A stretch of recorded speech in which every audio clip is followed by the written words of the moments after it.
Father, we thank you for the Republic of Uganda under His Excellency Yoweri Kaguta Museveni. We thank you for the ministers. We thank you for the MPs. We thank you for the councillors. As a blessing in Buliisa, we thank you for our district, Buliisa district. May you give us Holy Spirit to come and speak to us, King of Glory. Father, may you give us your grace to discuss issues. Give us good ideologies, King of Glory. This agenda needs you, King, my Master. Father, at the end of it all, we are going to glorify your name. Give us discipline. Give us knowledge. Give us understanding. We need your grace, my Master, amidst this district, my Master. Father, at the end of it all, we are going to glorify your name. We are praying in the name of the Father, the Son, and the Holy Spirit. Amen.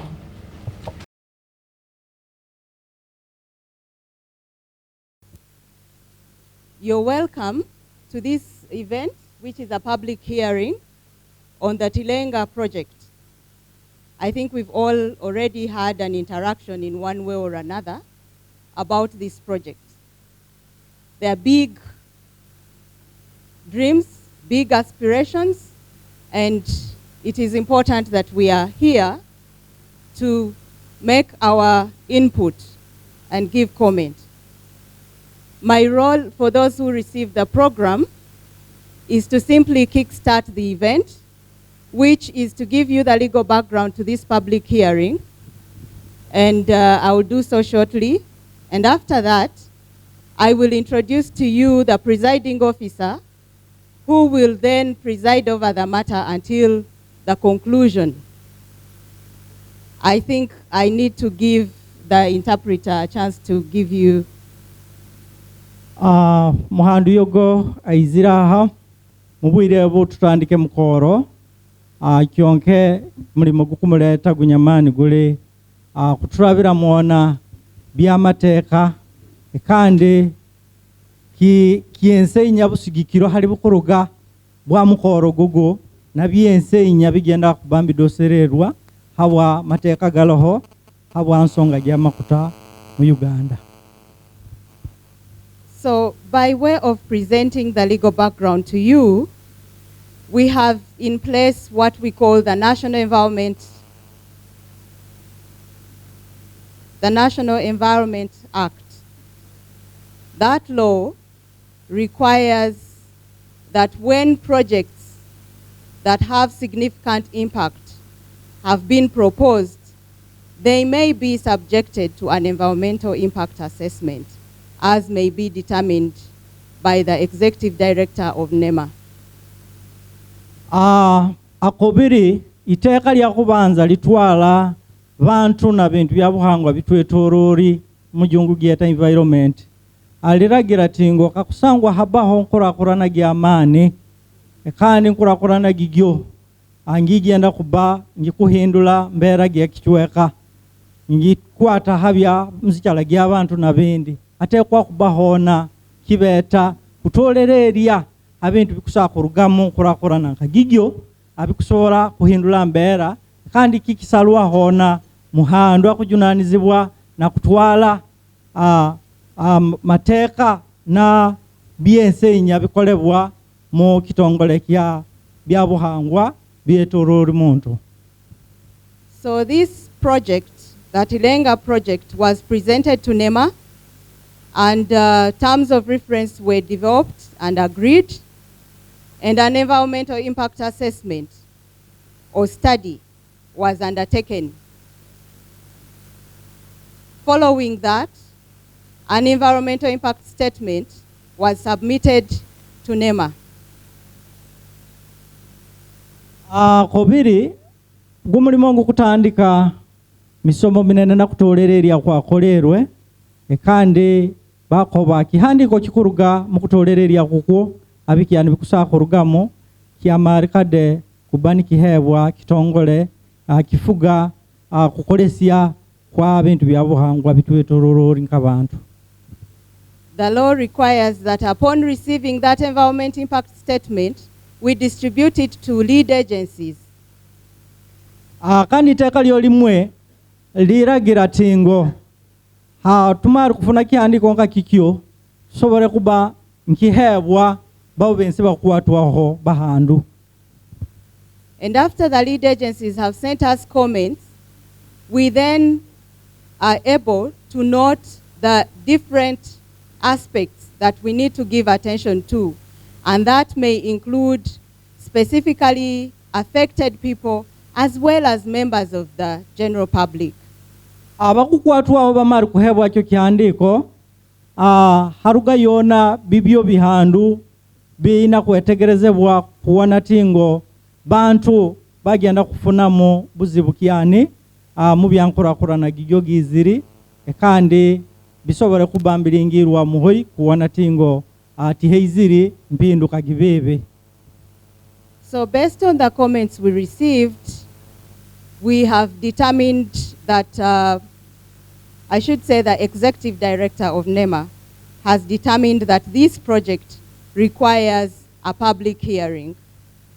Oba mari kufuna bitekerezo bya bitongole n'abakwatwa bakwawukana muhandu wa kitongole kifuga kukolesya bya buhangwa bitwetorori Executive Director wa NEMA yakoba kiki giginsonga gikwetaga tubena mukoro nka gugo bantu muheyo bitekerezo bye. He therefore requested PAO, which is the lead agency for this particular sector in development, to hold or to convene a public hearing, which is this. Andi yaragira kitongole kikuwatwaho mu bibyo binene bikuwatwaho kya Petroleum Authority kikutwala kikujunanizibwa na kyabugayiga kyamakuta mu Uganda giense kitben kitekaniza gumukoro. So the public hearing is not simply a gathering and everyone has a say. There are rules to it, and those rules are what I will read you shortly. Gumukoro uli kwaye mukoro gwa kumalaga kora uli kimwe kubaza uli kimwe alohona madara gatugenda kora na mateka gatugenda kuraba mwana wanatingo tukuru gumukoro gwa deru korongi anda ija bana gatusomera kiro kya deru. The first rule is that the public hearing must be presided over by a presiding officer who is qualified and skilled to be able to listen and take comments from the people who gather at the public hearing.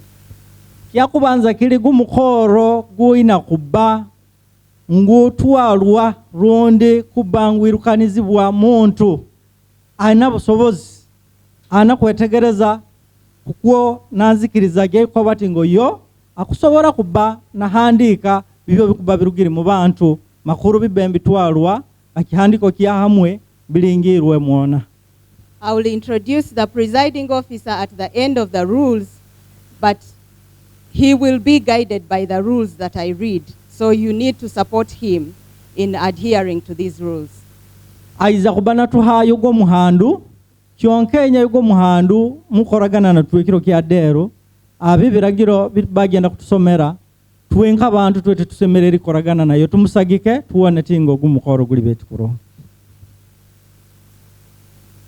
The developer, after the presiding officer assumes office and he has made his remarks and emphasized the rules, the developer, in this particular case, Total E&P and Total and Talo Uganda operations, will be accorded reasonable time to make a presentation on the proposed activities and the issues that concern environment or that will impact on the environment.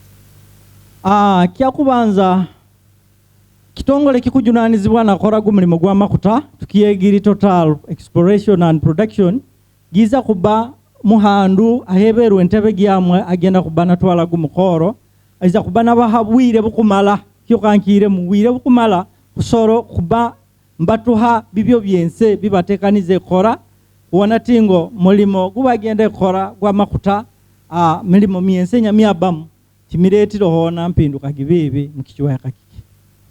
The public and those present will then be accorded an opportunity to react and express their views, and equal opportunity will be accorded to those who wish to put forward their views, as the presiding officer shall determine. Kaka deka handu tingo bantu tuense tujiza kuhebwa mugisa na bugabe kubantu baza bibyo bitekerezo byetu bitukuona bisowa kubimba ha kuba ntuona tingo tutero hona mbera gironge hagati wa kora milimo myamakuta mu district kyonke kikyo kyabwire bwa kuhebwa kiza kufugibwa hoyi muhanda agenda kutwala gumukoro. Those intending to speak shall indicate by show of hands, and priority may be given to those who have made formal presentations. Therefore, if you do have formal presentations, it's incumbent on you to register at the registration desk for formal presentation. Akuongera kunyweza nsonga ginyaba werero hona babanziri kuiza tingo tugenda kubantu ha mwanju bawo bana bitekerezo byawo mu buhandike kandi bulaina kitekerezo mu buhandike adwerere secretariat baki handike kandi halo hona banya kuhayorede they are those who had already submitted nywedede de tuna kuwera abantu begetingo mwaheri yo kihandiko nkababacha deni hanyuma tuiza kuhayo nabantu bakusaba kubaza bubazi beta kusobora kuandika nkusaba muhandike iza kutuyamba abwire mwebale. Once you're selected to speak, please mention your name, and if you're speaking on behalf of any group, also mention the name of that group so that you can address any issues or your address and contact so that we are able to respond in case it's not sufficient time. Mumoyo gurongi wakahebwa mugisa obyokeri mkono watulema baragamu kamuntu wakaba wemerera wakitongole dobaze hawakitongole kikyo makuru bitekerezo byamo bitwalibwe byegeberwe birugiri huyogo nanka wana nkarundi wakitongole kilebe. When making submissions, avoid making statements out of context with this particular exercise. This is not a political rally. Restrict yourself to the activity under discussion. Akuoka handu hoi tingo wakabano na kyo kubaza otataduka bagongo tukoba na iruka koronge aduambe mwaho otaraba kwa mwenyu obaze bibyo bele mu bintu bikuba bireterwe mu report rondi bikwata hoi amukoro gugo awakuba deru tweziri kwahi kutolya ururu twiziri kwa kuwera abantu bitubakolera Buliisa. Mwebale. Be straightforward and concise so that opportunity can be given to other people to make their submissions. Don't go on being so lengthy. If your point is clear, keep it so. Ansonga gyamo gyanjure beto dogifundirie. Halo kwanjuruza okasieria kigenderwa. Beto gyanjure ogifundie girugeyo makoro hena bandi mugisa bakusa kwendia kwa ibitekerezo byao hawabuire. In the interest of time and giving an opportunity to as many people as possible who may have comments, we will allow you a maximum of 5 minutes to make your presentation. Should you wish to use more than 5 minutes, do give prior notice to the presiding officer who may consider the request. Hatikimari kubayatiyo hansonga gyabuire, muntu yense yahebwanga mugisa kubaza. Okusobora kubaza hansu wa dakika 5 kyonko tagusuka dakika 5. Amu dakika 5 zizo butikitiki muntu yensenye yawo natinga olubazu lwamwe lugenda kutaduka bwobwire ahandike kusaba kwamwe kugenda umuhandu wa mukoro gwa dero kandi kikyo kiza kuruga mu busobozi bwamwe kukuyikiriza kweyongera yorundi hayi. The presiding officer may limit or extend the duration of your presentation at this hearing, but we would like to contain the time available. Na hawo yatyo muhandu wa mukoro akusobora kukuongera rundi kubana na kukangia mu bwire bwamwe ina kolesia awa bwire ekande kusigikira abwire butona bwokiro gya dero. You may also be permitted to present evidence if the presiding officer is satisfied that it will result in a just and fair hearing at this particular hearing, and where you're permitted to do so, you may be required to give the evidence on oath or affirmation in his opinion as he may determine. Yogo muhandu ali muhandu hoidera kusana muramuzi. Awakuba wakabano na bujulizi bwokwendi akuhayo hansonga gyamu oiza kuiza kuhayo nabo bujulizi mlibukurumiriza norahira nka muntu kuorahira mukoti tingoki nsonga gigi ngihaona bujulizi ekandi gali mazima gasa. If you have not been given an opportunity to speak due to the constraint of time or other issues, you can afford written submissions to the registration desk on the day-to-day, but also you may be allowed to make your submission in writing within 5 days after this public hearing to the presiding officer, copied to the executive director NEMA. Alo bintu mu mateeka byona kukwata hoyi. Mateeka ugakoba mubwire buti wogusukiyaho na kintu kyambakiha kwa kitinisa.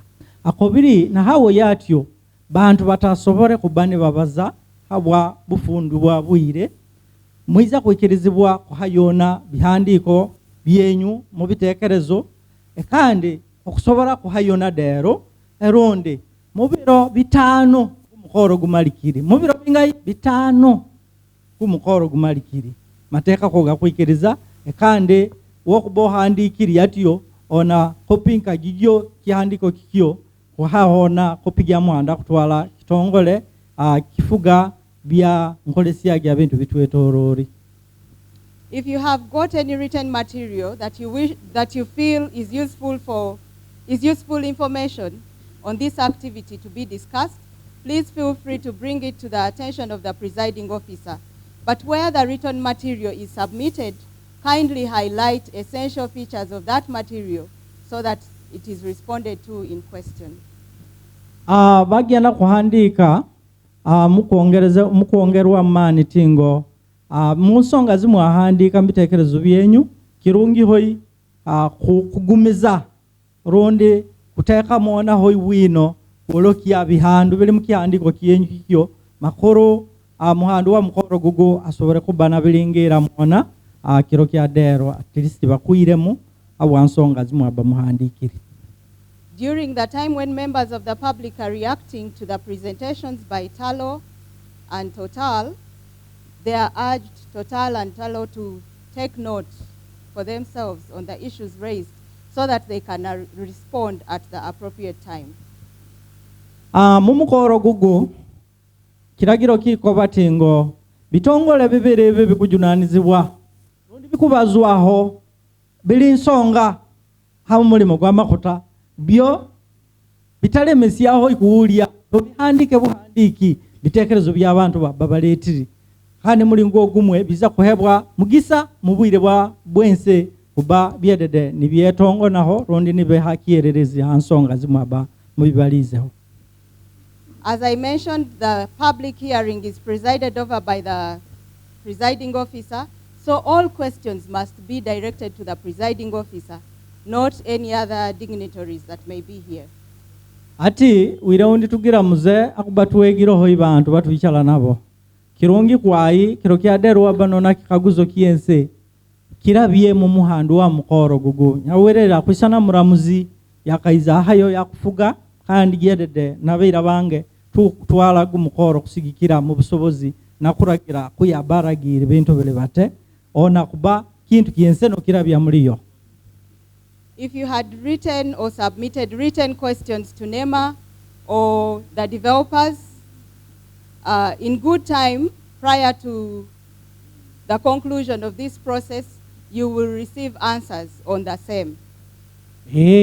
Ati babo banyakuhandika kadenka babacha dero mubena muniniro mubena kunira tinga halo bigenda kubeirwamu akuba mwahandikira kade bitekerezo byenyu byali bigendere.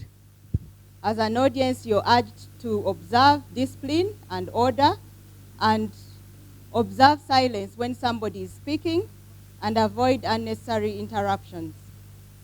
Tugeriyeho na kwefuga hoi nk'abantu bawungiri wohunga bagongo tukoba halo weganyera nibakufugamu twefuge kandi tuhe bantu bakutwiramu nabagenda kuba nibatuwera bikiroho bwire na kubantu wetegeria kuronge makuru atusobora kumalira tuiziri kandi tutafuniri kyatuletiri.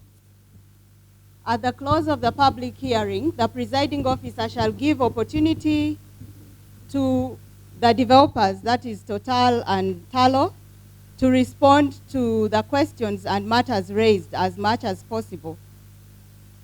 Ngerukutu wako biribudi muhandu wa mkora iza kuha bitongole bibiri bili nsonga mu makuta getu gamkichwa kakiki biheyona akuira muona habibyo byaba biziri kurugamuli tuwe mbigenda alibonga bikaguzo ronde bimwe akusaba kuirwamu kurongero nakwebwa kiererezi.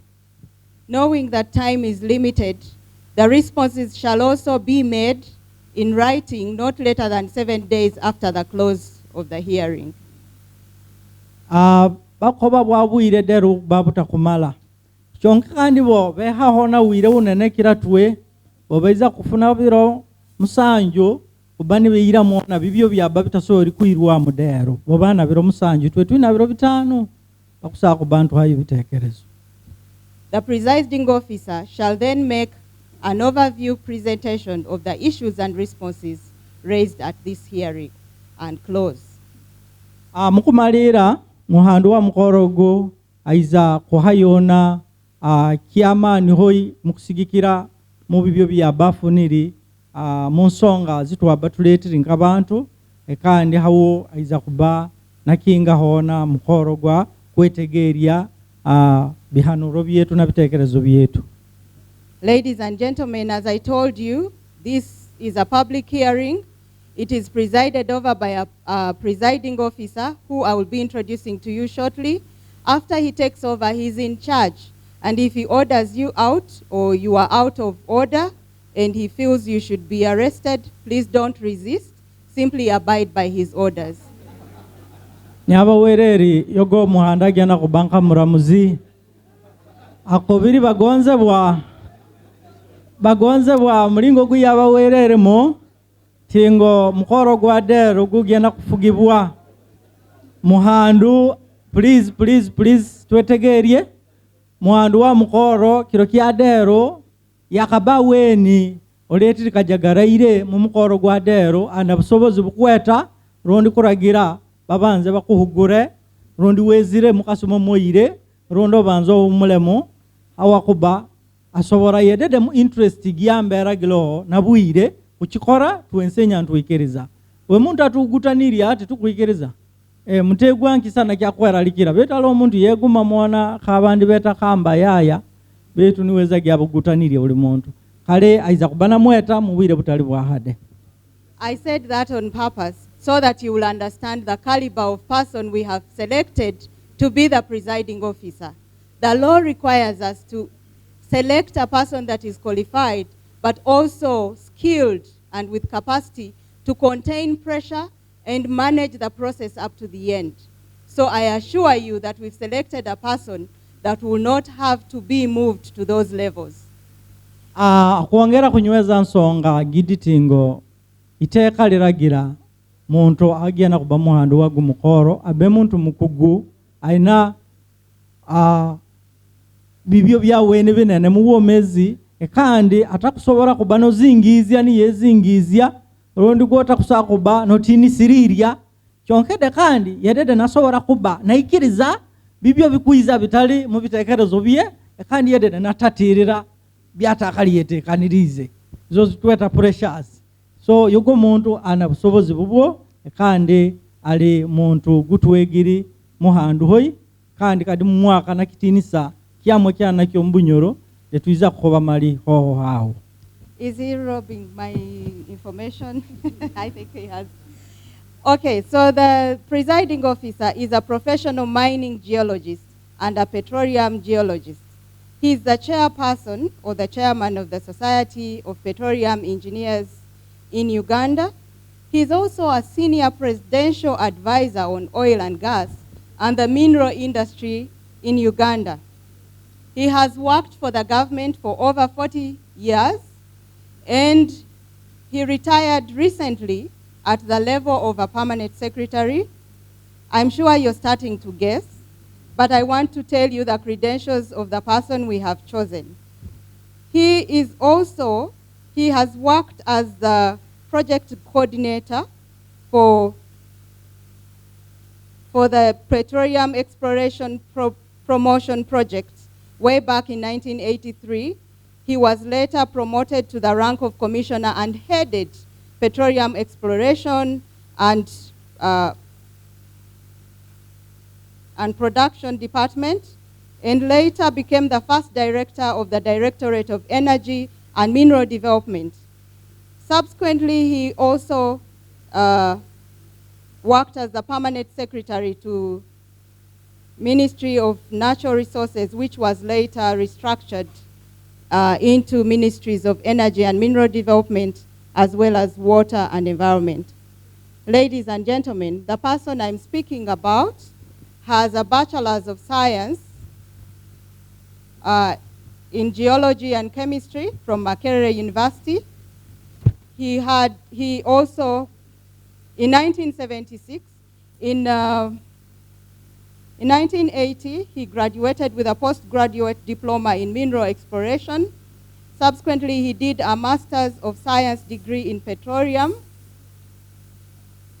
and studied at the Institute of Public-Private Partnership and Lonoho University.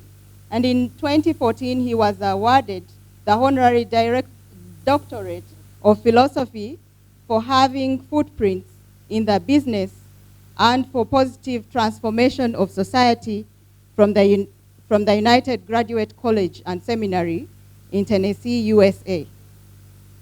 He has been awarded the highest honor of Omjwara Kondo. He has received certificates of recognition in contribution towards the discovery of oil in Uganda, and he has received distinguished recognition for service in order of the Nile Class 1 and the Golden Jubilee Independence Medal. He was also awarded and recognized by the East African Petroleum Conference and Exhibition awarded an Achievement Award. And he has continued to receive since 2013 the Best Service Civil Servant of the Year, recognizing him for the Visionaries of Uganda Award since 2013, 2014, 2015, 2016, and 2017. The person I'm talking about is none other than Dr. Kabagambe Kalisa. Ngalo zamani hoi, ngalo zamani hoi, ngalo zamani hoi, ngalo zamani hoi. Gianza kufundia audi ntuchakezo langa na biguwa bagongo bakubengi haga mukuhaga go muntu bitinisa byama binene byegwiri yasomiri hoi kanda khori hoi bini mwabyegwengi tinza kubiramo nali PSC kyonke obi yasomiri mani byali mukutolererya byabuguda tehe na byabugaiga byaukeini muitehe ekandi bajungu bamuheri na kitinisa kia diguri gitweta honorary gya kitinisa ngero gya Milton Obote de gya funiro wire onde betu gigyo bagiha kusigikira we halo rabiri bikuolokia tingo ona muhanda gwo rabiri muona kakitanina watiga yona bikwezolokia mumpindula hindula gya bichweka gya transformation of society hanyuma amari kora milimo myamo kurungi hoi kanda kori nabukama bwasima kitinisa kisinga yona mukama kukuha mubunyoro kitara tukweta akujwalia kondo bantu babona ngabo gya bunyoro kitara gya buhangwa haichalaho hakiendi kindu kwisana kofira gichala na nkwanzizi gwiri nkamuleju cyo kitinisa okijwara kwa iswa bakijwalia abantu bakoto ngamunyoro Kabagambe Kalisa waitu muhando bategwiri mukutire mungalo webale hoyi Tete bigambuki mulokulonge otyo. I take the opportunity to thank NEMA for having introduced me, but I will be very democratic. So even if the powers have been prescribed, I didn't see the punishments which were prescribed, the sanctions, and therefore I will be very, very democratic. In that regard, I would like to welcome you, all of you, to this important public hearing. Muhandu akobiri tutatina hoi kubanza tingo kadiaba na bitinisa byamuheberu kandi bikumuhebwa amukwatiriye bujunanizibwa aiza kwayi kubana bifubiro bikuiza kuota muntu kijwato arondoke gwa weralikiriri kyonke mubyense akwendya tukoragane kandi tudosereriye bigenderwa bya mukoro gugu.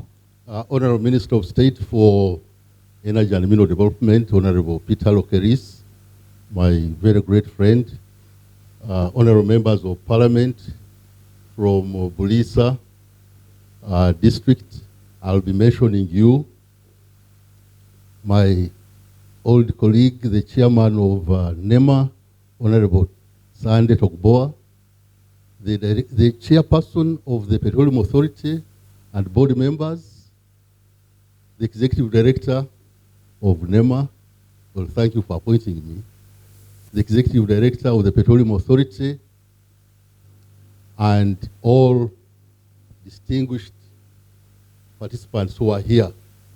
I would like to once again welcome you to this public hearing. Atangiriri bahandu bakwokana kandi na buli muntu yeizire mukorogo mwebale kuiza hawansonga jadero. I wish to start by recognizing and really introducing our political, cultural and religious leaders who are here. And I will start with the Honorable Peter Lokeris, the Minister of State for Energy and Mineral Development. Honorable Peter Lokeris, welcome. Honorable Stephen Mukitale, the Member of Parliament for Buliisa, Aute, you are welcome. Honorable Nora Nyendoha Bigirwa, the Member of Parliament, the woman Member of Parliament for Buliisa District, you are welcome.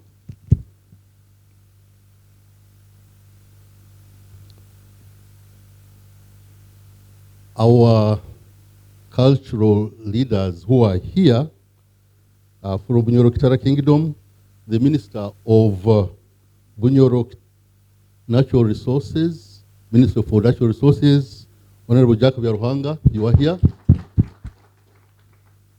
The Special Assistants from the Office of Omuhikirwa, two of you are here. Cultural leaders, please stand up for recognition.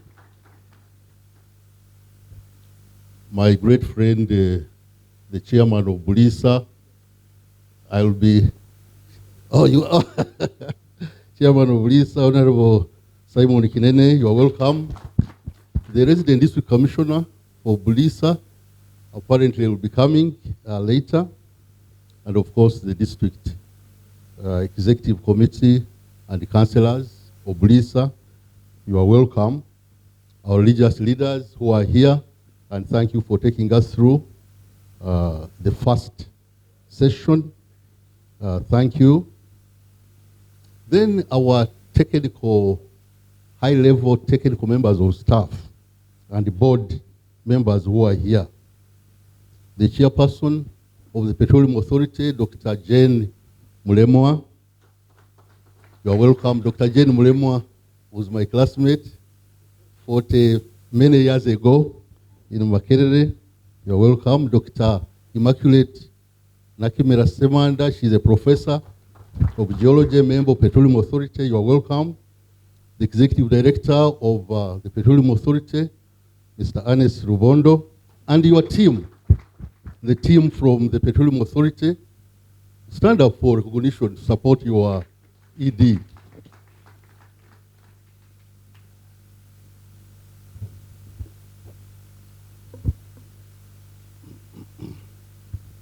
The chairman of the board of the National Environment Management Authority, Professor Sunday Togboa, you're welcome. And your deputy, Dr. Nyadoy. What is Dr. Nyadoy?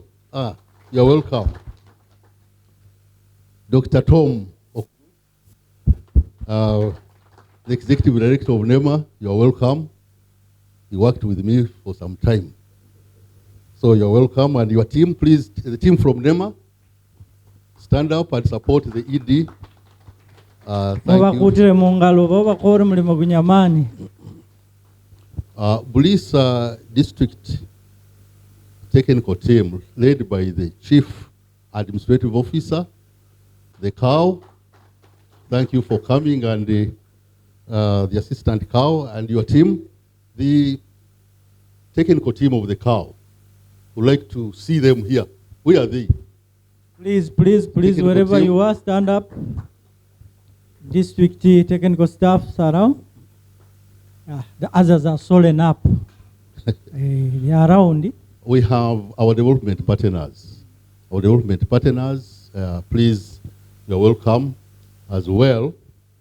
Our developer, the licensee, the operator, Total, E&P, Jean, and your team, you are welcome. Talo,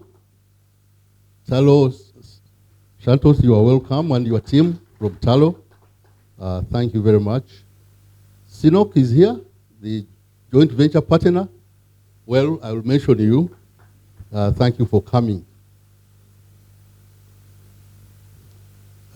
As presiding officer, I'm assisted by 3 persons, consultants, who are helping me to move the business.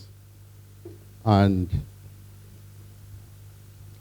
Mr. Richard Atugonza, he is a practitioner in environment business. He holds an honors degree in environment management and a master's degree in environment management from Makerere University. Very distinguished young man, so he's helping my team. Ms. Linda Biribonwa.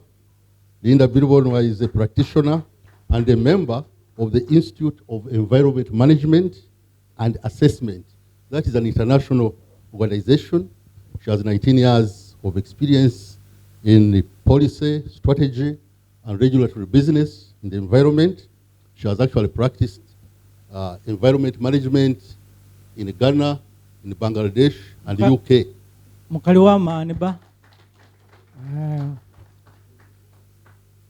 Both are from Bunyoro Kingdom. And then Mr. Businge Nicholas Kapenekas. Businge Mudulu. Mwana wa kwa Mugi. He holds a master's degree in law, in environment law and policy, particularly in oil and gas. So he has gone that far. But formally, he started with a bachelor's degree in social sciences. And he's a big practitioner in environment business. He consults for the Parliamentary Forum on Climate Change. So that is the team I have here. The good thing is that the NEMA senior legal officer has given us a guide through the regulations and procedures. So I hope that everybody has noted what she said, and I can only say, well, she said the law, and let's go by that.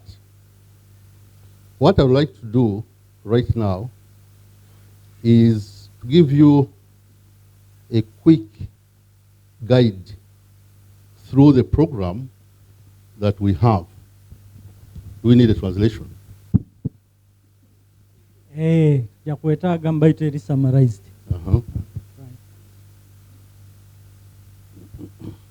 Akuko kwensenya kucheri kwanjula.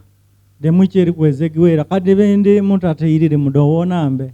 Abulukeri bahandu na bitinisa byawo kyonkenya mumpunize ubagende bakabyokya mwana wako amugide empampu zabazidoli uwolera babatayi wamakwirolera titi medede mwirienge mu bantu mani bantu yanjwiri banene wegwa mwana na consultant wakwamugi deso wedede walika kale tuteke mwana hoyi mani mukusima gende meiso waitu. Very good. We start with the communication from the presiding officer, which I'm now doing, and I'll be finalizing shortly. Then after that, we shall have remarks from the Buliisa District LC5 chairman, and then we'll have remarks from the Kingdom of Bunyoro Kitara, which will be made by Jack Biaruhanga, the Minister for Natural Resources.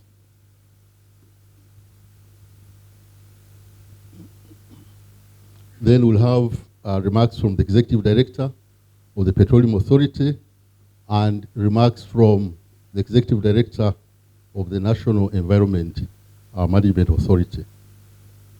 After those remarks, we'll have remarks in summary. We'll have a statement made by the Minister of State for Energy and Mineral Development in summary. And then we shall have the presentation. Total and Talo will make a presentation of the environmental and social impact assessment for the Tilenga project. That should take us to 12 or 12:30, thereabout. And then we shall have public reactions and comments. The NEMA legal officer had given us guidelines on how we are going to make these public reactions and comments. Maybe to quickly add to what she said, we have 4 categories of comments. One, will have comments from our political and cultural leaders reacting to what Total will have presented. Comments from Honorable Mkitale, comments from Honorable Bigirwa. Honorable Bigirwa will start, Honorable Mkitale will follow, and then the Special Assistant to the Katikiro, to the Omhikiro in Bunyoro, will make quick remarks. That is category number 1. Then we have got submissions which have been presented in writing. Now, those who have submitted their presentations in writing and have notified us that they would like to talk for their submissions will be the second category. We have Bacha. We have the Guild President's Forum on Governance. We have the National Coordinator, Civil Society, Coalition on Oil and Gas. Then we have Environment and Natural Resources Civil Society Network.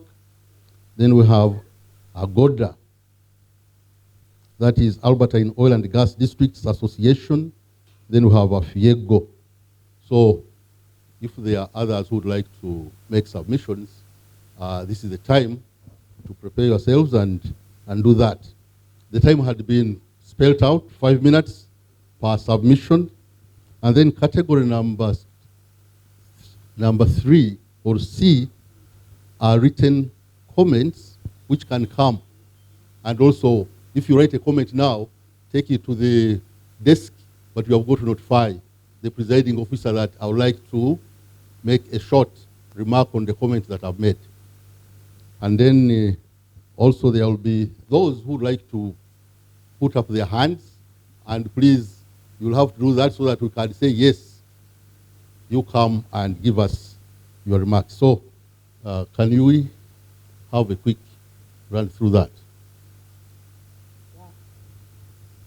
Muhande cheri kuiram almost bantu babanzira aha nyakalimbira birimo abakuba yomo mwiziri mu ntebe yenderiye tuire mo kuwana mulingo tugenda kulibatia ntekaniza gege kyonke ha nyire mukidi kya kuhayona bitekerezo kikakobiri utukuba tudori akishiwe kanamba mukaga kya program kya deru tuiza kutandikisia bahandu mu byabulemi ba MPs Honorable Nora Wabigirwa, anyuma Honorable Birawa, tuiza kufuna yona na muhandu kurugambo kama akola nka muhandiki wa ofisi gya muikirwa. Anyuma tuiza kufuna yona bihandiko kurugambo bitongole bimwenya bihandikisirie kade byasomiri kandi twakamaliriza tugenda kubantu hamugisa bantu bana habwawo nk'abantu bitekerezo bibako hayona oyiroho waitu presiding officer nkusaba abantu mbagumye nti turakaika point ya presentation eri we shall at least provide an Aluru translator as well, so that that particular presentation is well captured by those who are not getting Lugungu fully. So please, as of now, in the interest of time, I request that you allow us move as we are, as the procedure is. Thank you. I don't have an objection to that. We'll have Alur. Yeah. And by the way, people should be free to talk in the language that they want. Then we can always translate. Thank you so much. Hikyo makachikutira mongalo. Bako biryogo muramuzi. Wako babalize akatuhaugabe tunakusima. So tuiza kubantu bazamondi mizetu lwokusoa kubalizamo atuluwa negane kuwana tuhindu ili bigambo babiteke mumpapura kuronge. Now as I close my communication and the chairman LC5 Honorable, I don't know why.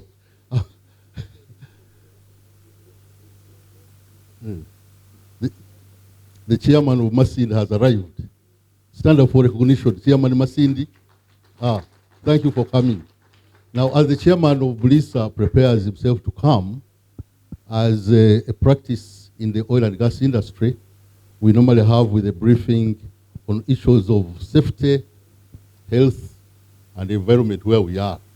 So I'm going to request Jane Biaruhanga from the Petroleum Authority to come and give a short presentation on the issues of safety briefing, and then thereafter, Chairman, please come. Thank you, Presiding Officer. Good afternoon, ladies and gentlemen. Mwasiba Muta Tete. We have places of convenience right behind the district block, the ladies and gents, in case you want to use them. In case of an emergency, say we have a fire or we have to get out of this place, we shall be assembling just next to the ground that has been left open, just next to the gate. Please, all of you assemble there. You can follow all the people with a black hat, and then we shall see how to evacuate everyone. Lastly, we have an ambulance on site in case of anything, and we also have a nurse on site.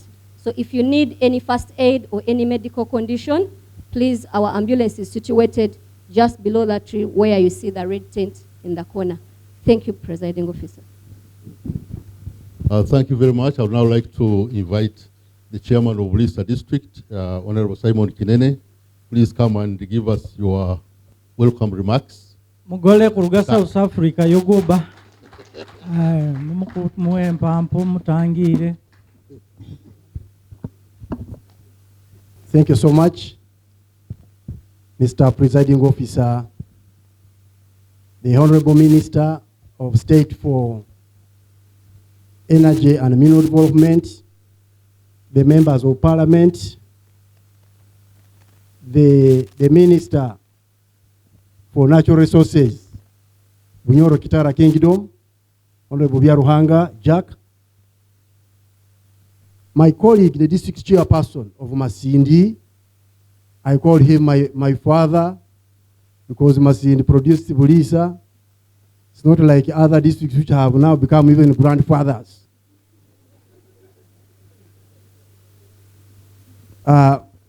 The chairperson board of directors of APAO and NEMA, you know, sometimes when there is a mix of many people, the protocol becomes also a problem.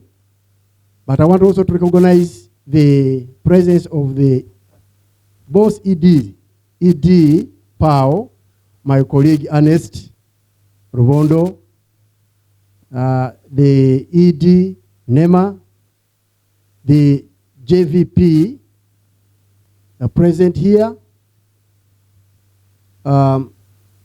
the team from Agoda Secretariat, which I head. Could you stand up for recognition? Agoda. Yes, there is an ED, Executive Director, and the Programs Manager, Agoda, Mr. Kajura. All distinguished participants, ladies and gentlemen, I'm called the Agava Kinene Simon, the District Chairperson, Buliisa District Local Government. I want most sincerely to welcome all of you for attending overwhelmingly this public hearing. Thank you so much and thank you for coming. Buliisa, this is your family, those of you from Buliisa. Our visitors, Buliisa is very hospitable district. It is a home of very many of you now, especially Minister of Energy and Petroleum Authority. You are our daily visitors. The other day, Bwana ED, as promised, and I still stand by, but because you delayed, the office space was occupied. We are still looking around with my cow and the other technical staff to see that these questions of geophysical, geotechnical, which I cannot answer together with my cow, can only be answered by you when you are close by. I want to thank Petroleum Authority for convening this democratic event to bring us together, where we bring issues related to our nascent oil and gas industry in Buliisa. Thank you so much, Pao.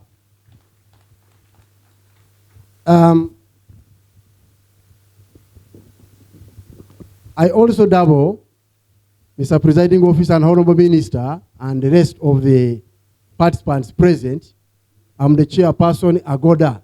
So when I'm going to make my remarks, the remarks of Agoda are going to be done by me briefly. The executive director will only maybe put something if I have left. Thank you so much for coming, Mr. Presiding Officer, and also giving me this opportunity. What is Agoda? But before I go to Agoda, I want to thank so much Government of Uganda for exploring this nascent oil and gas resource in the country. Most thanks goes to His Excellency Yoweri Kaguta Museveni for prevailing over an ideal environment that has created a situation that has given the JVP an opportunity to explore this resource. Thank you so much, Bwana H.E. I want also to register, as we go into the main gist of the issue, register, we have had challenges.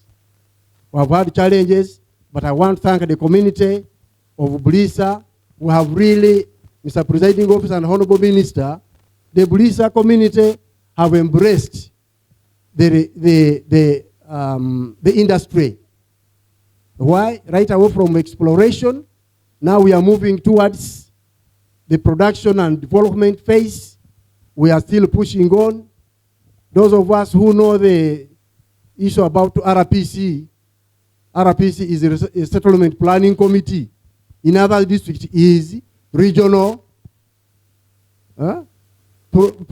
Police Commander, RPC. But here, when we are talking about RPC, we are talking about Resettlement Planning Committee. I want most sincerely to acknowledge that the people of Buliisa have embraced the industry. Some people talk bad and they say Buliisa community is the most hospitable community in this country is actually Buliisa. And I want also to mention, to approve, since I had a person who was introducing the presiding officer to justify why have I said so. Those people who come to buy animals here with colossal sums of money, move even in the bush to buy animals. I've never had anybody being robbed. Isn't that an embracing community? As now Agoda, Mr. Presiding Officer, and the participants. What is Agoda? Agoda is Albertine Graben Oil and Gas District Association. It is composed of the 10 districts of well known by government of Uganda, and they begin from Hoima, Buliisa, Ntoroko, Rukunjiri, Kanungu, Yumbe, Arua, Nwoya, which else have I left? Moyo. We are actually 10 of the Albertine Graben. It has an executive where I'm the chairperson. The other LOC5 chairperson of Hoima is the regional representative for Bunyoro region. We have Honorable Extofa Kamara, who comes from Kanungu. For the chairperson, Kanungu is a lady, represents Kigezi sub-region. And we have also William Anyama, the chairperson LOC5 of Moyo. He is also a member representing West Nile region. And lastly, we have Honorable Kiamanywa Timothy, the chairperson LOC5 in Ntoroko, also representing Rwenzori region. In this association, we also have cows, because local government are resident stakeholder. So we say we cannot only be there alone. We are there with the cow. Cow Buliisa is an ex-official member. Cow Guru is an ex-official member. We have cow of Kibale now, who was formerly in Rukunjiri, is a member. We have cow Nwoya is also a member. We have a fully fledged secretariat with an executive director who we are paying as Agoda out of our own. contributions at the local governments. We have the programs manager whom I have already introduced. Yes. I am now coming to the issues. What are the issues that have brought us today as AGODA? Mr. Presiding Officer, we as AGODA Secretariat, we looked into, and the board, we looked into a number of issues, but summarize them, they range from, we observed that there was limited stakeholder engagement. Under Volume 1, Chapter 5, the consultant should have provided schedules and timelines for engagements. This one was not done. That's what we observed as a AGODA. The other part is that there was also limited engagement on in various districts. In addition, that document, Mr. Presiding Officer, was so bulky, very big, internalizing them, and more technical. When I was mentioning the word here these days, I want to talk to them. The issue of geophysical and geotechnical. They are the words now we are speaking like one would say quality. So those issues, when we realize them as AGODA, we say in the final report, this should be translated into the local languages to increase the number of and also increase the number of public hearings spread over the Tilenga project area. The other issue, Mr. Presiding Officer, that we identified as AGODA also was because of limited stakeholder engagement. We also identified grievance management mechanisms. These ones do not show how they relate with the existing justice and conflict resolution systems. What I'm communicating here is that there is a need for this grievance management.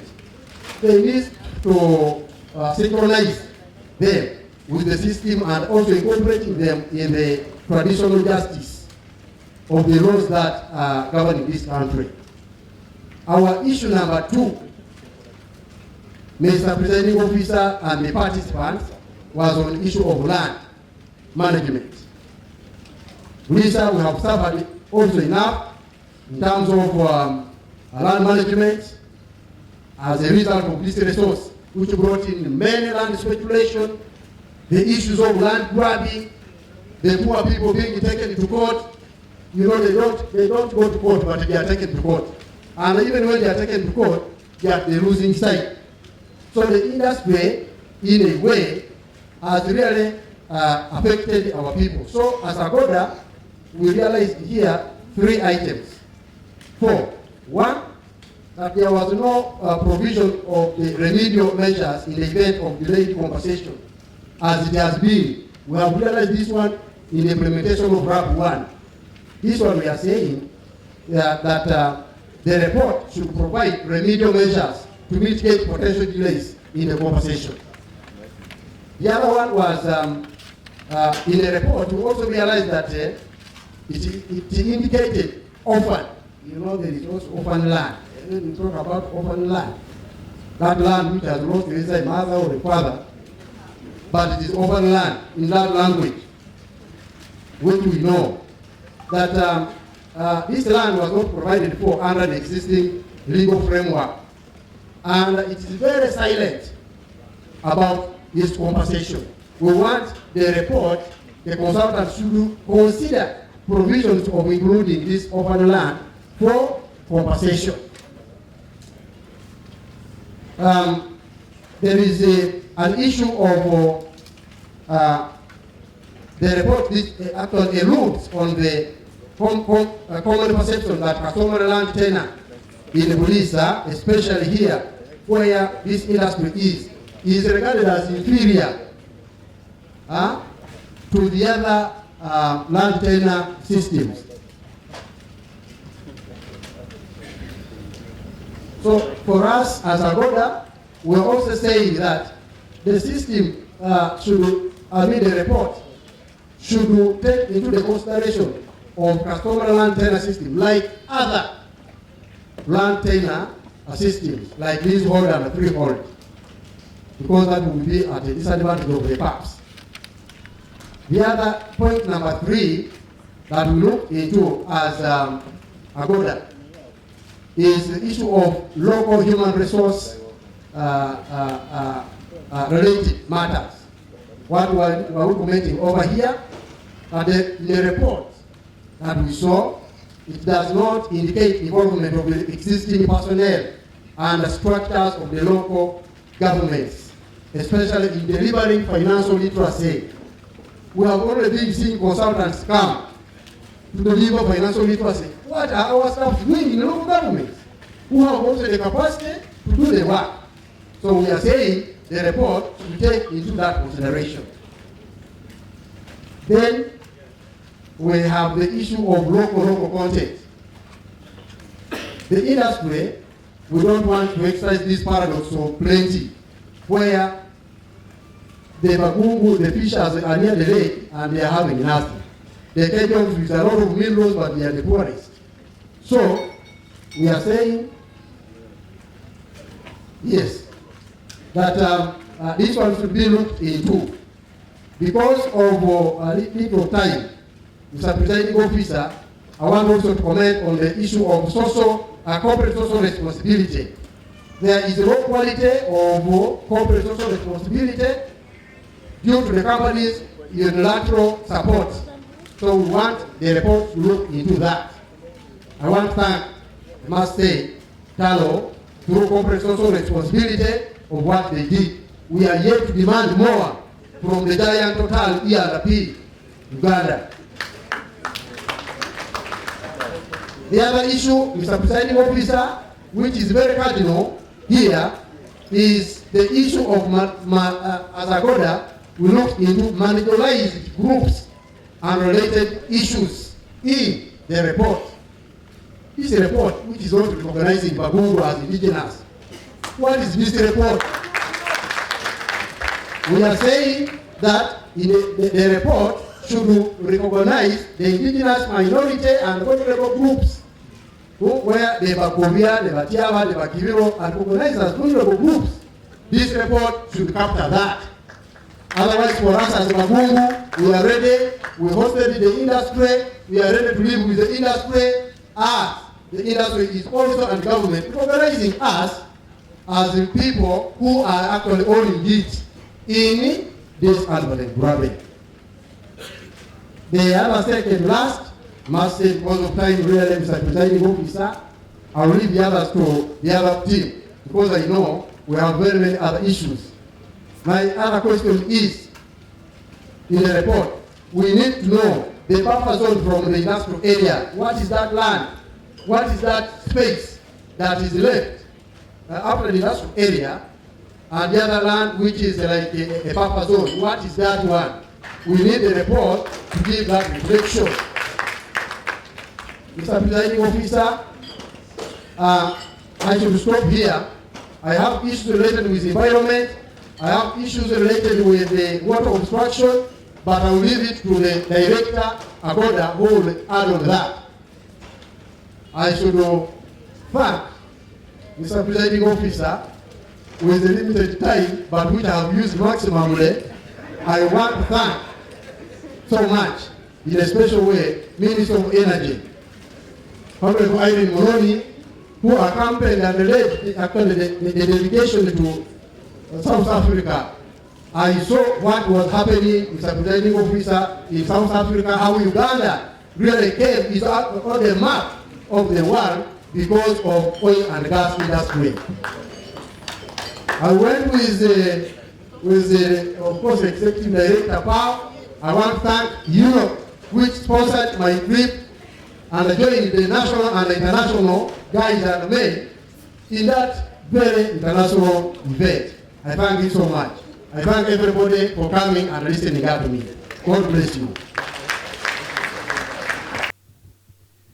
Kandi yakaba bigambo yamwe akabibaza nka chairman wa district ya Buliisa kandi nka chairman wa Agoda yakaba Agoda kali katebe kataraniza district zensenya cyale halema kuta yasima muhandu wa kitongole kulingira byamakuta mu Uganda kandi yakaba asemerereho kuba akwiza kubanera mu biwulyo bekubaza ku bintu byawuguda wamwetehe yakaba nyaulisia mulimo gwamakuta bagutangiriri hoyi kandi ya hakanisa baba akabanti banyaulisia go mulimo bagwetaga kwaye yakaba halo katongole ka RPC kakore mutakatwala kuba regional police commander kyonkenya kali katonga kakulengera ho kufurora abantu yatula district zikwatwa ho hawamakuta zili 10 yagenda konsonga yakoba mu report agigyo bantu babewulire okwa kikumala kana district zikwatwa hawamakuta 10 zizo batakazebuli onka kyali kisemereri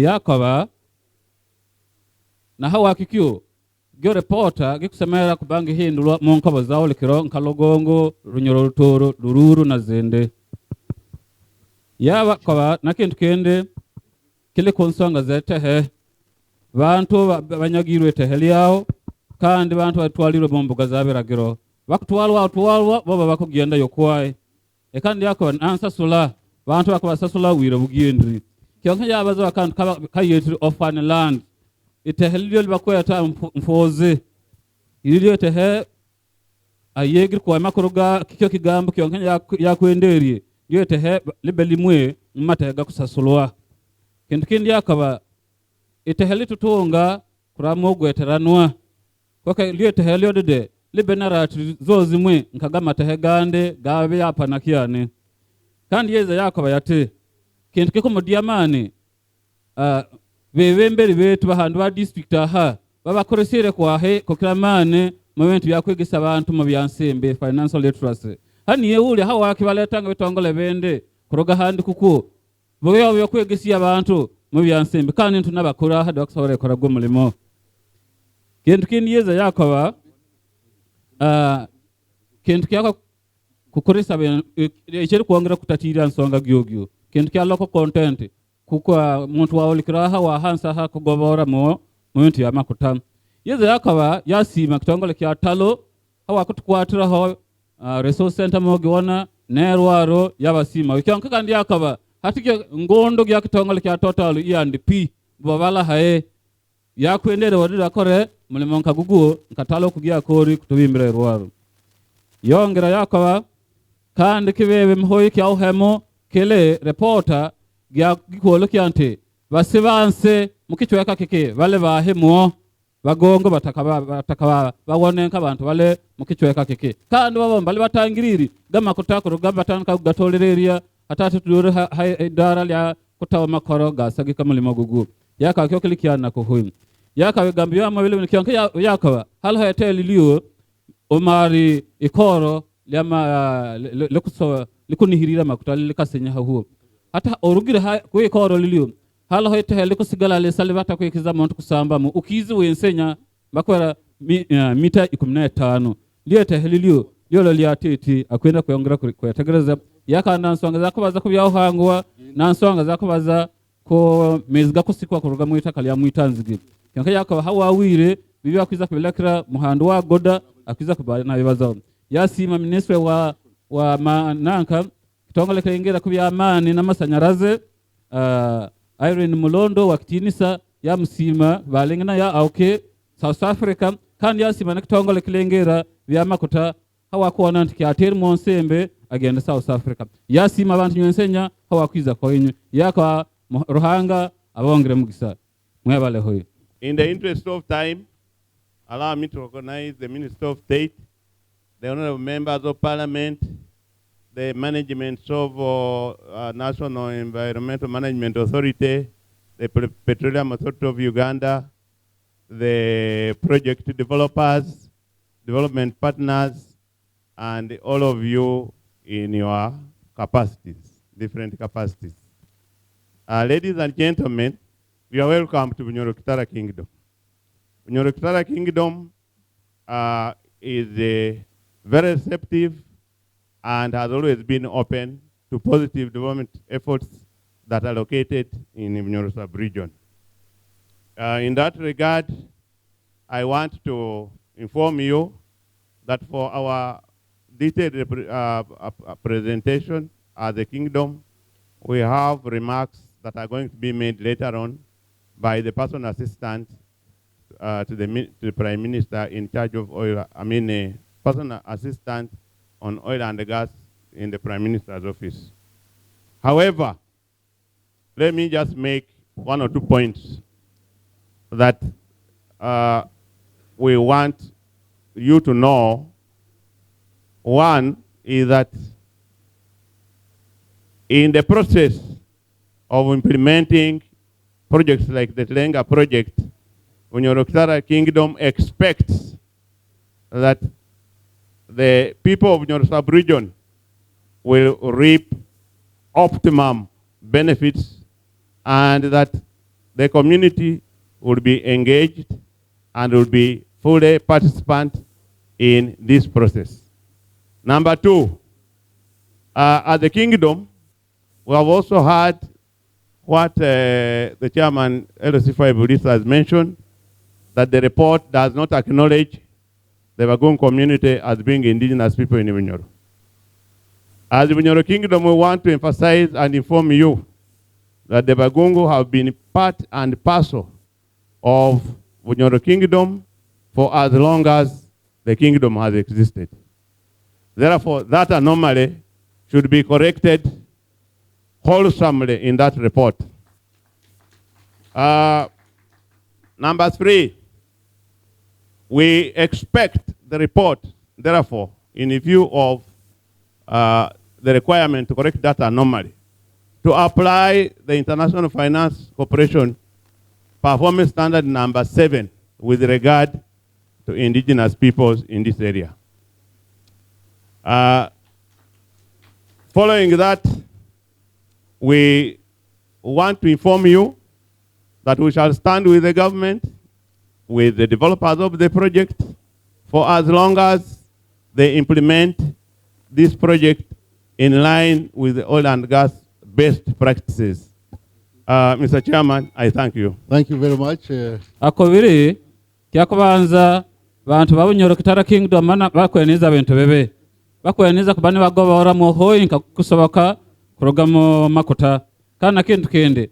Bakweniza bantu babunyorok kubani babe uliaho mu mulingo gusemerere konsonga zikwata na milima mya makuta.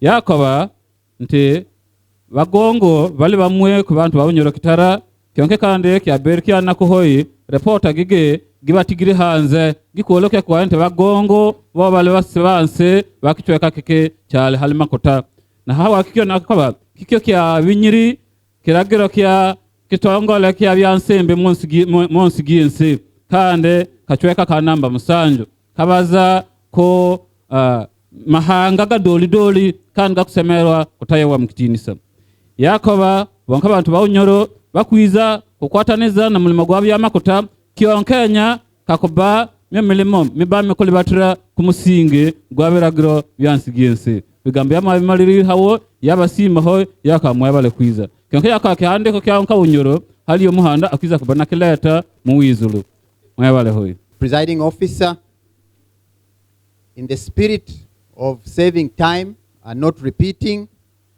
allow me to say the chief guest and all protocol observed. My colleagues, led by the chairperson of the Petroleum Authority of Uganda, have been introduced, so I'll not introduce them again. I would like to say that the role of the Petroleum Authority in this event has been described by the Executive Director of the National Environment Management Authority, and it's not very complicated. I'll come to it shortly. But before I come to that, I would just like to remind the audience that the Petroleum Authority of Uganda has the mandate to monitor and regulate the petroleum activities in the country. These include exploration, development, production, refining, gas conversion, and transportation in the country. In this mandate, the Petroleum Authority of Uganda does many things. Because of limited time, I will not go into what the Petroleum Authority does. I will restrict myself to what we are doing at this event. The National Environment Management Authority requested the Petroleum Authority of Uganda to host and organize this event in line with regulation number 22 of the National Environment Regulations of 1998. When they asked the Petroleum Authority to organize this event, we agreed that the main objectives of this hearing are to provide a forum for the developer to inform the entire community of the outcome of the ESIA. We agreed that the second one would be to verify the accuracy of the SEIA. The third was to confirm that all the affected parties and stakeholders have been adequately consulted. The fourth was to offer the affected and interested parties as well as the other stakeholders the opportunity to express their opinions on any issues considered outstanding. And finally, to promote effective public participation and ensure confidence in the ESIA process. The final objective was to promote effective public participation and ensure confidence in the ESIA. The Petroleum Authority of Uganda, therefore, invited the public to provide comments to this ESIA report. And in inviting the public to make comments on this report, the authority made sure, together with NEMA, that copies of this report were made available to all stakeholders through the different avenues. A copy was put at the district headquarters in Buliisa, where we are now. A copy was put at the district headquarters in Hoima and in Nwoya, where we're going to be on Friday. Copies were also put in the newspapers, and these included the newspapers with local languages in Orumuri, and also in Rupinyi, and also in the New Vision. Copies were also made available at the offices of the Petroleum Authority, the National Environment Management Authority, and at Makerere University, in addition to putting them on the websites of these institutions for those who are IT illiterate. This project is a very big project, and the developer is going to make a presentation of this project, how it is progressing. In order to save time, I will not even attempt to summarize it. I had planned to give a summary of that, but given the time constraint, I'll let all of us hear it from the developer. I must say, however, that as an individual, I'm extremely delighted and excited that this project has reached this level. Because 20 years ago, I had the opportunity to put up a camp here and lead very young men and women who were beginning to look for oil in this area. It was a very exciting time. Some of our cars overturned a few times and people survived, but we also lost one of our colleagues at some point. So it's very exciting for me to see that this project has reached this level. The Petroleum Authority of Uganda therefore welcomes all stakeholders who have come here today to present and deliberate freely. We at the Petroleum Authority of Uganda expect that we will all participate and deliberate in a manner that will enable all of us to achieve the objectives of this important event. I would like to conclude by thanking. Usually that's what people start with, but since we had little time, let me conclude with thanking.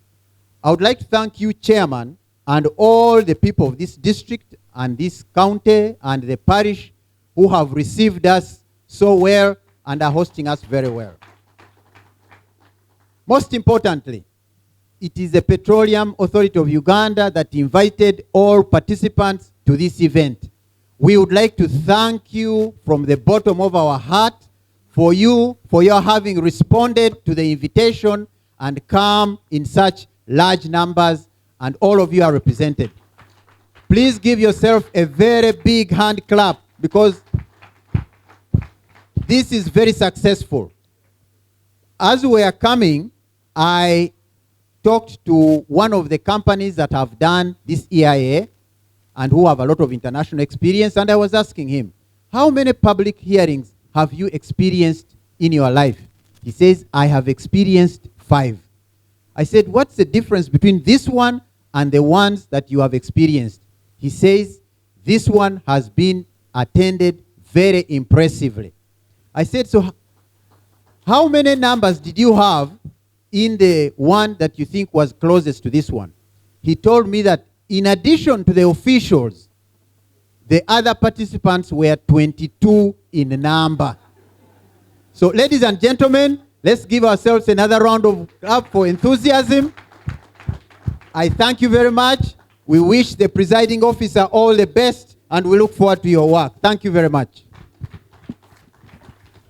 Kande Yakoba bana na ujunanizibwa bwa kuteka mwana bantu kwikiriza tingo bikolerwe bitongole bigenda kurakuraniza kichweka ka bidwerereri kandi copies gya bihandiko nka bibyo rondi bihandiko nka bibyo bidori mu bichweka bikwatwaho yense Yakoba bihandiko bakori bya mbera gya milimo mibagenda kubani bakora nabyeirira nabibatekanize kubani batekaho kulinda buhangwa byagenda ma district gense beira bateka mu mahure kuona tingo bantu bense basobora kubani bafuna byo bihandiko ba kusobora byo mabakali magezide bitongole kwawukana de bana bihandiko bibi kusagenda no kingulani wagiye Yakoba yo yakulemberi myaka 20 nyuma atimu gya bantu banyakuiza kubanza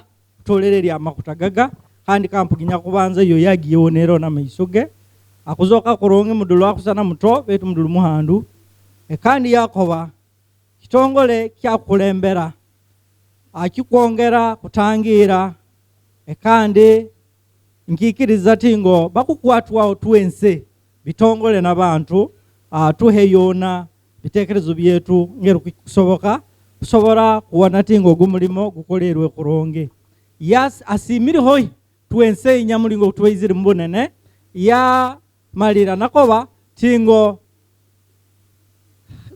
kuromba kwetu kwadero iyo mu byafayo akusaka bako kusakuba kusingiri yona kuruga batandika kweta abantu mu nsonga nkagige Yakoba abasimiri hoyi kumwetegeria mwebale.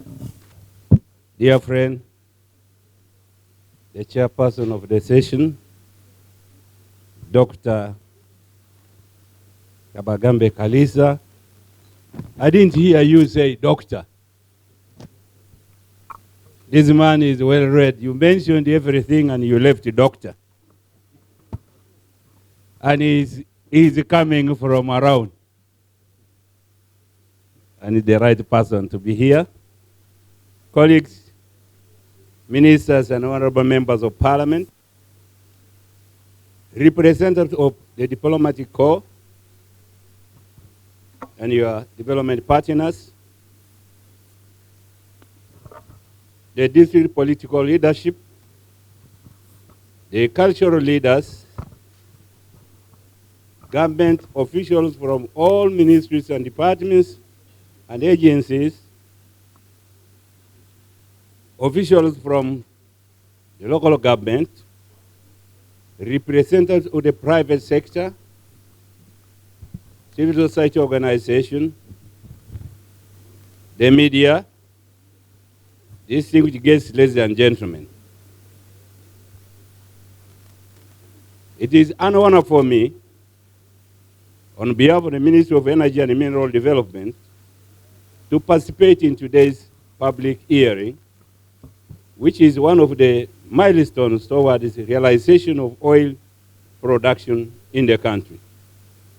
I thank you all for gracing this occasion as we gather here to deliberate on the important issues assigned to us. I want to most sincerely thank the Ministry of Water and the Environment for its political leadership as far as this hearing is concerned. The National Environment Management Authority, that's NEMA, Petroleum Authority of Uganda, the joint venture partners, companies, The joint ones are Senok, Total, and Talo. So they are called joint partners. And the Buliisa district leadership organizing this public hearing.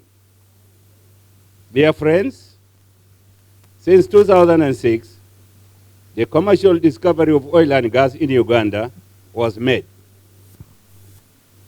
More exploration activities intensified, resulting in the drilling of more exploration and appraisal wells. During the same period, the upstream capital investments also grew substantial and mostly among the private sector players.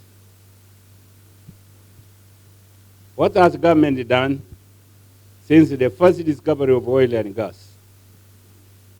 One, as just mentioned earlier, more wells, both exploration and appraisals, were drilled and further studies undertaken.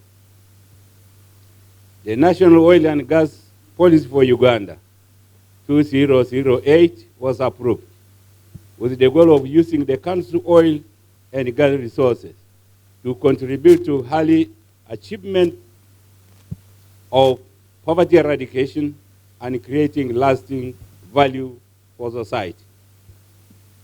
Enhancement of Petroleum Exploration, Development and Production Act 2013 and the Petroleum Refining, Conversion, Transmission and Midstream Storage Act of 2013.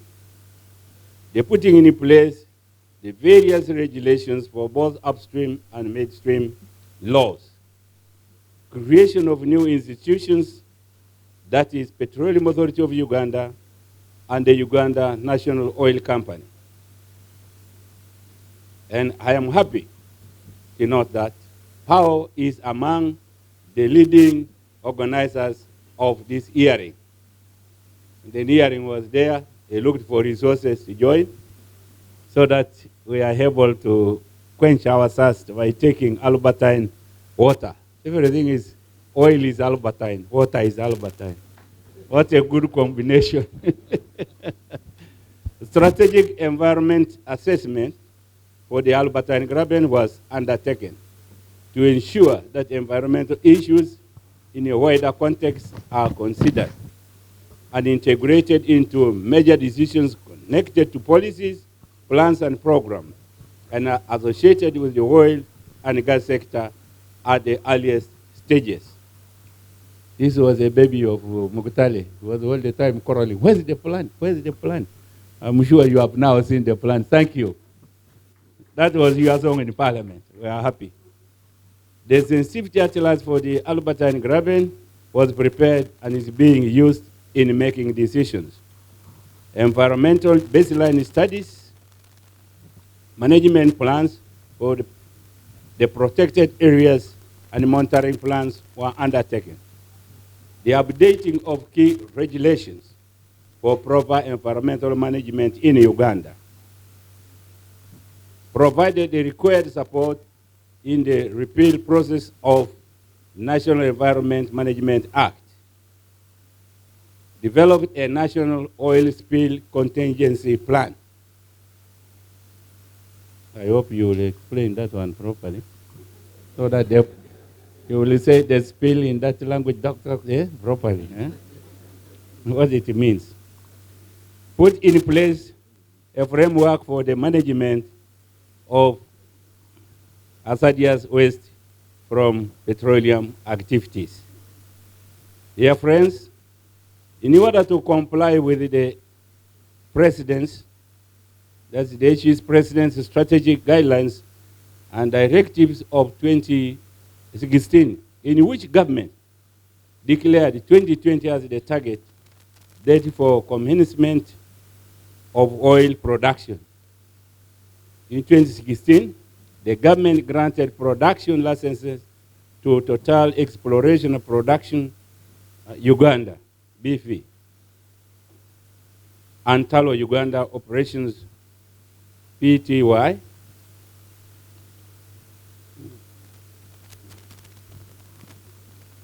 to develop and operate upstream petroleum activities in the Albertine Graben.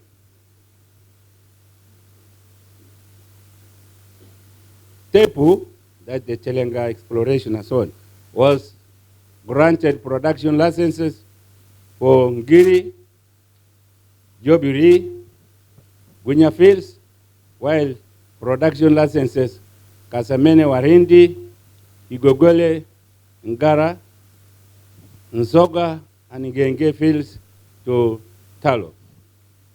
The names, my friend here, Tonga, you know, we have something we use together, which we know with the Honorable Muktale. We call ourselves Nunga, because the word Tunga, Tungwa, is common to us. We in Karamaja, we call people Ngetonga. What do you call yours here?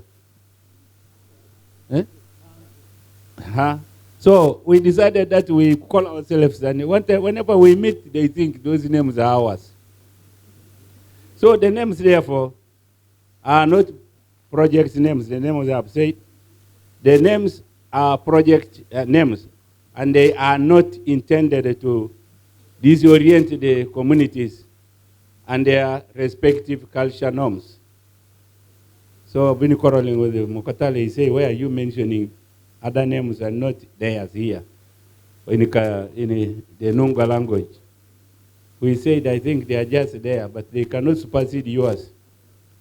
After the grant of the petroleum production licenses, the joint venture partners commenced the undertaking of the front-end engineering design, and studies for oil and gas fields are among the planned activities. The environment, human development, and biodiversity should be neatly balanced for mutual benefit and survival. Therefore, the National Oil and Gas Policy for Uganda promotes, recommends this balance to ensure sustainable development.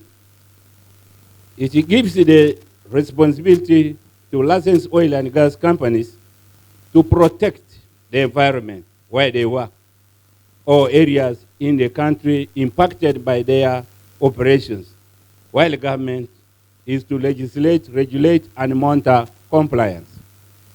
In 2015, more than 190 world leaders committed to 17 sustainable development goals to help and end extreme poverty, fight inequality and injustice, and at the same time, fix climate change. To achieve the above goals, each one committed to play his or her roles in taking forward the development and later the exploration and exploitation of the oil and gas resources in the country. Government is mindful of its roles in achieving sustainable development goals, that's SDGs. The achievement of long sustainable economic growth amidst climate change is a primary concern to Uganda. So we have to establish infrastructure projects taking into account the concerns of climate change. Ladies and gentlemen, earlier speakers have talked about the main purpose of the environmental and social impact assessment. Studies are being one of the main sources of providing the relevant authorities and stakeholders with sufficient information on environment and social aspects of a project like one. Government today is going through, where we are holding one of the proposed 2 public hearings over the environment and social impact assessment. So this one is for all of us to be brief on how they will safeguard this environment. It is vital to us, very fragile area, some of them, water, there are animals around, we are here. So all this, we must be protected from hazardous activities associated with these oil and gas activities. So this report is available. It is called the Tilenga Oil Project. So the report you have already read. The results of the field studies, environmental social impact assessment, and resettlement action planning will inform the basis of final investment decision for this project. So what they are saying here is everything they are doing, including these ones, will make the people who are supposed to put money here accept to put the money. They have not taken that decision yet until all issues are handled. I would like to conclude, dear friends, by underlining that today's public hearing is one of the milestones, and I therefore call upon you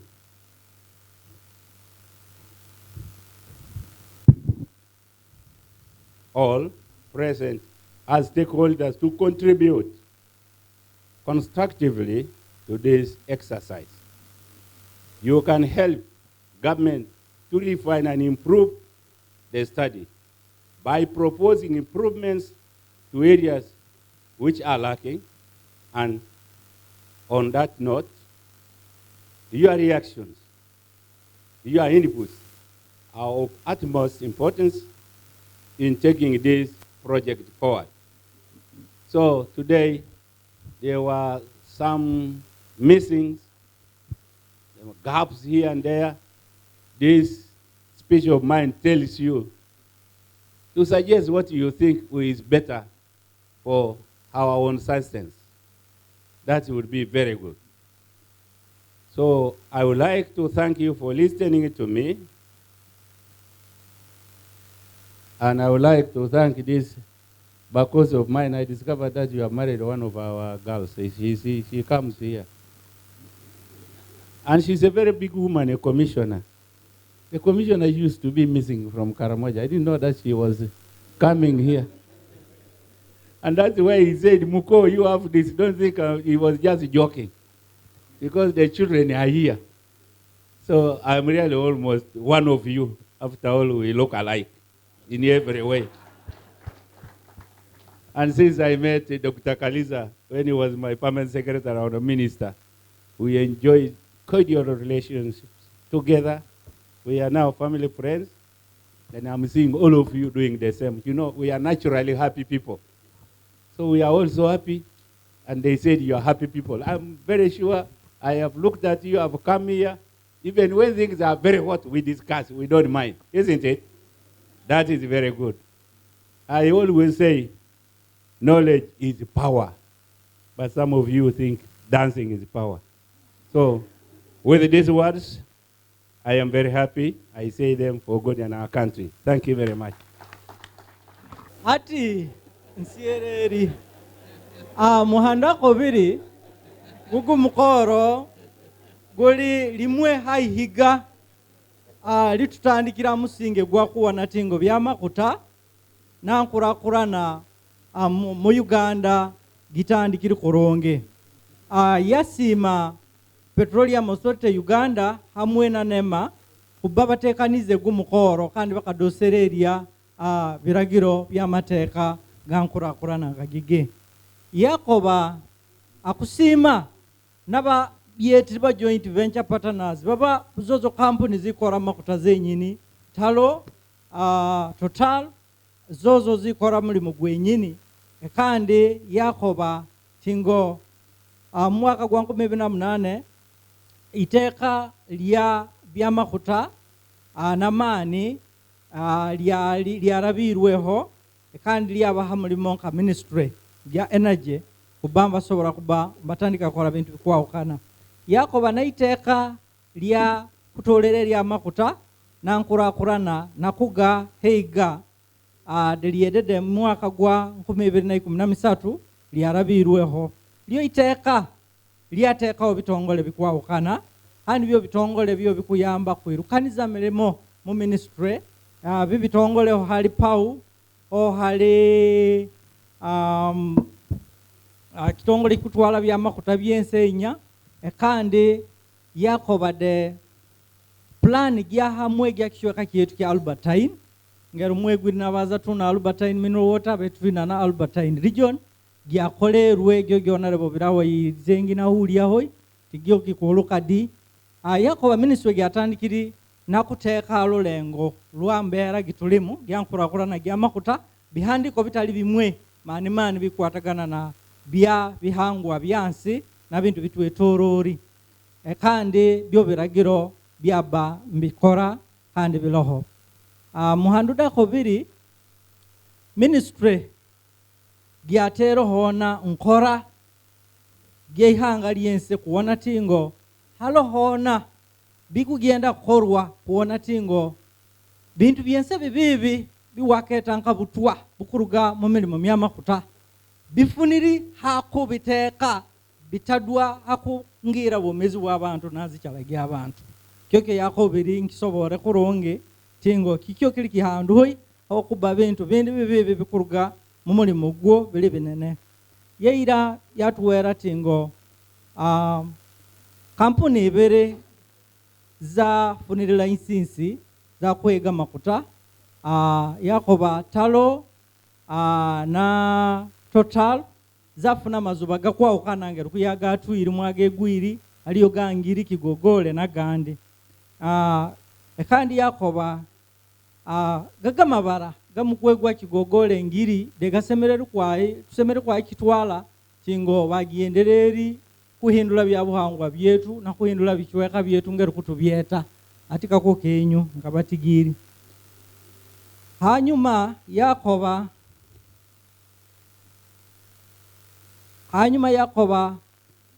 bamari kufuna license zi kampuni zatandikira milimo kandi mu mwaka gwa 2015 abakulembezi b'amahanga 19 bayikyalire hamwe bayikiririza hansonga 17 zikulingira nkurakurana gyansi kandi mu mulingo gukufwayo hoyi kuona tingo byabuhangwa tibi dweberweho kubebe ronde tibifunire buzebo kandi mahanga gense gakoba buli aina kyabuguda kyamuyitehe akikolesye mu mbera gikufwayo hoyi kuona tingo nababaho mwakya bedede bagiye mbera gironge munsi gigi bagiye gondezemu kibeti sustainable development hanyuma yongera yakoba tingo government giheriyo akubayo yemerera wa government kuona tingo memilimo myensenya miheri tuwe bantu bwire bukumala wona bitekerezo byetu tubiheriyo kandi nkurakurana gense geiza gibe mu buronge bwa kichweka nabantu bamuona yera yakoba tingo kikyo kyaletiro hona na nkuratu ibiri zizi zamani rondi nsorokano ibiri zizi gyetu gigina gigenda kuba Nwoya kuba nzibanzi tegekebwa ya ngero hona yakoba Tilenga nka project gina bintu bigigenda kora binene hoyi kimwe halibyo gilintekaniza bya project milimo myagyo kutekaniza kufurura abantu na kubasasula byense bihandu hoyi beti yakoba byo bintu bina kolebwa hanyuma bakuteka musente mukiki kintu kya makuta babbe ni bawona kikusoboka bedede kukora bakatola magoba rondiki hayi abanya kusoma project planning and management mwegiri kimanyisia ingalo project ukikolemerera awakuba costs za kalesei ati yakoba tuna kusagika government kandi tugyamahure gakumala kiro kya dero kuona tingo tuterekereriemu habibyo bili mu reports zigenda tusomebwaha na reports z'abandi mwaweni wakabanona kikukiraho kibateroho nkamubazi wededo kibaze wabanoina kikwijanja rundi kikusade kora mulingo kwawukana gibeto alternative mitigation measure do gibaze yabasima hoyi yakoba mwebale kumwitegeria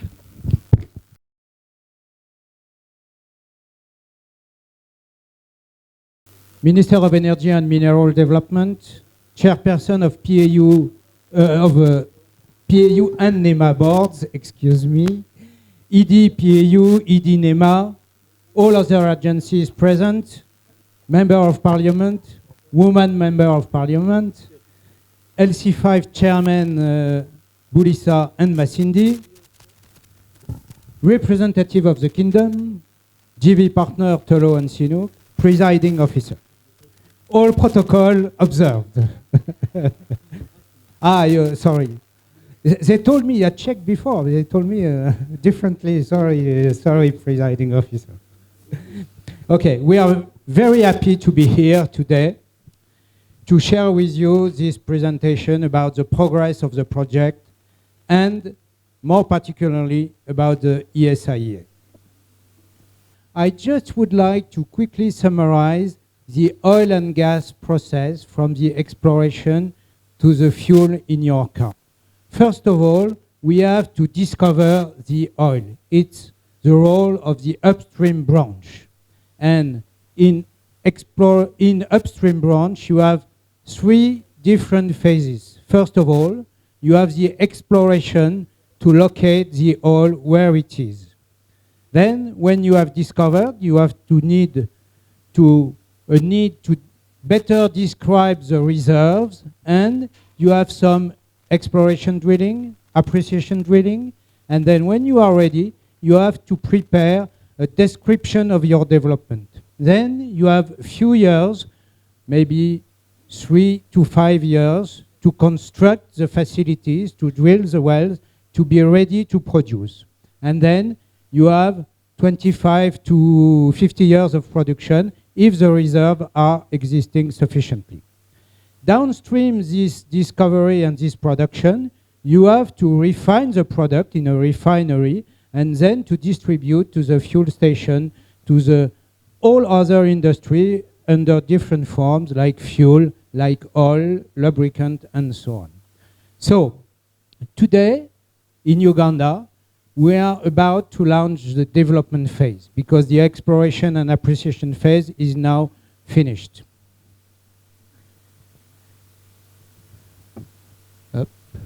So, what are the currently objectives of our project? Obviously, is to establish production as quickly as possible and using the best available techniques or practices. First of all, as we say in Total Group, safety first. So it means that the development is obviously covering the safety of the communities around us and the workers. We need to minimize all adverse environment and social impact.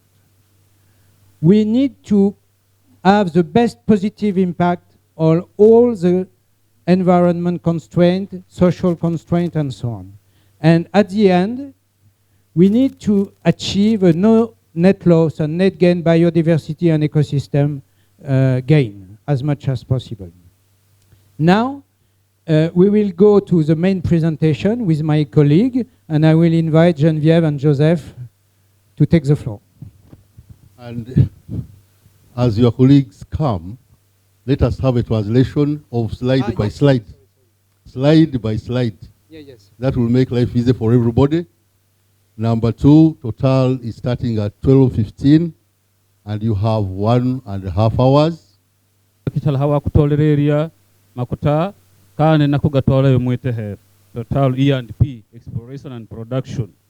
Akobiri vale haha hawakubagana natuwe batuolo kiante progabatandika mule magwa makuta atati bador hai kana kwa bakwiza kuraba mo reporter giko baza kubyaho hangwa nanzi cyalano by'abantu mu bwihi hoyi nakoba mule magwa makuta guraba madara gasato halaho idara lya kugatolereria yo lya malikiri halaho idara lya kutaho makoro gakuona nti gasagikiri mule magwa kutole makuta mwete kandi halaho idara lya kugahulukia nako wakande makutaga guo bamaru kutandika gahulukia habaho kugakenena mwikenene ronka lidili akavale nalyo lya kasinyin kandi habaho na kugalibatia kugatora haba kugahulukirya kugatwala hagasemerere akutunga katale nakoba hatati tuli kwidara lya kutawa makoro gakuona nti gasagikiri mulimo gwa kutoleyo makuta gibeti development phase yaka mulimo gwa kugatolererya na mulimo gwa kugumya nti kuo galo monene gatukusa kutola kandi ngatu goverisia goba gumari ya idara lya exploration and appraisal balimari nakoba kigendera kyandikile kuona nti makutaga bagahulukire mu wangu hoyi yakaba betu mubiyense kintu kyakuona nti habereho muntu kulenda kuronge womi wa muntu wawulikiro n'abakori gyo gicola nsonga gyao gikoto gihandu hoyi wabamba akora milimo myao kyonka yakaba yate mubiyense bakuona nti byawuhangwa nanzicalano gy'abantu tibikwaturwe uko bebe bakubamba akora milimo myao ati na haho yetabira bamwe bakwiza kumweteranizaho aleke baturabira mu wihi hoyi reporter gikobaza ku byawuhangwa nanzicalano gy'abantu mwebale hoyi gadi manomu ay total wedo kawesho lembe magwakere kum chokri mwa maka kini no matin abedo kawashinya tin eni wabini wakeni ni winjo lembe ikum lembe magwakere kum chuchumuti yakowa karchalo kala magwakere kum kopa dano ya yima tungtung maebedo kawachu niaya itishme mimo miwodomo utep matungtung adek achel te sayomo man minge rompa mone majulungonya ya exploration and appraisal main gdar ni tum mokende utie pinelungonya field development ni keto jam tish mo mitrepe wodomo kudingom ni ayun work woko ma ende madungoti kawoni eni then matokshen kama eno tumuta pa work kama julungonya production phase madunju wodo kudomo ko kumen ay kudingom ni work achido don kama kachati metish donc chalama tishmaino gizo ubashada ni timere dungu mako juke danu ungi pipinya ngombo chada ni timere matin enigi wala ni bino eni i program ne entore kama ubashada ni work pina pere kinchalo ve total pin magina ma pere ku pina gulungunya safety nyo bedo go kri dan bedo maber meno pina pere sana keto agibi yongonya ya tishmagi chote mimo unyok bedo padano nyo mishan ni danu kada ku chuch mi amuti ko bende donc pina pere ewa chunya ya woni eni eluongo chilbende jawude mokende mi talo do bin bende in a chic take many eni. Thank you, Mr. Presiding Officer. I will introduce myself. I am called Genevieve Munduru. I work in the Integrated Project Group for the Tilenga project. So it's my honor to be here to throw some light on the work that we are doing in the interest of the nation.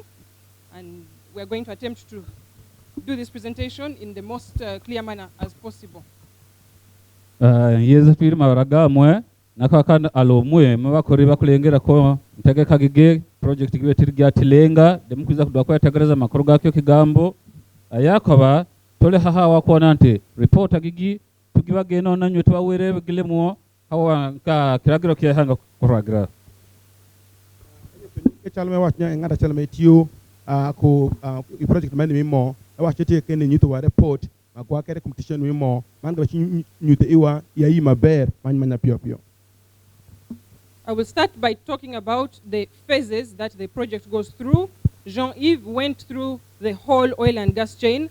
I'm going to explain to you what you should expect and where we are today and how you are going to see the changes that are going to come because of the work we are doing. The first phase is called site preparation and enabling works. During this, you should expect to see activities like acquisition of land and resettlement of people, clearing of land for the project facilities, construction of temporary facilities like camps, a lot of drainage work. You should expect to see upgrade of certain roads, building of new roads because we shall need roads to be able to access the different areas where we're going to work. Construction of infrastructure like a jetty. We have to do river crossings at certain points. Therefore, we need infrastructure that will allow us on a barge or on a ferry to move from one end to the other. We shall talk about the Nile crossing later. We shall also talk, there's also an activity like the upgrade of Bugungin's airstrip and construction of logistic checkpoints to allow us manage traffic. Akobere, akwiza kutandikisa nako tuwera madara ga mulimo gwa makuta gugarabamo yakaba akutandikisa idara lyakubanza lyakobere habaho kunihiriria kikaro kyakukoramo yakubanza mu idara lilyo haba mukutunga etehe cyal twakora milimo kandi uwo mukutunga etehe haba wada kufurura abantu habaho kutemora bisaka nitwetekaniriza milimo mimiu cyal twatamazuba ga makuta cyal twata ikoro liyo nyini hamilimo mkiza kulibatira kandi habaho nako bimba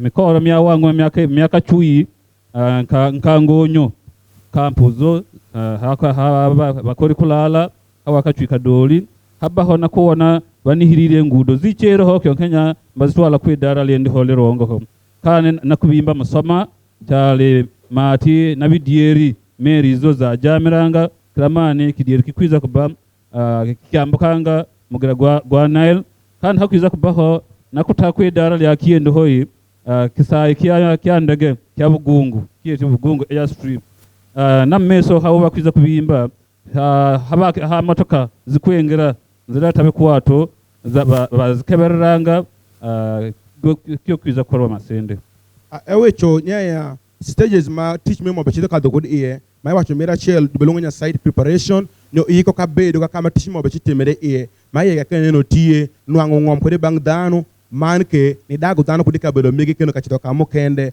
nchako ndiketo gedo ikumtam teach nege mo maka tim teach nege man miketo wanga yo kakama gibe woto ko de teach nege man bende ni ko camps kakama teach gibe bedo iye kendo ewecho ikum ka bedo magama talove donam kakama fedi migibe jemi iye gima ka ginen gi ko maber machu man bende gibe chidoni iko ani meda rompa bar ndega muti bugungo yino nya bugungo ya strip ne bedo maber kado tokshin ewecho nya kichitoka keto kama gibe do time checkpoint mo tukare mo bedo ka mondo bino kunyeni ni keto we keto mtukare kudu romba kacha isamitish eno. The second step, everything that we have talked about is just preparation. The second step, number 2, is construction and pre-commissioning. That means we construct the actual facilities that we use to produce the oil and to transport it. So there will be the industrial area where there will be camps, the central processing facility, there will be well pads. We are going to show you a map to show you the layout. There will be the water abstraction location, drilling of wells, and the installation of the pipelines, which will now carry the oil from the well pads down to the central processing facility, and also certain facilities for testing. Akobiri idara lya kubanza lyo lyakali lyakwyatekaniriza milimo kyonka idara lya kabiri lele kubimba kunyini kwa makoro gagenda kusagika mulimo nkagugu gwa makuta kintu kyakubanza tukwiza kutaho kikaro kya twakoranga milimo mimio ngonyo zo kamputo tubimbe central processing facility kikaro kyakunihiriria makuta kutola kugatola mobe kanja kugadosia mwedara chalga kusora kuba ngaheta kura pipe ugatwala hagasemereri kuganihiriria kandi tukwiza kubana kwemba maziwa gama kuta nakutaho ikore lyakusikama mezi proga mwetaka ugenda maziwa gama kuta namwe ikoro lyo lyakati likunihirira makuta tukwiza kutaho na kwemba na ya pipe mihanda mya pipe kuona nti milibatire makuta koroga akekarukia kibaganihiriramo kugatwala antu handi habaga kenenera na gahulukia hagasemerera kugenda ewachu niya mirario utie odongiro de makokume kumira chacha bodo yiko kaboda yika mirario tidon giro de makokume migiero kakamajibe CBM eno julungu ya CPF niketo udima tung kabedo kakita echa kujamtichi mangenge mibiomo enogi man bende kuchibedo kutichimu kende migmero ni golo momo kende bende man kebe kichide medo niketo pipe ingom majibe gamomo eno kudi vurumo kuno kamajibe gole yendi chini kelo kamajibe chibi kucha CPF keno kilo keto lundo gibino keto pipe mokende no mugro gamo pin lokune nam dibini kelo kamajibe gole mo waketo kontichi pa mo ni ay kudi ngom kutani woko. And the facilities, once they are built, they will be commissioned, used for the operation, which as per the production licenses that were awarded for about 25 years, and then they will be decommissioned.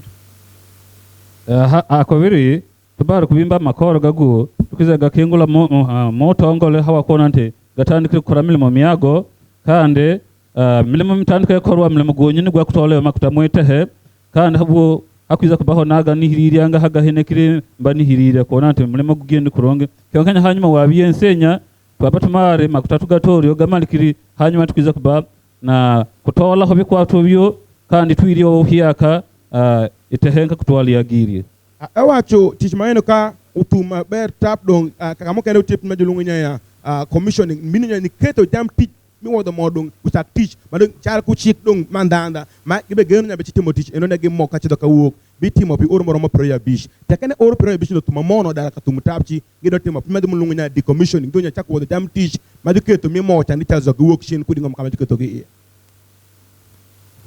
The slide is not showing anymore, but anyway.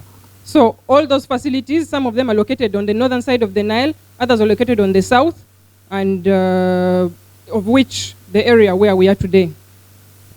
Akobere bikwatu yo byesenya belo halo bende bele byama mokizi wa matemba ga mugira gwa Victoria Nile kandi halo ga ndgale mu masirimuka ga mugira de gogu. Awacho jam teach eno ne gi mabe shitiwi geno gi mokende uti iloka muja kucha udite gemi pa kucha mangeke ti iloka nam yo kunyeni itengemote yo kunyeni. Next slide, please. So,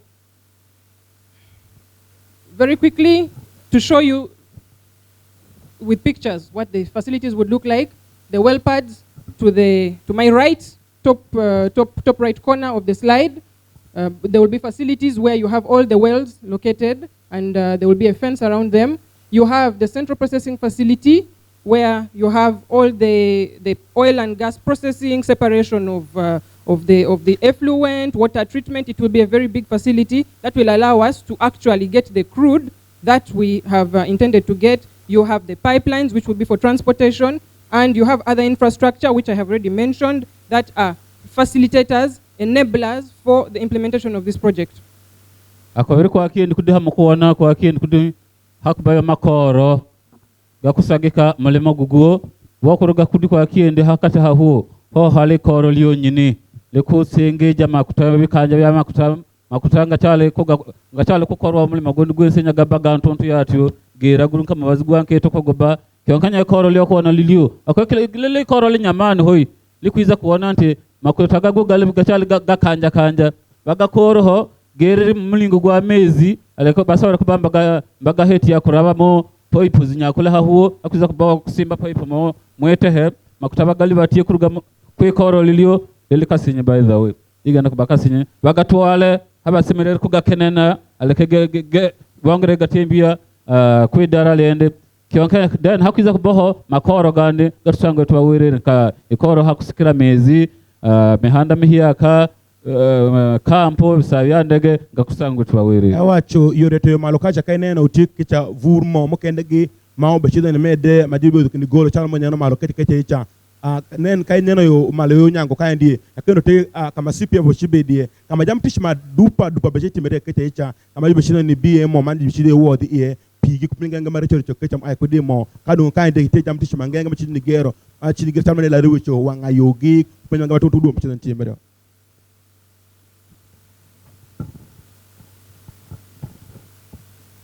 So what do we need for the implementation of this project? Number one, land. You've seen certain activities going around in certain areas that are very important for us where we need to acquire land. Our estimates today is that for the permanent facilities, like the central processing facility, there are several others I will not mention, we need about 1,100 and something hectares of land.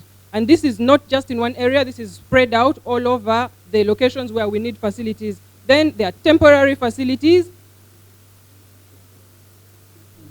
like camps, 1,111.9 hectares of land.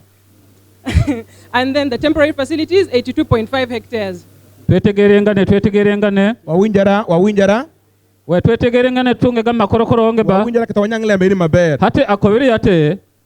Kuona nti ntegeka gigyo tugitere mu nkora kurongo tukwiza kubana bitkwetaga kintu kyakubanza tukwiza kwetaga etehe matehega tukwetaga gali gabe kayebere halo etel kwetaga kutaho makoro gakwichala hawa kasumikale hoi de onde biro na biro kyo kakurisi gam permanent kyo nakoba iteheli likwa tagu hawa mali magugu makoro galo hawa biro bine hoi gale wonene wa akubiri hektea gimwe gibamo ika everenek chweka masa akubiri hektea rukumi muchukumi muikumi na gimwe katonyeze mwenda hati kutonga ika zeta lilio bibyo rukumi muchukumi muikumi na gimwe na katonyeze mwenda okubaza mironde mebere na kichweka notonga ika zakozo kumansa zilimo nkome bebere na kentuko ika then yeza yakoba hawa makoro gakachui gakere kadori bakwenda hektea kinane na ebere na kichweka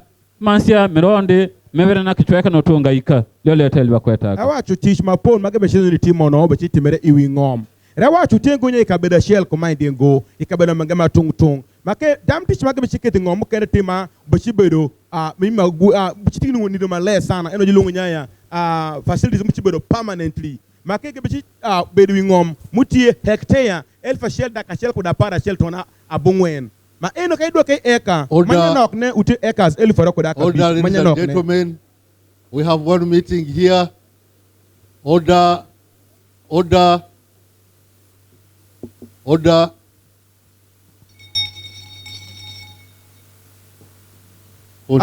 Kadong dam tish mange mabiberu pikara makumanya nok madong tek mod ara kachakuni mol tap kachito kultere refinery tap chi ibuna nganya dam tish manange mangeje betimangoni ibodo give aishin ke betini bedo wingom mutie hectare pira bora wi area to na busiel po inia ya hectare chel utie ekario kunusu. I have been requested to clarify on what temporary facilities are. There are facilities like the camps, the construction areas for the Nile crossing, for example, and the vehicle checkpoint. Watu nyaya dukwa nyaya kenyu pinma muchiri nyanok mamachi aicha uti chalo ve camps kabaro migero chalo ve idonam kama free beka landing iye man ke kama bechi ka checking iye mutukar rojula checkpoint camp muchi bedu masindi ena bibero njango tekesawro mbege mangoni gibi aichen akobiri bamsabiri amazeho ha makoro ga kachui ga wangu go galigale nakwa makoro ka camp zozi bakubimba yabe relevant ya wangu nakwa what else the construction areas be karo chale bakubimbira bakwetekaniriza mulimo ga kutola iba makuta zozo nanka camps izo. So we need land, that one we've spoken about it. Number 2, we need water. Akobiri kintu kyakabaza bako tukwendea te kyakabiri gali mezi mira chelwa mitongom mira wa mitopi.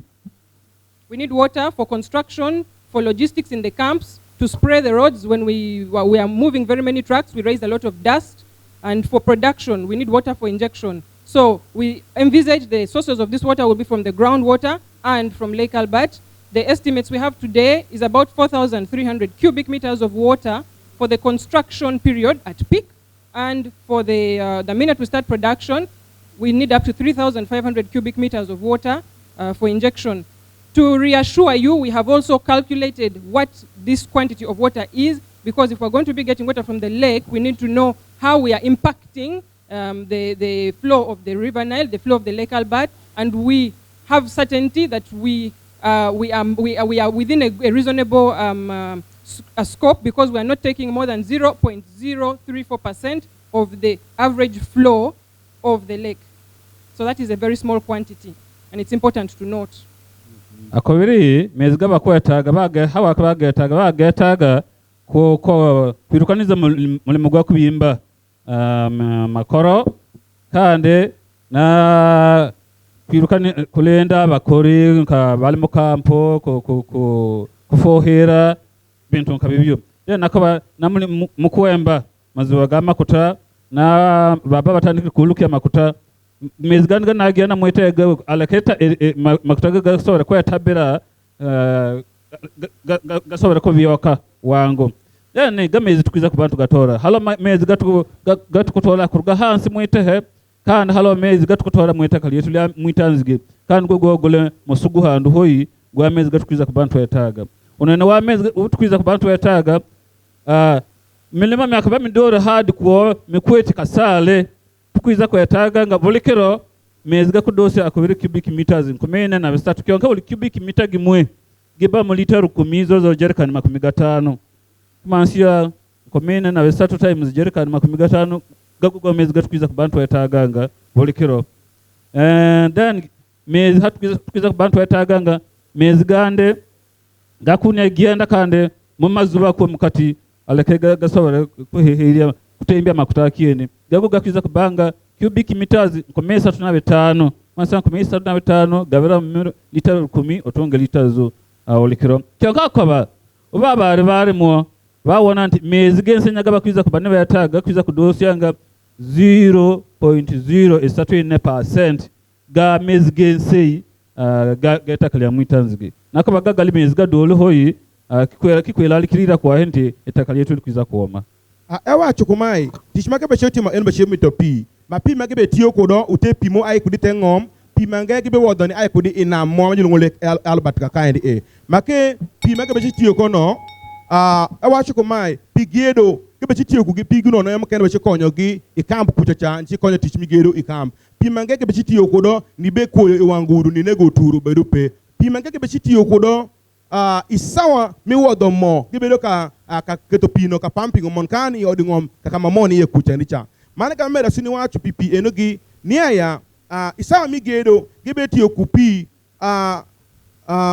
cubic meters elfa ngwen kudaka de ku bangshing make poinya ya cubic meter shell ute liters elfa shell now isawa ma lo mi chakne wodo do mo ko dingom pi ma gibe kilomodo pinyingom ka cheka wodo mo kucha gibeti okupi cubic meters elfa de kudaka beach me wacho repi eno negi kaini ana ko biyo kipimo kupi mutima ke chigwoto kute na mi alba milek albat nyona ma mo ende unek bonyo e wacho ko manya ginwanga nyagi be wodo mo abigi wodo pi 0.0 adek angwen ko papi mamondo mutima mondo na mo ende ko bang urashel so inwanga nya ite pi manya nok akecha.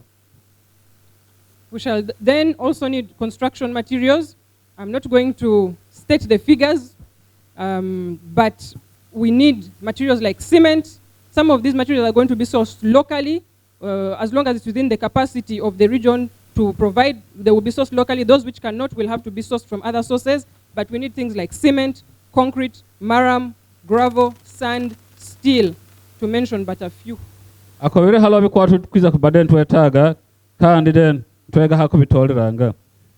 Akobere tukwiza kubantu tuetaga mahiga gachwachwane, tukwiza kubantu tuetaga siminti, nkokoto, mahiga ga kubuwa mu rugudo musinye nabyo mabindi kyonkenya nakoba tukwiza kwa kamba hoyi kuona nti hake kusobaka byo bikwatu tubitolere kuono kwa mugi kyonkenya bitakusobora kubantu tongera kuno yetukwiza kubantu bitongeranga hantu hande kuku hatukusoba kubantu bitongera akobere akuiza kwa kobaza unene waule kikwatu tukwiza kubantu yataga bibyo abigendero kwa imana kyokabele mu reporting awachu jam teach magemi gedo pokama pinya gedo ka IEA ewechi kum cement ewechi kum maram nyo muchanga gi arachel ku kidingi kidimu kende arachel ku kuyo kuchuma mangenge awachu ni ya pinya ne gi mapol manwangiri kunini gibeti okumatekani kunini teka manwangere kuningo ka gam kende entore ebe chinyito iwango nyaya nyo kuyo mito nyo tan maroka nyo kidomito tan maroka mene chucho pirengo. And then of course all these things cannot put themselves in place. We need people to put this in place. We need equipment, and the human element is inevitable. So very big efforts have been made by the authorities, by the joint venture partners to ensure that we move national content, we try to promote national content, try to involve Ugandans as much as possible in the work that is being done. In terms of human involvement, during the site preparation and enabling works, we need 2,000 people. Construction, 4,400 people. Commissioning and operations, about 200 people. The numbers go down because the work reduces, so of course the numbers have to reduce. But this is a very big number of people, and the project is estimated to have about 70% of the workforce being national. So I think that is a very big, important thing to note, that efforts have been made to promote national content. Just to help you understand, the project is going to span over more than 20 years, so the objectives and the strategy for national content is also designed to maximize potential and grow potential at the beginning, and then be able to implement over a long period of time.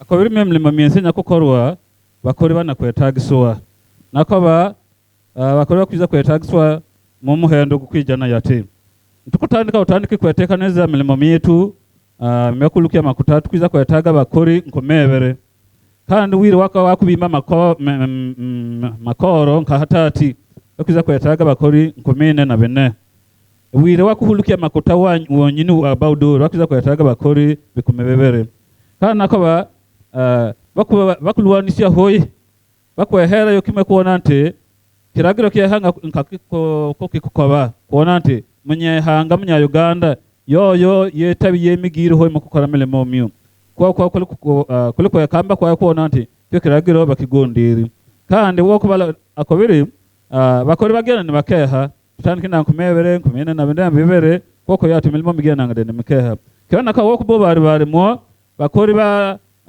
nsanju kuchukumi bakwiza kubabanya Uganda bakuruga mu ihanga yetu yo Uganda kandi bitongole byensenya byo bisatu byeteranize kora hamwe tongole kya total kya talo na kya sino bakulwanisha na gawo gensenya kuona nti kiragiro kyakoresa abanyehanga baba ikramana milimo myo bakidosiriri ewacho pitishma bichitemerege bishimito dano maka gitikuro isamiko kabero nyilunganya site preparation gimito dano moromel fario tekada ko sa miti ma ko ma dum mi gedo ma ko kome ke ba jimi to dano el fo ngwen ko daka ngwen redung tek tam tinyo zo dara ka gero gitab ba dum mo cha ka chuir tap gido go mi to dano dum daka re o kende nyu dano ma gama ka to mangoni na dum tishimi giti mangoni o dara ka tum so ento tishma ke chitimo eno cheke gebe china no nyaya tisheno o be chino ni mio tish dano mi Uganda ma tisheno ma polzo dano maromo am Uganda ken percent pirabiro dano ditinyo ma polzo chibudu dano mi Uganda 100% pirabiro zo bodo dano makani mi Uganda man kichina na nyage timo arachelo kinma chikpa Uganda betimangoni do chiko kudo. I would like to just point out one thing that is very important for Ugandans to know. There's a tent somewhere out there which has an NSD table NSD, which is called the National Supplier Database. That is work that has been done by the Petroleum Authority, which is very important. It gives you the possibility of registering, being in this database, where you are then given the possibility to respond to job offers within the oil and gas industry. I think this is an opportunity that should be taken care of, taken without, you should run and jump on the opportunity, grab the opportunities as they come, because I think it is all in our favor that we take up these opportunities. Akabirika kada kwenda kabaza wako oloka hadi halo account kwa NSD National Supplier Database nakawa kwa uweko kora na kitongole kokora mulemo na kitongole kya makuta okusemera kuba we hand kisirie kitongole kya business gam ogihand kisirie bakutu naka kitongole kikwirukaniza mulemo ya makuta Petroleum Authority of Uganda bakuegiri nti business gyamo gibe ata usinge makolome and company nakiane bagihand kisirie kuti bagiegiri ato bagenda bakatolereria bakwage nolio bakuha mulemo kyokote hand kisirie mukikyo kile kwa kyango ekola kyane kokora nabo so akubeka mbisia ole monto ahandikisi business gyamwe naba NSD National Supplier Database ewa chukumai kawoni mabosho ini demiteke tanu kingei niya ya kani woko ingi kap ingi term tekacha ibonu wankete cha jumi pao Petroleum Authority mi Uganda kiteke kyo dano ngado miteka chikyo business nyokolo kaperi a National Supply Database kakecha echa kom chik pagamenti ba washinya echopo ka supplying pinmoko i bank oil company nyoke oil industry tekna ngike wiringo i National Supply Database donc ai kay miranya e chidi ke wiru team supply i oil industry nyoke company mimo e chidi ke wiri chikyo nyekolo kapiri kutecha. A lot of work has been done already, as it has been highlighted by the State Minister in his speech. Very many people have been involved of all disciplines from all over the oil and gas industry with a lot of experience. And the aim really is that we have to deliver this project. We don't have to just deliver it alone, but we have to deliver it well to the best of our capacity. We have environmentalists, people who work in the geosciences, the geophysicists, the geologists. I had someone mention that we need to explain some of these things better. We have people who are surface facilities engineers like myself. We have people who are in environmental, social, and all the disciplines. The aim is that we want to work together. We want to work together to deliver this project and to deliver it well for Uganda.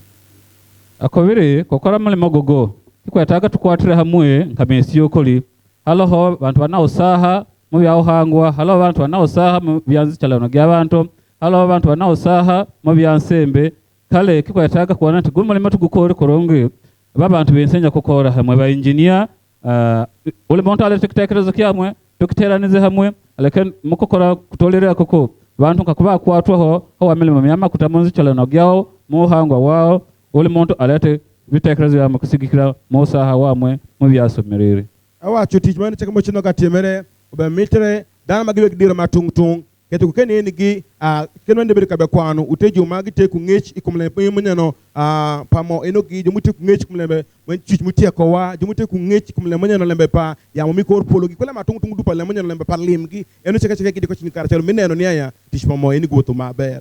And one last thing that is very important as well, we did not just decide to locate the facilities where you're going to see them in the future.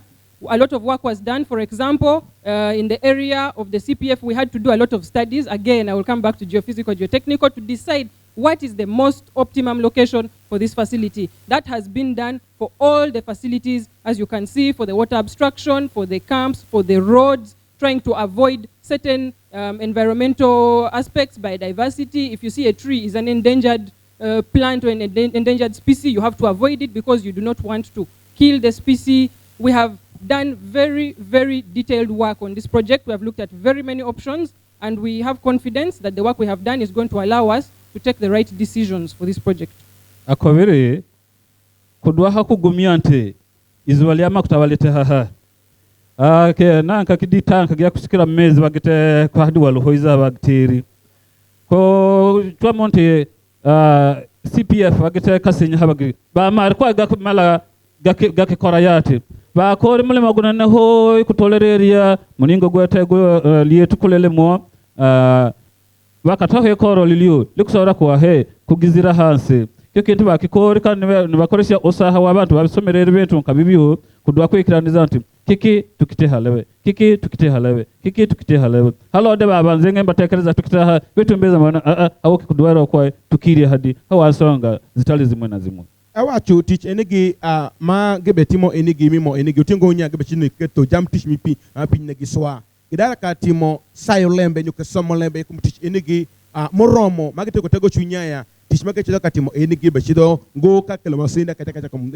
dana kata chalo kum nga tung nyo utinyo le yen moko gima pigi tek kata maka ngunyo giswa maino de gnyano nyaya teach migi yo sayo lembe migi dara ka go ka ngoni pinyeri keto gi kelo dana muti kudiru ubunu team of nyonya geophysical chal ku geote technical magi bere ka sayo lembe kum pin mutewi ngom enigi magi bere ka sayo lembe kum ngom ne ko kome tego pango mutene ne de keto jam ti joge chidoni keto iwi ngom cha kodu chidu sen bere padano manke kode bin ebe ni masedi igi ya nyim tishimigi so kete ko no genma nyaya tishimigi magi chekatimo chal ku sayo lembe migi ubichi woda doki maber.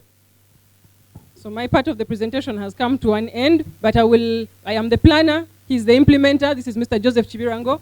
He will be able to take it from here. Thank you. Thank you. Akobere yomule magwa mwe akuya kontanda gyabaletri agukori kubayo gwa magole kukola kyane kokora ntegeka betu kutamantegeka monkora yo eziri yongogo so kaba were kaba holere ntanda gyaba timo ujika keni kom eneti mo chalo vija tim yik nyoka tim plan donc woni timo padi jika woni ngam luketo I plan tay teach ngam ngedar ka bino mo chitero en I program ne wa foyo. Okay, thank you very much. I will just explain in detail what my colleague has just explained. And so I will explain the process by which we extract the oil. We transport it to the central processing facility. We process it, and we deliver it to the export options that we have, export and refining options we have. So one of the most important facility that we shall have, and already we have been in that area trying to acquire the land, is the central processing facility. It will be in the industrial area. Sorry, I'll just explain the full slide, then you summarize it. So there was a question that was raised earlier about what we are doing with that entire area. So that's that area there that has the red box and blue box and the black box. That is the industrial area. It is about 307 hectares. And what we intend to do is to locate the central processing facility. That facility receives all the oil from all the different well pads. and we process the fluids. The fluids come in a combination of oil, water, and gas. So what we do is we separate the three, and whatever you see there is meant to help to separate those three phases. We remove the gas, and it goes into a gas compression system or a conditioning system to allow us to generate electricity, which helps us to run the plant. And also, if we have an excess, we can export it to the grid. Then we remove the water. We try as much as possible to strip out all the water from that phase, and we use the water to re-inject the water back into the reservoir, and it will help us to push the oil out of the ground. Our reservoir is such that it needs to be helped to lift the oil out of the ground. Then what we are left with is oil. And the oil is then, we take it to what we call a storage facility, and that storage facility is kept running with oil. It fills up, it empties into a pipeline that delivers the oil it will be delivering the oil to Kabale, to an export pipeline line, and to the refinery. So that's pretty much what we are doing at the central processing facility.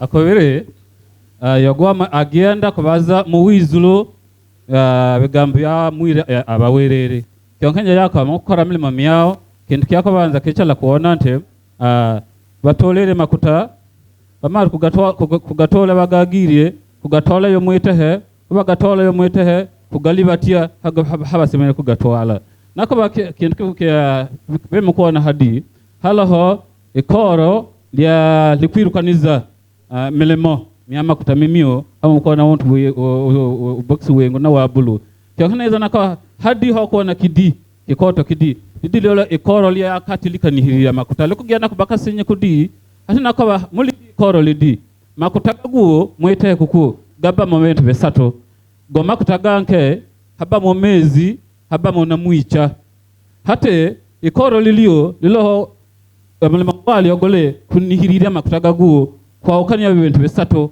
olekento bakire hawakyo mezi bageria mukite makitanka mukizuba kandi gago mezi bagahulike mala kwa gasandara muite hanza kuno debawunya bageria mwizi wali amakuta aleke gakonyere kutembya makuta kiyende muicha debana haba gutwala kandi gwo ngutukonyera kokora masanyaraze hati makuta gasigere gago bana bagabeka de atiga cyale bagabekira mudi bogezula ne bagabatira mu pipe zizo bakize galibati bagatwala kabale kudi hoyi mawseroka ngaruga kabale bagatwala kande hamtana kudi Tanzania haba kusoro bamba gahulukia mutale wa hanze kyokyo ikoro lidi hadi so koko kintu milima mikule batayati awacho ana bachiwecho itut palabenege ikumjamtish na majilungunya CPF kakama bechedoka BEMO enogi kakama nungu modaraka ai kudi ingom kuchicha tap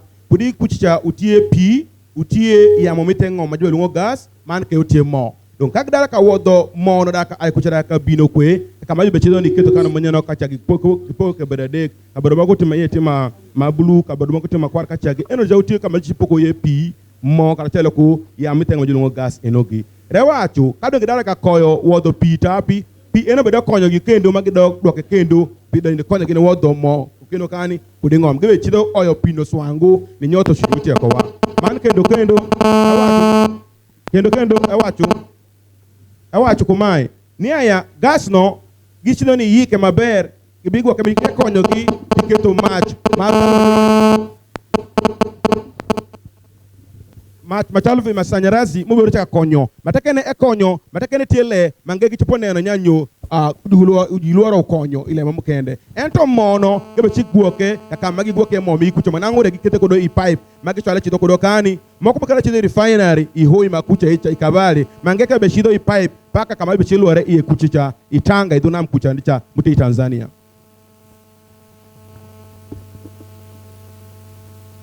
Okay, so there are two other facilities that I need to explain, and pretty much will end there, which is the well pad. So what you will see scattered all around Buliisa area are well pads, and that is where we extract the oil from the ground. So we'll have drilling rigs on the well pads. We shall have a number of facilities on the well pads.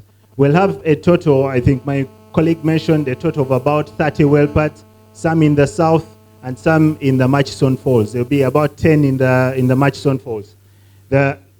We need about between 5 and 10 hectares. But what we are doing here is we are trying to limit the environmental impact by aggregating a lot of the wells on one pad. So we'll have up to 24 wells on one pad. We'll bring a drilling rig to the pad, and it will extract as much oil as we can from that well pad. We'll have within the well pad itself, we'll have a number of facilities, including wells or well cellars, as you see at the bottom right there. We'll collect from the wells. We'll collect the oil to a manifold, and then the manifold will send the crude to the central processing facility and other infrastructure that support that process to happen. Akobiri hapo akubaza ko maziwa gamakuta kwemba kwa maziwa gamakuta kiona kwa hapo ha izo ya makuta hakwiza kubaho makoro gandigana ne hoyi kintu yakwa hakwiza kubaho akobiri izo ya makuta likwiza kubama logo kandi logo hakwiza kuba bakwiza ko bimba kuronge mwako wona bekukorwa mu kudi mukati kudi tibeheneri nywe bantu bala hanze kuno bakwiza kuba wondi kingera kinene ronde nanka kirerezi kinene so bakwiza kutoka kisika kirongo kuona nte we muntu wa hanze to kwa turu okobebe hawa milima myam katikudi kandi hakubiza kubaho na habakubeka gate hala batemed wage nte ite hala ikilinka kibondi mukutemora kwao mpabo etehelende lila hahu likwisa ntana mugasu liyo teda wakiza kuona banda mulingu wako livekramo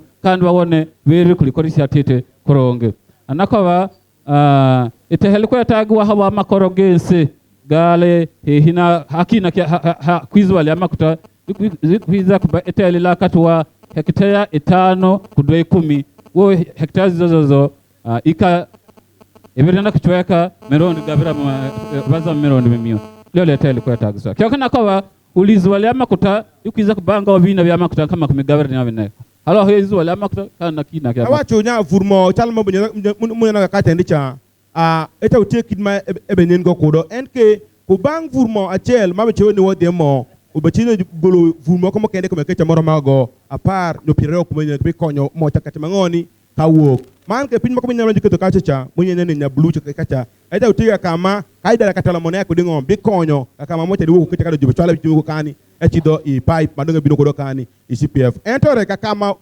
monen echa bachimito ngomikin eka hektea abika tunde hektea apar poimoni wayo nya hektea teka zare kunusu. So the last facility that I would like to explain to you, which completes the process, is the pipelines, and these are the areas that really affect us and the land that we require. So from the well pads, we shall have. Can you move to the next slide? Sorry, I explained that. If you can move to the next slide. Yeah. So from the well pads, we need to deliver the crude or the fluids that we extract from the well pads to the central processing facility. And we use that with a network of pipelines. So from every well pad, we shall have to deliver the crude up to some point to the central processing facility. We connect all the well pads together and end up at the CPF. So these pipelines will deliver crude. They'll also have to deliver the water from the CPF that helps to push the crude out of the ground. And they will also have cables that help the CPF to communicate with the well pads, because ideally the well pads are going to be normally unmanned. So what it means is that we shall not have people staying at the well pads. So we'll need communication facilities along the pipeline route to be able to communicate, to have the communication with those facilities. So within the right-of-way, a right-of-way is going to be about 30 meters. Within that right-of-way, we shall have a crude oil pipeline, we shall have a water line that takes water from the CPF, and we shall have fiber optic and electrical lines. That is the composition of what we require for the 30 meters. And once we've buried those lines, they'll be buried a distance of about a meter below ground. We shall return we shall backfill, and the land will be available for use. So it's temporary acquisition, and once we have buried the lines, we should be able to have minimal use of that land. That's pretty much the process. So from the well pads, we extract the oil, we deliver it to the CPF, we process it, and then send it to refining or to the export line. Akore ikora lia malera yolo ukora muhanda mya poipo zizo mihanda zikwiza kutukonyera yate kintu kyakubanza poipo zikwiza kulibatia makuta kugatora mazuba nkabikanja kutu abawere makuta muicha na mezi bagatwala mu ikora lia hakati likunihirira makuta gago kuyaukania kande paba muhanda gonde gokulibatia mezi kuona nte mezi gago gasobora kutege kutola makuta hansi mwitehe kugatembya akiendi paba omuhanda gon kandi gokukonyera byakukuko byangana nakaba mazuba gaga meme hanu mkize connectinga mazuba na ikoro lya kati lya CPF kuona nte kikokora kudi mazuba kuna CPF wakietegerize kandi kikora CPF kudi mazuba wakietegerize kuraba mo muhanda gwakuko byangana go yona ekande pipe zindi zikwiza kulibate makuta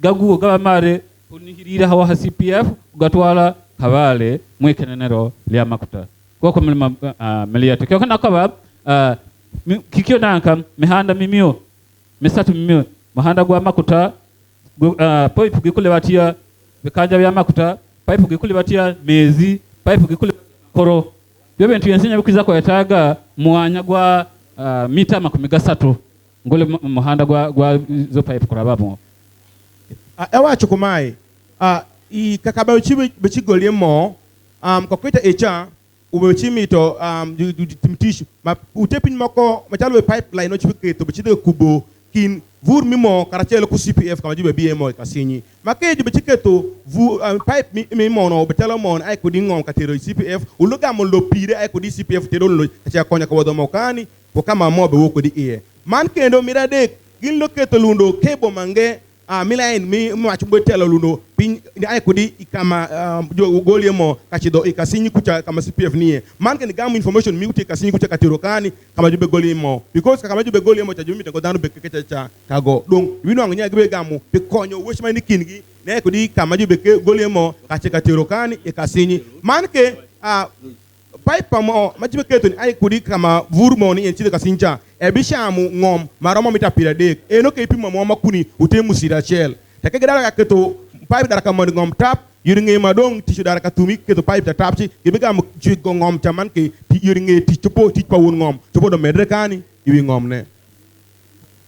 Okay, thank you very much. I've had to skip through a few of the slides. Most important is remember the message of the process. I will hand over to my colleague who will explain the process of what we've done to mitigate the impacts that process is going to have to the environment and to the communities. Thank you. Thank you, Joseph. My name is Ronald Angutoko. I'm an environmental engineer with Total E&P. Now, during the introduction, the legal team from NEMA gave us a background to the project and why an ESIA was required. So I'm going to take you through the process of the ESIA the detailed process that culminated into a huge document that you're seeing on the table here. And for those who have managed to have access to, I'll try and explain this process in simple terms. Now, you'll appreciate that this project is a big project, it's complex, and it's massive. So it has taken us up to now about 3 years, and we are still counting to develop this ESIA. This ESIA was developed by independent NEMA-registered consultants, both international from AECOM, and then local environmental practitioners from ECHO and partner. Mwandu akobere basangure batwanjuliri byafaayo byantekaniza byakufuna ihandiko habwa nsonga gyakutolererya bibyo bikusakuletebwaho na mpinduka zikusakuletebwaho kutola kwa makuta na bikwirira na kubimba bintu byense bikwetagisibwa mulimo gwa makuta yakoba twensenya tukiyegeri kimwe gumulimo gule gukoto hoyi kandi bedede mukufundya kibatwaliri myaka 3 kudwa hakiandiko ko batingo baina kibakuwonawo kandi nibakolesya ba consultants bakwaukana musonga gigyo dabatwiri kandi nyene naloleme awachokumae niaya tishma ni mitimo ESIA ubodo sayo lembe kumpinma tungtungo chino timere kumtishmo enigi make wachok imachek niaya sayo lembe enigi igiginde etungi kare molwar marmago ora dek magitio kod usai par bang dano jilo ya consultants ma tungtung man ke moko ne gitungi kare meno molwar hado tingi wo kodo ko yekne eni. Okay. Now, what was the aim of this ESIA? There are 2 main reasons why this ESIA was undertaken. One was to identify suitable management and mitigation measures for the potential negative impacts that were identified. These impacts were both environmental and social in nature, but also the ESIA process was to identify the positive impacts and identify means of how these can be enhanced so that they can benefit the community and also the country at large. Secondly, the ESIA has to be compliant with the Ugandan legislation. Key to note here is the National Environmental Act and also the National Environmental Impact Assessment Regulations of 1998. Yongeri yakoba tingo gugumulimo wakutolereria bikiane bikusobora kurugamona mbikwata ha wichalo wetu wabantu mbera zetu zichalamu na bikiane bikusa kudwa buhangwa bwa bitwetorori bagutandikiri mbalingira hoyi hakusangwa batandika mulimo bikiani bibyo bikusa kuba mbiku kukusobora kuba bya mugaso mu mulingo gwogumwe kandi mulingo gwogumwe bakusobora tete kubyongera mu mani tukabifuna muhoyi mbeira balingira bikiani bibyo bikusa kuba bizibo kandi bikusobora kuleta biziba abantu mulimo mitandikiri kandi mulingo kiani guba kusobora kuba ne bakehia buzibu bikusa kuleta yere yakoba gugumulimo balimba na gukora mbadosereria mateka gense galohona mwihanga kiro kya dero gajunanizibwa na bya buhangwa hamwe na mbera za nkulakulana na buchalu bw'abantu awacu tishma enemy ESIA nyo ESIA gitimo ma gbedo ka mitoni nyankudo ikum adugi ango marach machopo bedo nuti kumtishma enemy mo man ke kata kadu gene bedo tie gichopo ne genge nyone dare ko yoro manenedi eno bedo la mirachel mirario mo medo ma eno gide gitemo bedo ni kedo tish enemy sayo lembe kum chujumuti ko wa man ke kwame dano ayima tung mineno ni aya tishmi mo eni chopo kelo adugi ango maber man ke ni mio tego itish maber ne chawe kedo binukel bero pura alakaloke kwame dano hadung mirario ne un lubero ni aya giyenya ni timo pin enegi mitishimo enegi uwot kulain mishik ma government mwa Uganda mito nilibere kuchik majilo kumanya National Management Environment Management Act maju keto chani cha mako gilop ko de maber man ke rele chik mo kana ma wakum lempa policy ma regulation ma keto ma wakum lempa pa chinyuti ko wa maju keto ro cha carbon ko ngoni abora. Now, thirdly, compliance with the International Finance Comparison Performance Standards was also ensured. I'll just briefly take you through the EIA process. We started with the scoping preparation, where a scoping report and terms of reference were prepared. These were submitted to NEMA. They were approved, and there were bases for which we collected baseline data on so many environmental and social aspects. Then we went into the impact assessment, and then finalization of the ESIA report, which was submitted to NEMA. Currently, this ESIA is under review, and that's where we are right now. But throughout this entire process, there was regular engagement with stakeholders. This is also to acknowledge that we are grateful for all the feedback we've received from many of you that were consulted, and the consultation is still ongoing. It's a continuous process that will continue even during the project implementation. One thing I must mention here is that this whole process, the most important thing that culminates at the end of the ESIA are the environmental and social management plans, because these are the ones which guide project implementation.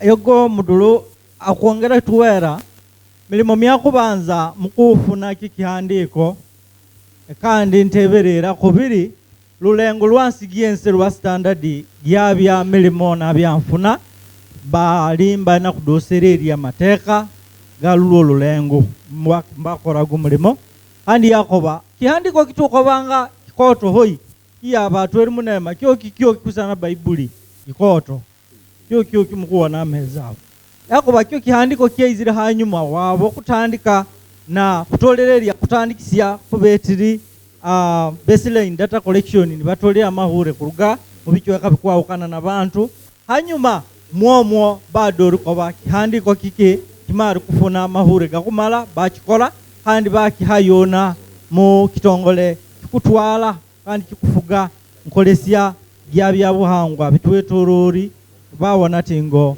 mwomo ntegeka gya mukorogo gidwe kimari kuba nkidwa mu bahandu badi ewa chubendenya ya sayo lembe enigi obero ni konyo ya ima chalma de wucha kende kwangu ende wede kawecho kum international finance standard public what standard mebe ka watnya ya enote juma genyana lebe kum tishmi mo iwi ngom cheke make eno tishma kate keno betimo kui kulu dutu mangon unyot kopa danu nyot tuj mutekwa nyole ak pimo kan makenegi donc sayo lembe enigi bede ka timeri ni mukado ma bede ko nya bede ka timo baseline savik bede ka pindu parba danu make pin enene ebe chiga keningo ebe shime dre wange asu kada tay saw ma donc tishmi mo na full tare ngo betimere de poda su gimere ka betima ngoni ka be pindu poda asu parba bang danu. Now, baseline data was collected on various thematic areas, including physical environment, things like air, noise, water. There was a number of social surveys, health, socio-economic, and other ecological surveys. Now, baseline data is important for one reason. It gives us the conditions before the project, such that when the project is implemented, we compare the existing conditions before the project and after the project. And this enables us to quantify that change, if there's a change that is as a result of our activities. So that's why we have to collect a number of baseline information. Kobere bakutolia bikwatagana na kora gyamulimo gwa ugugo balimba na kutolereria hoyi abintu bikwawukana batolereria ha bisobe na misale batolereria ha mulingo bwomezi bwa abantu na misale na bende bwina kubikwatagana byo byensenya mbana kubyega makoro uhalibo mpinduka mu maiso balyega kyani kyaloho na kyani kilo hatati ebeira batolereria na byabuhangwa byetu na bya mitwalirizo byetu nk'abantu bakwichala bugongo awachu nyaya baseline data no konyo gi pingeyo niya kapo di project chakungo angom bodo teka bodo eno ko padana bodo nene ko pinanga matung machalo bechutimite ko bodo nene di now sakadong sama dong project daraka chaku tap igam kenyana gi pimo ne pika woni madong wati ka timotishimo NA kumanaka chon mapodi na mutisheni bodo pe aloka utima beri nyoke maracha kame konyo gi pineno niya gamgi itamoka ka controlling nyoke katiu maber bene no na ka chon pinyu bodo ko mai ka woni pinyu tiko maber te kalti maber ke medo ka kati maracho magenya gitima ngoni go kuyiro mtima ngoni mijoga pinye.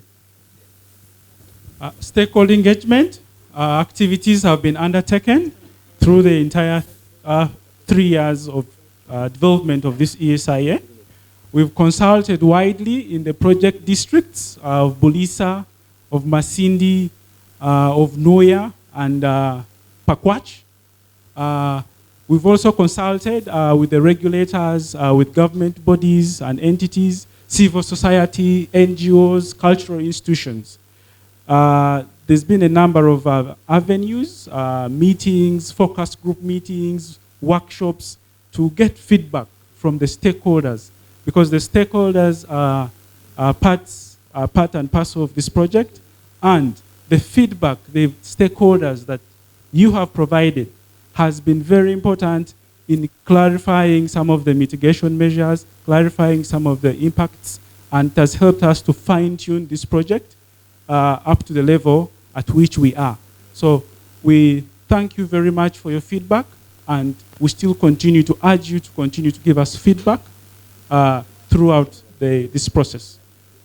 Akobatingo nkuratu zikwaukana zeichalirwe nziva muona bantu bakwaukana mbichweka byetu nka bya Buliisa ali muona amagombora gakwaukana meeting zizo za rugengi muona bitekerezo by'abantu kandi mbihebwayo byayamba hoyi mukukora gyo report kandi akusaba tugende meiso na kwayo na bitekerezo bikusakuyamba awatu niya ya rombokolwak ya imatungtung pi uwechokogi penjo paro migi utimerewa mapol ikabodene manga matungtung ma enugi ukonyagi sana isayo lembe ikum chuchumutia kwa karatelo kubero medano itishmaini mimo omochelo ntimere mande kiteka foyowa man kitiko ka wachikonya wamedrasu kamio igiparu penye nanya tisheni uchedo mabere wangi ya nyim. Now, we now go to the impacts and mitigation. How was this process undertaken? This was a very robust and iterative process that required the input from different experts, the environmental specialists of different disciplines, the engineers who are designing the project, socio-economic people, and then also the financial people. Now, once the impacts have been identified, we go through a process of trying to identify the appropriate mitigation measures. And I'll briefly run you through this process. I'll briefly run you through this process in a way that once the potential impact has been identified, we get input from the design team. In other words, if a facility has been proposed for construction in an area and an impact has been identified, we look at what design measures can be put in place to minimize or to avoid the impact. One of the steps that is undertaken is to try to see whether the footprint can be reduced, the technology can be changed to a more efficient one. Now, this is done at the design phase. Now, once the design has been optimized to minimize this impact, then we move forward to proposing other mitigation measures in line with this impact.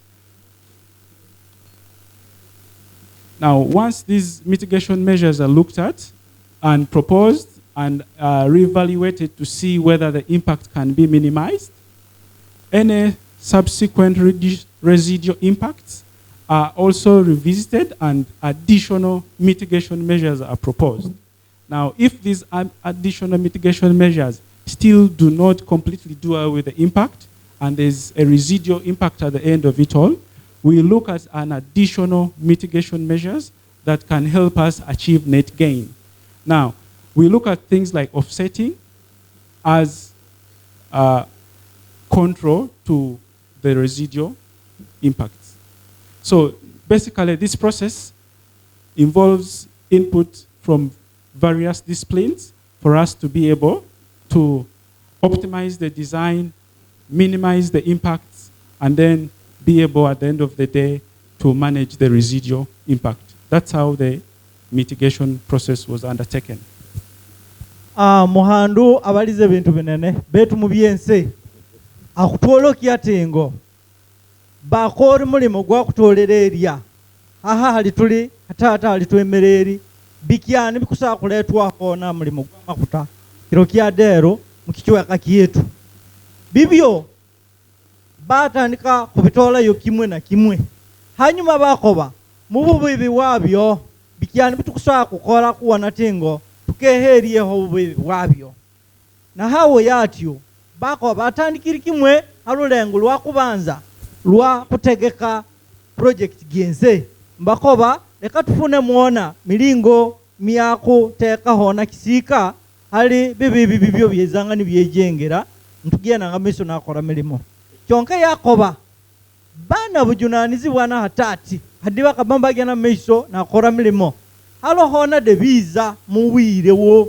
mukukoranga debibibi dembiza dembiezolokia bendi debitwala bwire hoyi ati bibyo kandi byendi garo bindi zinyamane kubibona yakoba nkabibyo de bayira yona ni bakolisi abakuguba kwaukana mu bukugu bwawo mwira wange yego azeta latiri za usaha hati mulatiri za usaha kwaukana mbayambi bwa abantu nkabawo kwetegereza bibibi byense bikusa kuiza kuona tingo mulimo gwense gukolerwe mpalo hona mbera ya kusobora kubabomba na busobozi bukufuga buli kikwiza hona nkikusa kuba kibebe kandi kusa kuiza nkelikironge demba kiongera mmani awacho gitamon sana ni sayo lemene nyanya kati shimobe timere angomo keta machupo ni biro ni masendi machupo sendo dano machupo sendo pin matung mogogagere kum ngom chuchumutia ko wa midma ka sayo pin eno na geno biro ka meda shell na wakin magisa pin gedong nya pin ma ema e chobor ni masendi gilingi woko yoro magichupo gengo kudo peko eno negi nyoke ni jigo kudo peko no kudo belea kecha lakini wacho kumanyanya gingeo maber niya peko eno mangen nuti moko machupo bino moko nangyo unu parnya nyo uchupo gengere karaman en lebina yi moko mangam nyanya komengo eno de ku paro magitio kudo bang dan magi ngechi wek diro moromo ya yi ma tungtung de su iketo yore moko mataklema moko mako monene gitimiri de su makabe yore moko meti mangoni megengo peko eno negi. One take home for this particular process is the fact that each mitigation measure has to be discussed, the feasibility and its relevance, to ensure that when it comes to actual implementation of the mitigation measure, it is balanced, it is reasonable, and it can be achieved. Ahati mukuteka hona bya kugira kibibi kuizaho aichala hona mitukoba akusangwa ansinyaziza kwa mwange nyakolesia isasi lyo lizite wakolesia masasi gaingai ati tosoye kolesia isasi kuita lusinya hati hapa hona kutolereria yani kitu kusakolesia kyenyini kisemerere kumalao kyo kizebo yoge mujungu yeti feasibility and kibank soboka kandi kisobola korwa ati bwo bukugubwense bakitolererie then na nyuma tingo kikusobola kusoboka mukolesia bintu bimuna byo within kandi mutabitore hade hoyi byo byense nyababilingirire awacho nyanya isayo lembe man ke minongo yore megengo peko machobo podi kumutish enonege chalma melwele kawecho genero nyanya genuang pin machopo nwangere make machopo tiyo remayekete kumutish chalma jadi debele kawecho kaende nyanya kate kene uberu binunike chopongo ka wanya bishika matum remekil kuduber pelango chopo chela re ingo nikil uber kudatum rek genuang jam tich manda machopo tiyo dok de manwangere reminya nya gitiyo kudwa nya pin mate feasible. The anticipated benefits of this project, I'll briefly go through the main ones. There's going to be increased revenue for the country, and this will spur national economic growth. There's going to be demand for goods and services. My colleague Genevieve was urging people who would like to get involved in the supply of goods and services for this industry to go and have their companies registered under the National Supply Database such that they're eligible to supply goods and services.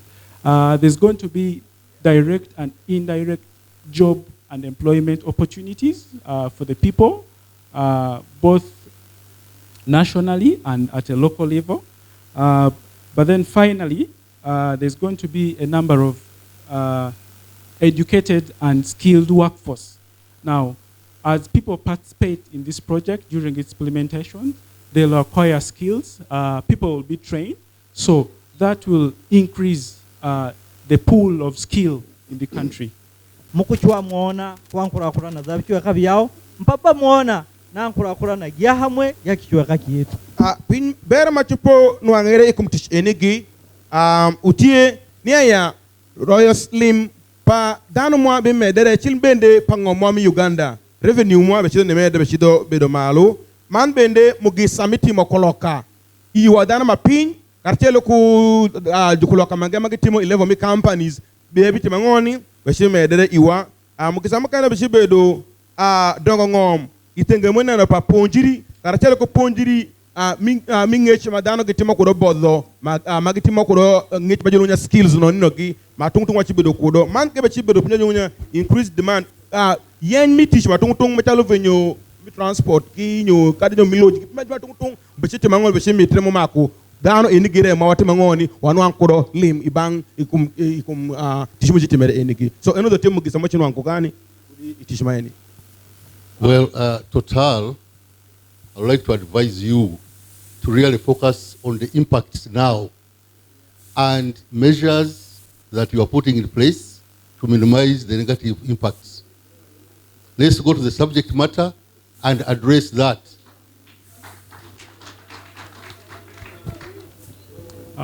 Thank you, Presiding Officer, for that clarification.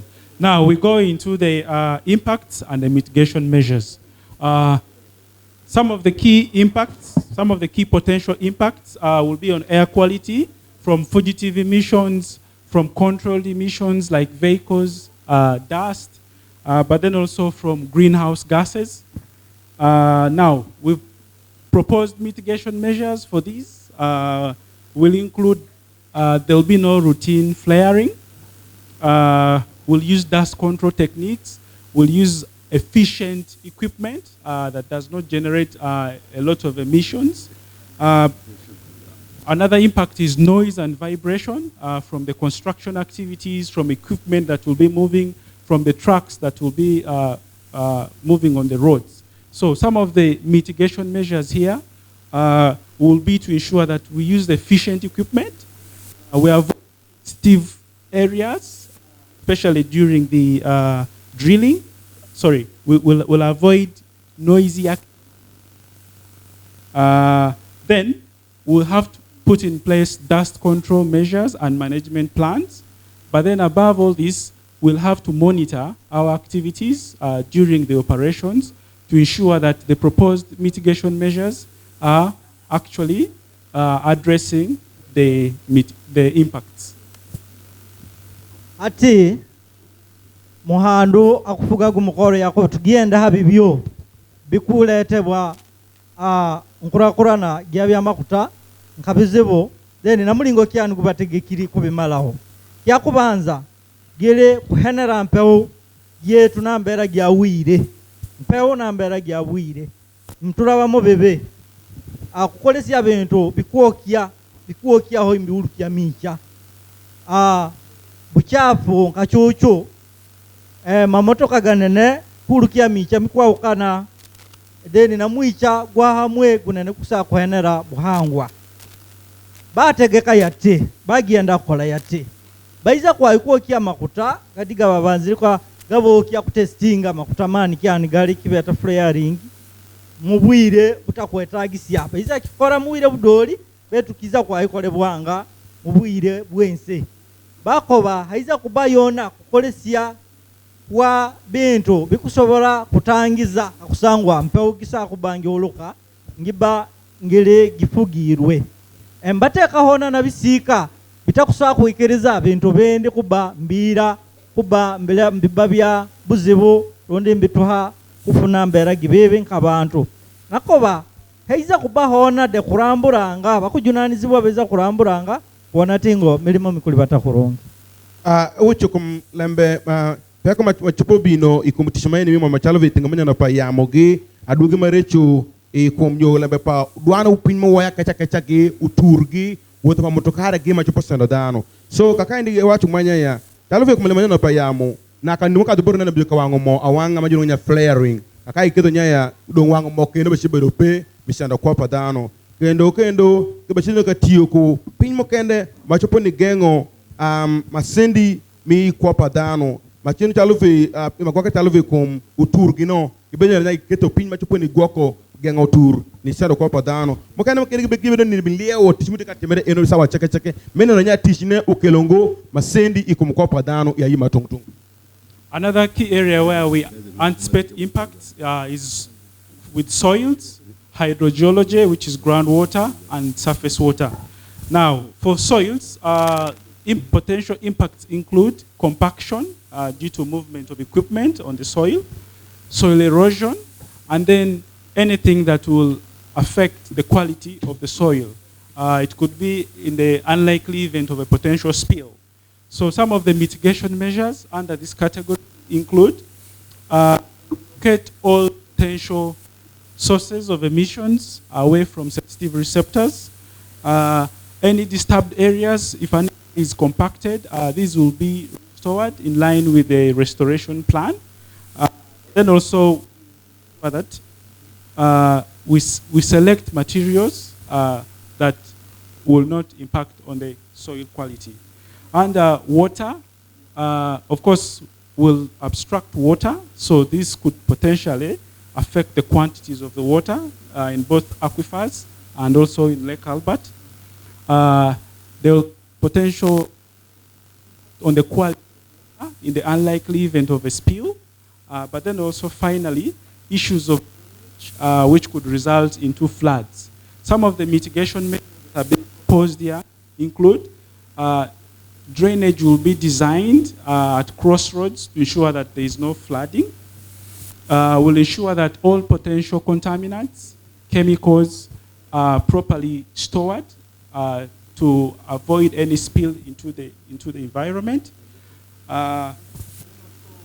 Pump test for groundwater to ensure that there is enough water before we can use groundwater for project activities. Finally, there's going to be a regime for monitoring of ground quality to ensure that our activities are not impacting on the resources. Kizibu kindi kikuwa tebereize bamuluka kikusa kuiza kilikia bikuhinduka mu itehe lichana process gyalyo ekande liyo itehe kuba itehe liba mbintu binenenka mezi na bende na liyo itehe lyenyini bakoba bintu nkabibe nti butatiro bwa itehe hale liba nka itehe litaguruirwe liyo itehe liba agiriye likwisana tete haba hona bintu nka akusangwa haba iziri mezi mukichweka itehe liba kuba bakolero milimo likusa kutwalwa niwagia mubwire butali bwa twelimiri mwona bina binene muitehe kandi itehe lyetu lironge ligiendiri mpapa hona na bwoburungi bwa itehe bweke kubambo heneka halo itehe kusigalaho chonke burungi bwa yobuka heneka bako babatekiria baiza kuba mbakolesia bintu bikutwala makuta bikusobola kubana kisika kinyamani kitakusa kuulukia kyane kintu kiyenze kusa kwenera itehe baiza kubana ntekaniza gyamani hoi kuona tingo buli hali bakoleri hense itehe atalibanizibwa liza kuba mujunki yete restored kuirwa hani mbakolese kichweka kyo kimwe obana itehe akusangwa batola alelele bakusa kuiryamba libeka hantu bwirewa kulikolesya bulidwa baliriria balikolesye habaho nakutema mikuraro ni mifuleijo hachali hali bakuteka mihanda kuona tingo mezi ga keheri hona kuirukana speed ga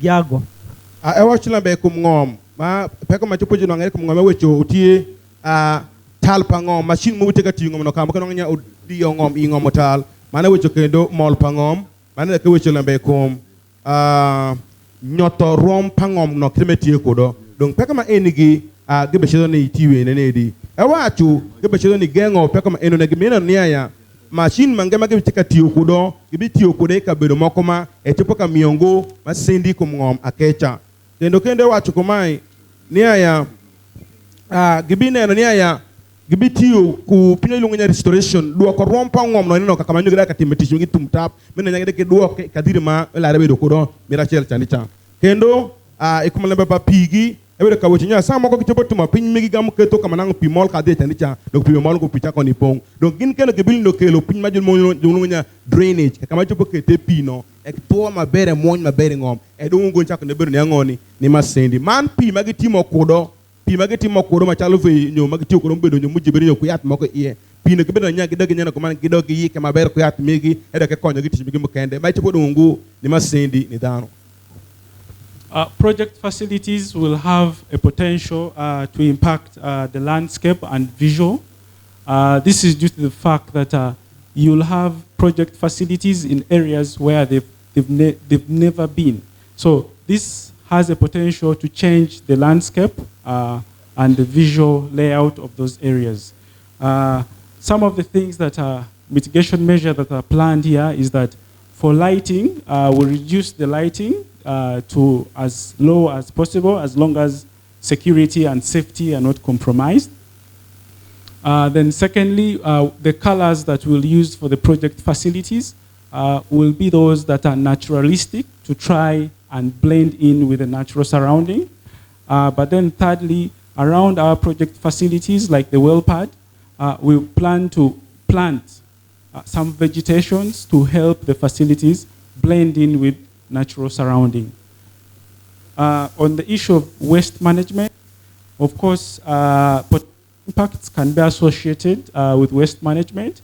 One of the key aspects that we are driving is to implement the waste mitigation hierarchy, whereby we will try to reduce, reuse, and recycle waste as much as possible. Where waste is generated, we'll use some appropriate waste management facilities that are either been set up or that will be set up for the project. Gyange na kubaza bineno kirabya muhalala gusukiri yonka kintu kibeta hydrology nyeingi siagia mezi muitehe kwekamula kwago nakamuka na unene wago kyo densonga gihandu awakubagyo bunene bwago busigikira ha chances zimugaheri kubange yingisya ngaruka hantu ngeirayo ngeira ntugajya nkamezi ati kimaru kubayatiyo ako bakikide kiza kwatu aho tingo hasa kubahona kubamezi ngakeha mwegwiri bagenda kolesya omezi hasa kubahona risiki gya mezi kukanyirana hoyi mwizulo beitu bana ntegeka tingo baiza kuba mbakola ntegeka za kuona tingo mezi gonka mezi basobori ku polisi agadi gabagenda kutekanga mu polisi ya makuta kutola yo makuta gandi garugiri hansi geire yona ngeiranga foka mezi kandi mulingo gwo gumwe bawone tingo bintu yense bibi bikusobora kuhenera mezi mu mumbera gyagyo gabulikiro rundi mu bwangwa bwago debabye hari ngamakuta kuba ngasobora kuba ngamala gasasanira mezi ati tumalize hawo yakoba halohona kibani hiri tinga sa kubahona mpinduka gya nzoka gya kichweka kyale tana usawo niwaje batindi bitero ndikyane bakoba baiza kugeria aho ikuona tingo tuwe kusikira kutuchendu na kichweka kyetu kiza kusigala nkelekeronge kandi baiza kuba mba polesia itehe nkaliliyo mu bichweka bikweta agisi abisa wona tingo bakeherie hona bibi bikusakuruga ali muntu kubani yesegereria bintu bibakolesya bikusobola kuba bitali birungi aliyo yera yongera hona tingo bintu bibi bikuruga mu milimo myawo rundi makuta bakuba batandikire mulimo aloho bintu binene bakunihira bako mu project design bakori yona ambera gikusobola kuwana tingo rangi za kichweka kyo zeli mkichweka bakora gaini na bakukora milimo myese ya kichweka onatingo bakabamba kuteka usengenge de bagitekaho gitali gikuhindula mbera gya kichweka mbakoba baiza kuba mbawona mulingo gwense kikusoboka onatingo bintu byabo bibakubimba bakubiringiriria kandi bakubiteka hade nabantu cyale hali bali mwegwiri chairman mali abalizoho akaiteli bakwendia baba mari kolesiyaho lila hagati wa project aliyo likudwerera abantu byo bintu nkabibinkunira bibakwetagira itelene ewe cholembe ikum ayi pangom maino ngoni aya kawoni eni kama politician no project tunongo iye ngom tete ayi matung le kama don project tudi nyuna katana bedo kamute flat no nya kita do keto boko dong be got gi kama ko tete nyo pam ko do do gira ko ve poga gi bam eno ke chido itiwi mina no nia ya a project wa eni gigengo pidima eno giman kita kano timere gibenya yure mitima ngoni mi gom ngoma kanyi du wodo ngoma wa kaende ngoma jaju gwoke maber mawe keto machine yuri ngi deji timangoni ji doke kendo akara maber then America wo chokendo machalo ve America wo nya pinma ko nyulongo chalo ve der makoma malero manak chono kebelo kita der nepe gibete montatan timangoni ni juga ma eno then pinma ko chalo ve dam ti baju tiyo ko dore pincha ida ke dongri pinma long tispare pe nyo ga tiyo ko pi ida ko pi marach ma long tispare pe nyo pinma ko chama tiyo ko ma donga ida ke nyo tamjo nya waste ma ino de wat ki tiyo ko plan mi tiyo ko do maber man ke be chido ni keto yani keto pinwa julo nya vegetation keto nya chumuti ko wa keto nyo yin gi pide ye bedo maleng machu den ki tebe ko plan mi keto mi iko ikmo ko mi lieo chishma eno gimine no nya enyo tongo bedo padani otongo ayi bedo ngoma ayi ma chonte ne cha ma danu bedo kali opinno bedo tie kama toxin ke be cheta keto storage moko nyo kakago container moko bedo tie maka pinyo ko tima da ti ko do podu ko ci oye ko kama ci oye e cha container moko la bedo tima ci mangon ma ja jo kete iye keto kama ci kama jo ci recha na la jo ko kama bere enyo tongo ko padano we also anticipate some unplanned events. Now, unplanned events, these are situations that do not happen under the normal activities. These are like emergencies, accidents, and spills. Yes, much as they are unplanned, once they happen, they can lead to significant impacts, which can impact the environment and the social welfare of the people in these areas. Now, a number of mitigation measures have been proposed. One is to develop a risk register of all the unplanned events that can happen and appropriately prepare plans that can be followed or that can guide in the process that there's unplanned events. One key plan that is being that will be developed is the oil spill contingency plan that will be invoked in the event of an oil spill. However, all these plans have to be tested. It is one thing to have a good document, but it's also another thing to implement it.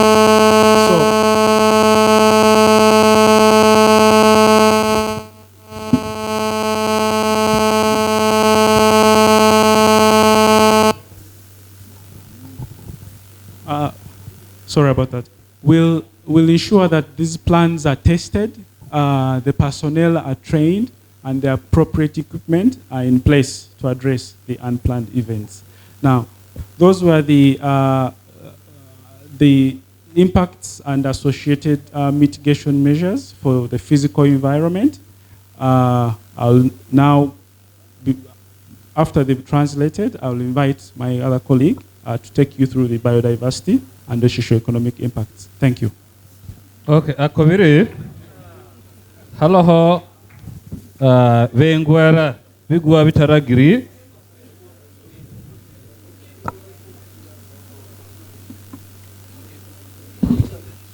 Order, please.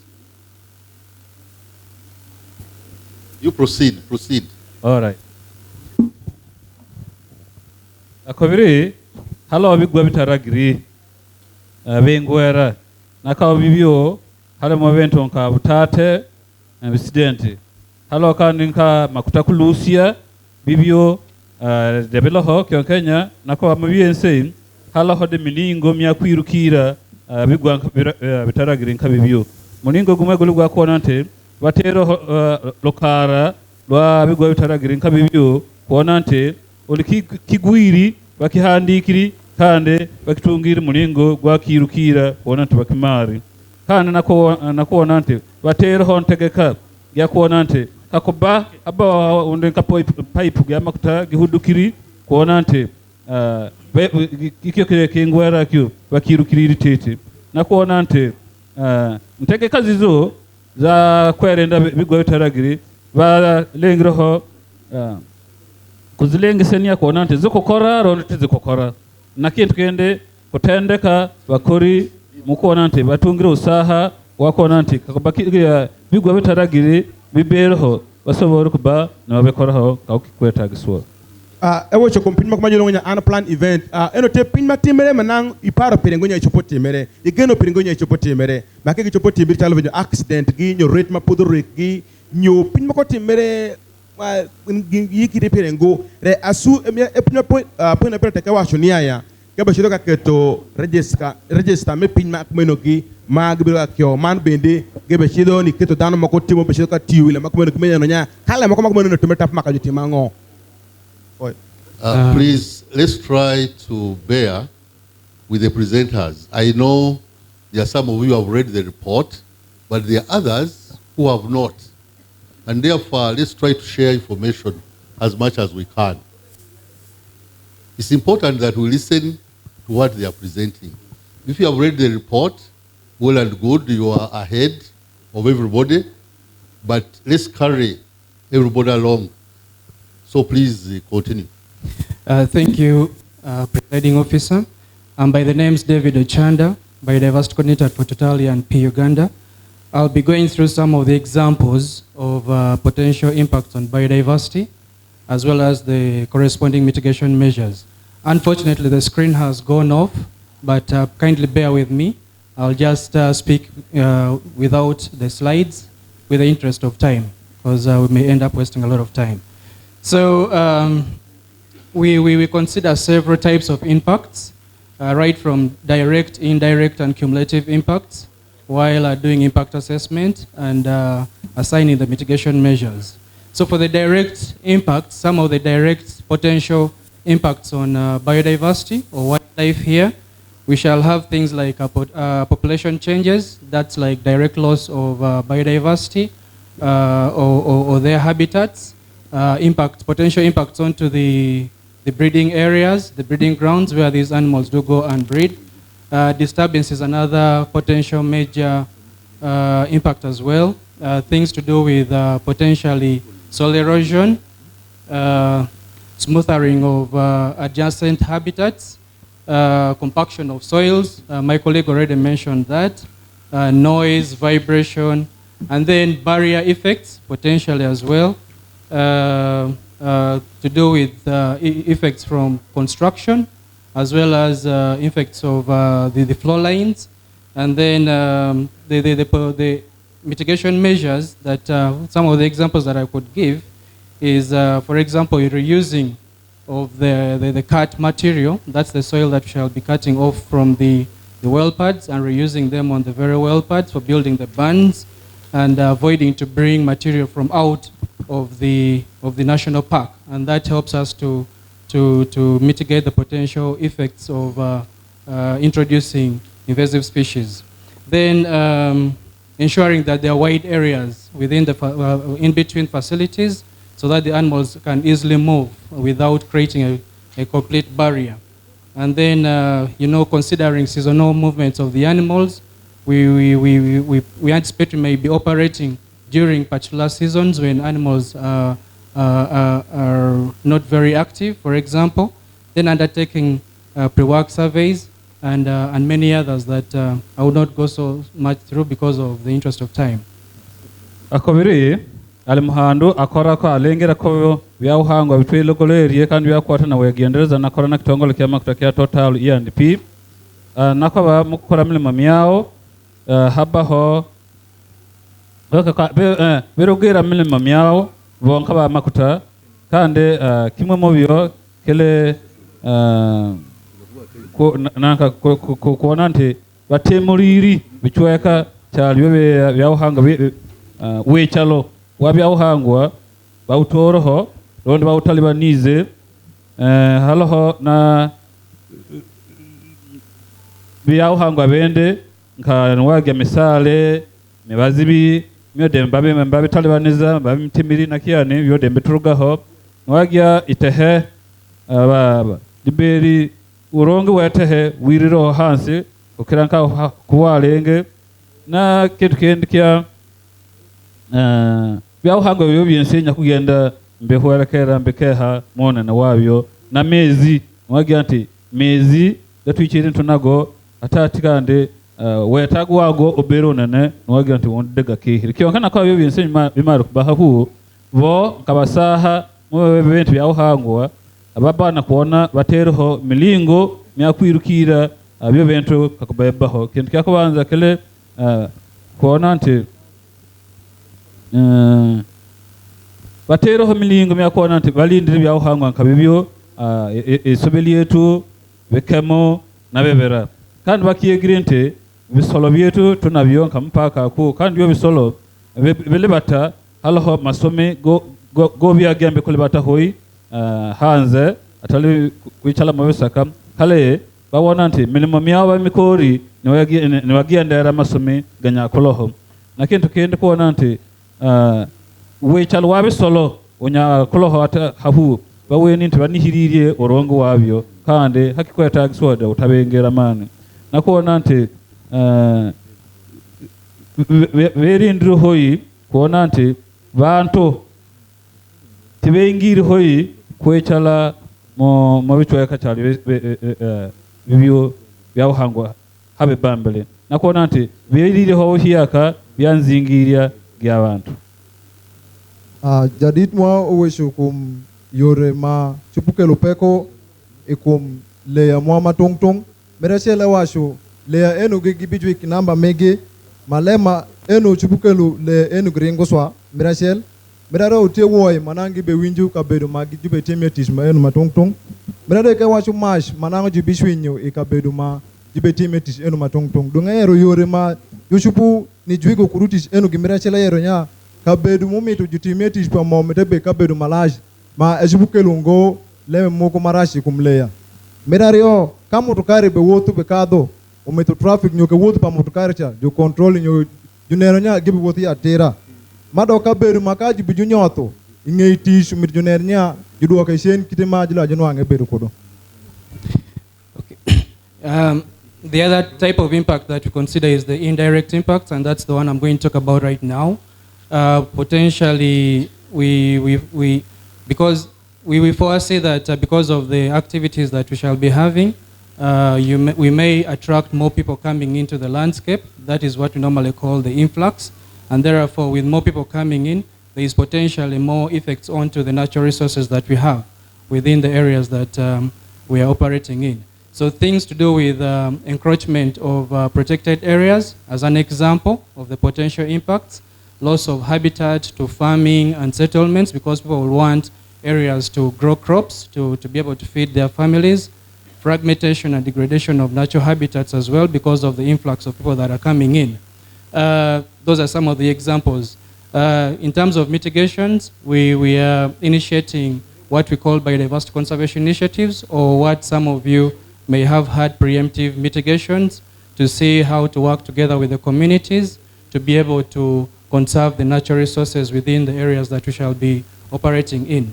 So these initiatives, for example, would include improving protection of the protected areas, like Makshan Falls National Park, working with communities to conserve the forests, and working with communities to look at other mechanisms or alternatives of, for example, firewood that would reduce the impacts onto the forested areas, as well as other protected areas. Akawira kandi haloho bende bikorogirwa mu hawa hatali hawa vo milimo myamakuta myo nyini kyonkenya bikuletwa bantu bahawa milimo myamakuta niwaga nti bantu muhendu gwa bantu gukanyiri ati muhendu gwa bantu gukukanya kandi denki banaka kwate kubya uhango wetu niwaga nti bantu undi bakwechala ha bya uhango bitu bichiri mbechala misali wa mitimiri bintu nkabe wegi bantu bakanya nti bya uhango bibambe bikwatwambe okubebe kyonkana kwaba mu byense de milingo myakwirukira kwatwa nkakuku de melo kyonkanya ke hanuman kile kuona nti bakolera hamwe n'abantu bawolikira basibanse kuona nti bebebe nkabibyo bakwatira hamwe kuona nti banihiririye mbera kendo medo piweche kum peko mabini yore meratirango chalo kama tishutie ie ute danu mage ai woko gibinu ikare ma gibe sayo nyu gibe midi ginwang tish ikum binu migi enu ute lembele mabini ie de ute lembe chala chelo wanenu chalo danu chaku mondo ipak gi nidwaru lei matungtung gigamgi nwango nya kaberu mwamanaka shonang wabedi ie nyu wafuri ie kachalo jubijuri ya mwa ie wanwange ngo kendu kidmanang la rebedu guru chamira chel mukende kendu ke tongu yen matungtung mebedu ka bedu makumenu gi ma yen enu pede inge tingu kendu kare aya kendu yore machupu neno kudu yore enu mijigo gi ometo judongo madongo mid district ku jomi mo genen kara shelu gi wotu ni neno pedano mamondo ikabedu chalo mimo genu gi. So those were the examples of the potential impacts onto biodiversity. Right now we shall go for social, and I'll hand over to my colleague Marion. Thank you. Thank you very much. Good afternoon, ladies and gentlemen, all protocols observed. My name is Marion Muyobo. I'll take you through the next section. Most of you have either a green or a blue book, so you can actually follow some of what is being said. We have actually reached around page 29. The translated version, the Rugungu version and the Runyoro version, it should also be around page 29. So, the books. Okay. If you don't have the books, some people can bring you the books. So when it comes to the potential social impacts, there are a lot of impacts that already we've been involved in related to land acquisition and resettlement. Now, the mitigation for that was the Resettlement Action Plan. But along with that, one of the impacts was also economic displacement and livelihood impacts. So within the Resettlement Action Plan, there is also a livelihood restoration plan. So some of those mitigations, for example, are related to the fact that we are going to, or we are providing some food, such as beans, posho, for the first few months, because we also give, let's say, seedlings, seeds to be planted. But by the time the food grows, it will be some months. So that's why we first give this package. Now that one is for the actual project affected persons. And those are what we call the direct impacts. There is also impacts related to employment, related to working conditions. So there's plans around how to mitigate those. Part of it is the way we recruit from the community, priority for especially certain jobs, certain semi-skilled and skilled jobs are from the community, but also for skilled jobs, there's also a procedure for that. Someone talked about the fact that, let's say, there's not been enough stakeholder engagement and there's no grievance mechanism. Chapter 5 of this ESIA has got a specific grievance management mechanism, and it talks about third-party involvement. Maybe the guidance can be that we add certain specific groups who have not been explicitly mentioned as third party, but it's actually covered that you can involve third parties. And we've actually even done that in the past years since 2011, 2012. Related to cultural heritage and archaeology, more specifically cultural heritage, there's been a lot of engagement to identify some of the impacts. And within our cultural heritage management plan, there's some specific mitigations. There are impacts around social infrastructure and services, impacts related to access to the schools, access to health facilities, especially for the project-affected persons. When it comes to project-affected communities, there's initiatives that I will be talking about in much, and you'll be engaged in also in a bit more detail, just like the people of Avogera and the individuals there have been engaged. Oh, okay, so let me give an opportunity for a translation on specifically land acquisition, economic development, resettlement action plan, livelihood restoration.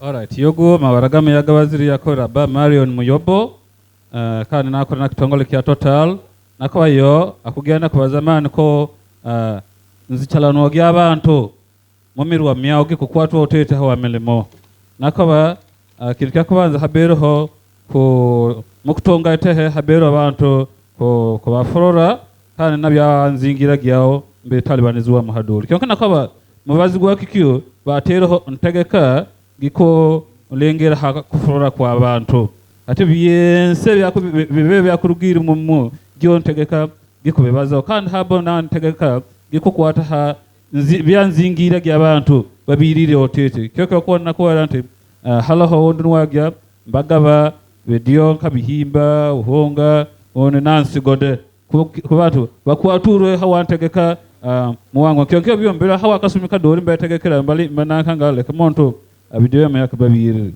nwagya ante na byamelemo wonde mbera zabakori ziliteti kikyo nakaba betubo kukiramane ubabamba kugawa melemo begenda kintu kyakubanza balengera muntu wakuwamgi yo yatonga melemo kadi mbe melemo myabatasomiri kiramane balengera abana bakuwamgi haha kandi kadina bya bantu basomiri ndibana mulingo gubakikwaturamo kuona nti mwana wakuwamgi agobororemo nakaba kintu kende haloho nanka uhango wetu mirwa mietu nkabichali bansi baulisia mikwaturo tete nwagyantu nkonde nka mpoloma belerero nanda myagetu gikade kyongenya nakaba byo bintu byo de haloho ntegeka gikolengera hakuona nti byauhango wetu mirwa mietu nabe kade bilindirwe tete gyontegeka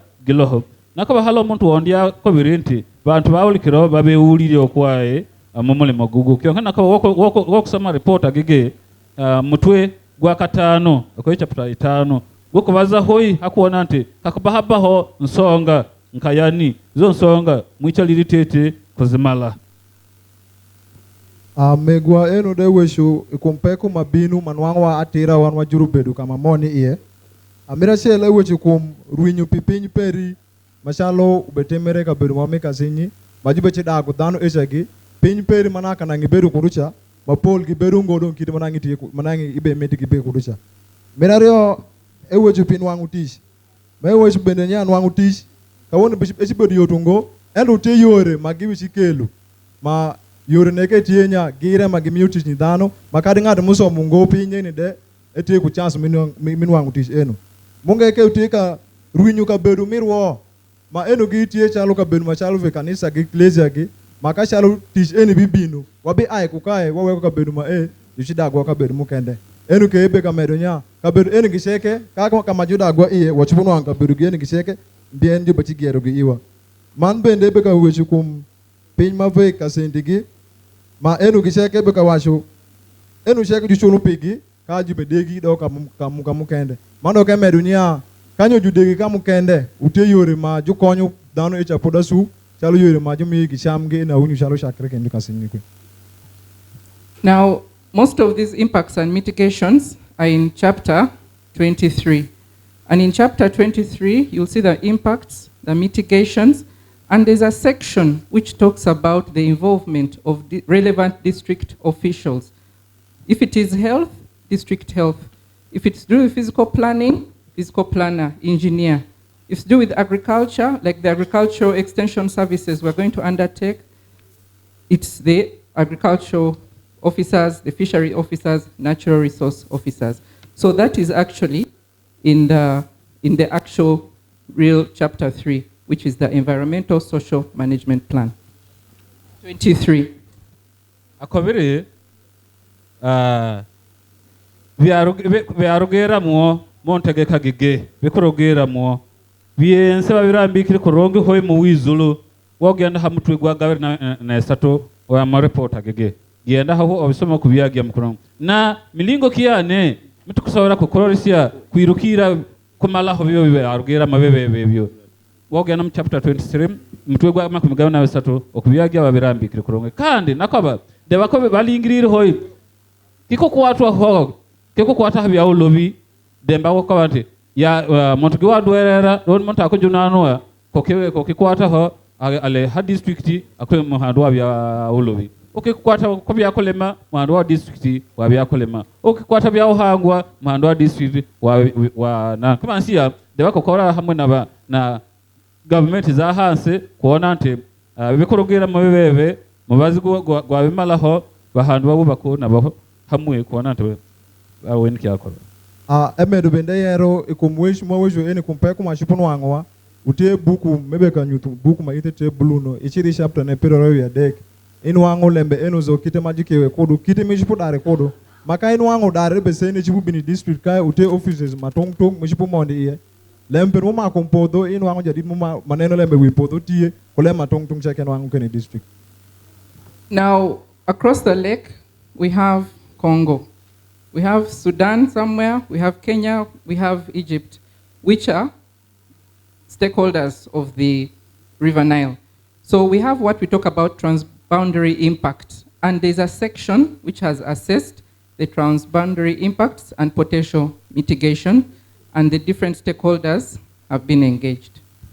Akobere wokwamba kaita kalyetulia mwitanzige hawo ukiza kuagia nodwa Congo, halo Kenya, halo Egypt, halo Sudan, kale baba libantu bense zo gamahanga gensenya gakukwatwa ho hawansonga gya mugira gwa Nile. Hawa akikyo halo kachweka kakobaza konsonga zikukwatagana na wambukire mutano gwa Uganda igenda mahanga gande.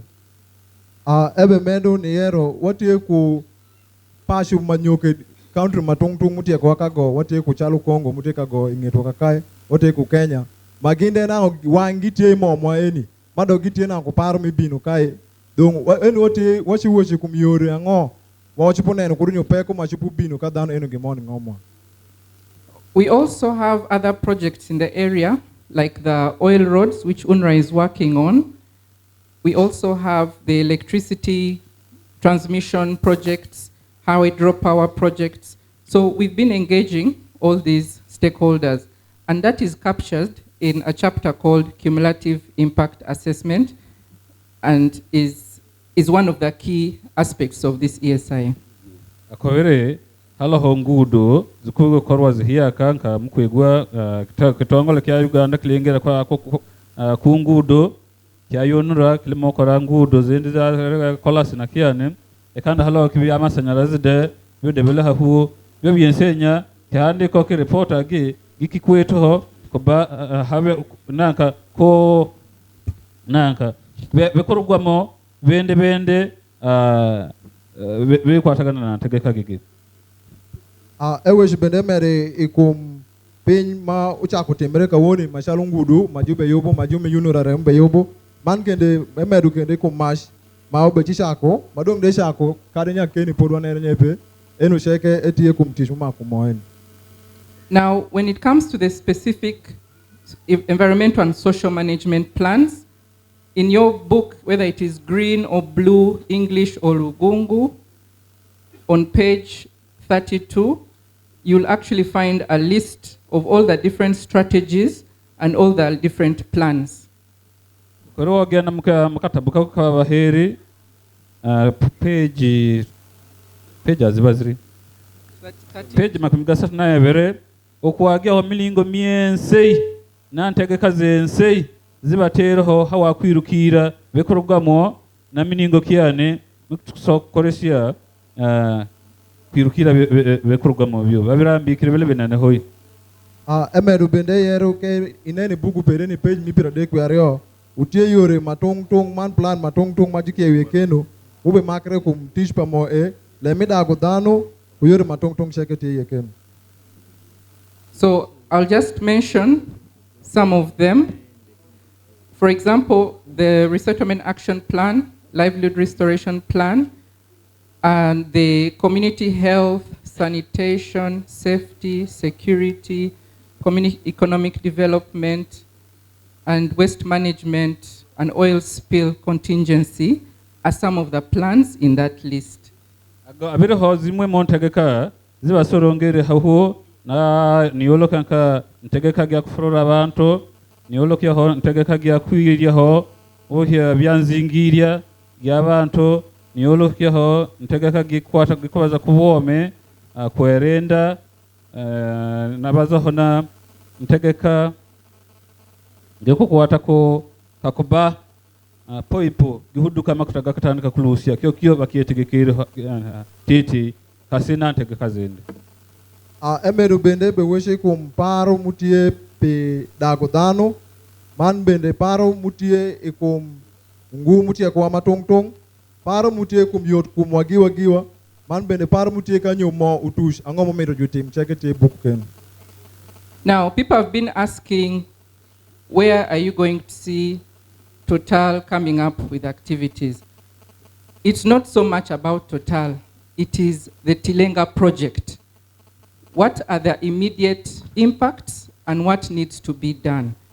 As an example, the sustainable agricultural programs are one of the biggest mitigations that have to be undertaken. Akobiri bantu bewulire hoyi kiki kyakabaya te kyani kigenda ku banki korwa betu nga kwasangwa abawere ntegeka zile zinene zakuona nti olekikurugwiramo hawa mulimo gwa makuta mubaziguloho kyakuonera haloho ntegeka gikulengira hoyi akuona nti gisagikiri bentu yakolema. Ewe shubene mero danu be penjiri teach kawoni kamete angomu be chitimere emedo mewashunya paru ma Tilenga project nyoke project ma eni utie kodo utenya ni neno nya kwa padano nyoke pin magi be pedo sham migi utie barikite mutie kurecha aloka mugu marasha kecha mitubedu peye. Through consultations, you've told us the key focus areas you want to see. I've mentioned agricultural programs, sustainable being a keyword, health and safety, labor management, which is to do with recruitment, natural resource, tree planting, water. This is a water-stressed area. What can be done about it? There's some piped water. There are plans to extend the piped water systems to more accessible areas. So those are some of the things that we want to actually undertake as a project with the communities and all the stakeholders and other developmental partners in the area. Akobere from kwewulia hoko halbanto bawlikiro mitwe kamenne me abantu babawire bakoro kintu kyakubanza kile kolema kuona nti byawulimi babikwetu mulingo gwa kuona nti bigobere serie montalo hodero na yugo akubyalwa muakia kintu kene kibambawana ha bakori babo babahandikite tukumulimo kintu kene mbawana kolenda uhanga wetu kakusimba misale kikyo dekele kintu kende kiwalingirira hoyi kale ntekanka zozoloho kuona nti muntu wawulekiro na uhango wamwe ibikwaturo kobewe. Emedo bende yero nya pinyma giparo mitu gitimi kume matek utie chalo fur ma etie fur mumiti ukonyi tin eni mando kukonyi e anyimperi mando kemedo lempa pi umiru be pi maleng mashupu konyo dhano mipashu udhano muteka go cheke mange medo ilempa somo dewe shu minjine somo umiru medere mando kemedo ikumlempa tish me washinya tish bibedu tie chaman mandala raweshu majibi mi utish magimi ugin tisha bibedu ngati makadu musomo ngo cheke binu wangu tisheche. Now, I just wanted to give you a little update on the resettlement action plans. Most of you are familiar with the industrial area where the CPF is going to be, as being referred to as RAP 1. Akwendia kubawera tudori na ntegeka za kufurura abantu bakira onene mukwega hoi kumikubaza ko ntegeka gya kubanza ya kufurura abantu tekechika mani gikolengera ha tikaruka yakora milimo na ilio ikoro lya hakati hawa kunihirira makuta lele kasenye ilio emere wesho nya danu unge maber pe kabedo majiba jigeriek odimone madit majiba chi luoke mone madanu ngeu atira nya techalo ikasinyi ejera majulu nya rap mirashel. There are 5 other raps. Halo hon tege kazindi itano zuloho hawakufurura bantu. Nimeri ko mashel ma eno utie munge kendo abish mukende molobokede. What we call RAP 2 is across this main road. On the other side, around, if you reach the main center, most of those are some Ngiri fields. There is a water obstruction on the lake, and Kasemene Warindi. Akobere, halo ho ntegeka gya kawere, hawa kufurura bantu, gele omari kutaduka muhanda guguo, mera ugwalioba, kuko ho kwiza kwa gemazi wanka wahirindi, ili akitianga lilio, wagie Ngiri, wagie na kidi kichweka kia kusikira mmeze hadi na ka walohoiza. So Kigwera, that's Kigwera West. Mukiaru kia Kigwera, ukizu wa ugwalioba mo Kigwera. Emede eweshunya iparo midako dhanu mirario utie itenguru mano mwane no mudo kusha ma eno esha kukenu nishidu biri idona mkucha kama jibe chigerie kama pi beshibedi iye ma ero etie itenge miki Kigwera West yokucha. There are also some in Kigwera East, and then that is now RAP 2 finished. Halo hode mazuagand gale mo Kigwera gya local yoba. So gyo bakwata RAP gya kawere ntegeka gya kawere gya kufurura abantu. What we call RAP 3A. Oh, sorry. Emeru bende yeronya paro midako dano enu mira mumukene kome mukene ne mirario enu utie itenge miki Kigwera East. Kigwera mayo nyango enu chako tie kum ma enu mako tenguda shell ma enu. Now what we call 3A is actually Ngwedo, a bit of Ngwedo North, and then 3B, I would say a bit of Ngwedo South and a bit of North Buliisa sub-county, that side. Ata akobera halo ntegeka gya kasato. Gigyoge kukwata ha Buliisa, Ngwedo gya Matemba. Kande ntegeka gya kasato ba. Gikukwata ha Ngwedo gya Masirimuka. Kana Buliisa gya Matemba kuko gwa uganako. Emede yeronya kakaremir adek utemo mako Ngwedo ni doki tenge mayukumasha mayori iwiye kucha. Mira adek baneke omako yori Buliisa yokuni kodu tero Ngwedo negi ni dogu yokuni. RAP 4 is the feeder pipeline from Kasenyi to Kabale, Hoima district. And then RAP 5 are some roads for access, not to disturb the main roads. Akore ntegeka gya kane gikubaza kumihanda gwa poipu. Kuruga Kasenyi ugiye nampaka buseruka Kabale. Gyo gya kane. Gya katanu kandi gikubaza kumihanda mimi mikunywese area mikutwala hamilima myama kutamekukorwa mutatale baniza mimi handa mietu myawole kuri mtwikire ntukoresya. Yore mirangwen midago dano ruti ngudu ma paipo bikade ie mo ai kasenyi mushidu paka biri kabale. Mira business ruti ngudu matendo tendo majibi tiukude sami mo enu wekara ko jutim ngudu madit misendo dano. Now, just some last highlight on RAP 1. RAP 1 had 651 project affected persons, and of that, 151 were landowners. Akobiri muwihi hoya kwenda kubaza kontegeka gya kubanza gya kasenyegyo nakaba bantu banyako kwatwa ho awantegeka gyo muhendu gwabo bale rokaga mugatano nomwe ko rokaga gatano nomwe 151 landowners. Aha ba mugatano nomwe bale bakamaite he Emelu mewashunya emelele mekumu ikasenyi kucha rap mirasiel nyuke yure midako dano mirasiel mewashunya ema ko wendano maromo daka busiel kupiro bisho asiel rewegi ngom maleme elu mulukomgi utie daka siel kupiro bisho asiel. Now there are some 30 primary residents, and those people will be relocated to locations where they have identified themselves, maybe from other family land or clan land, because we have tried to keep the social fabric together so that people are not moving too far away.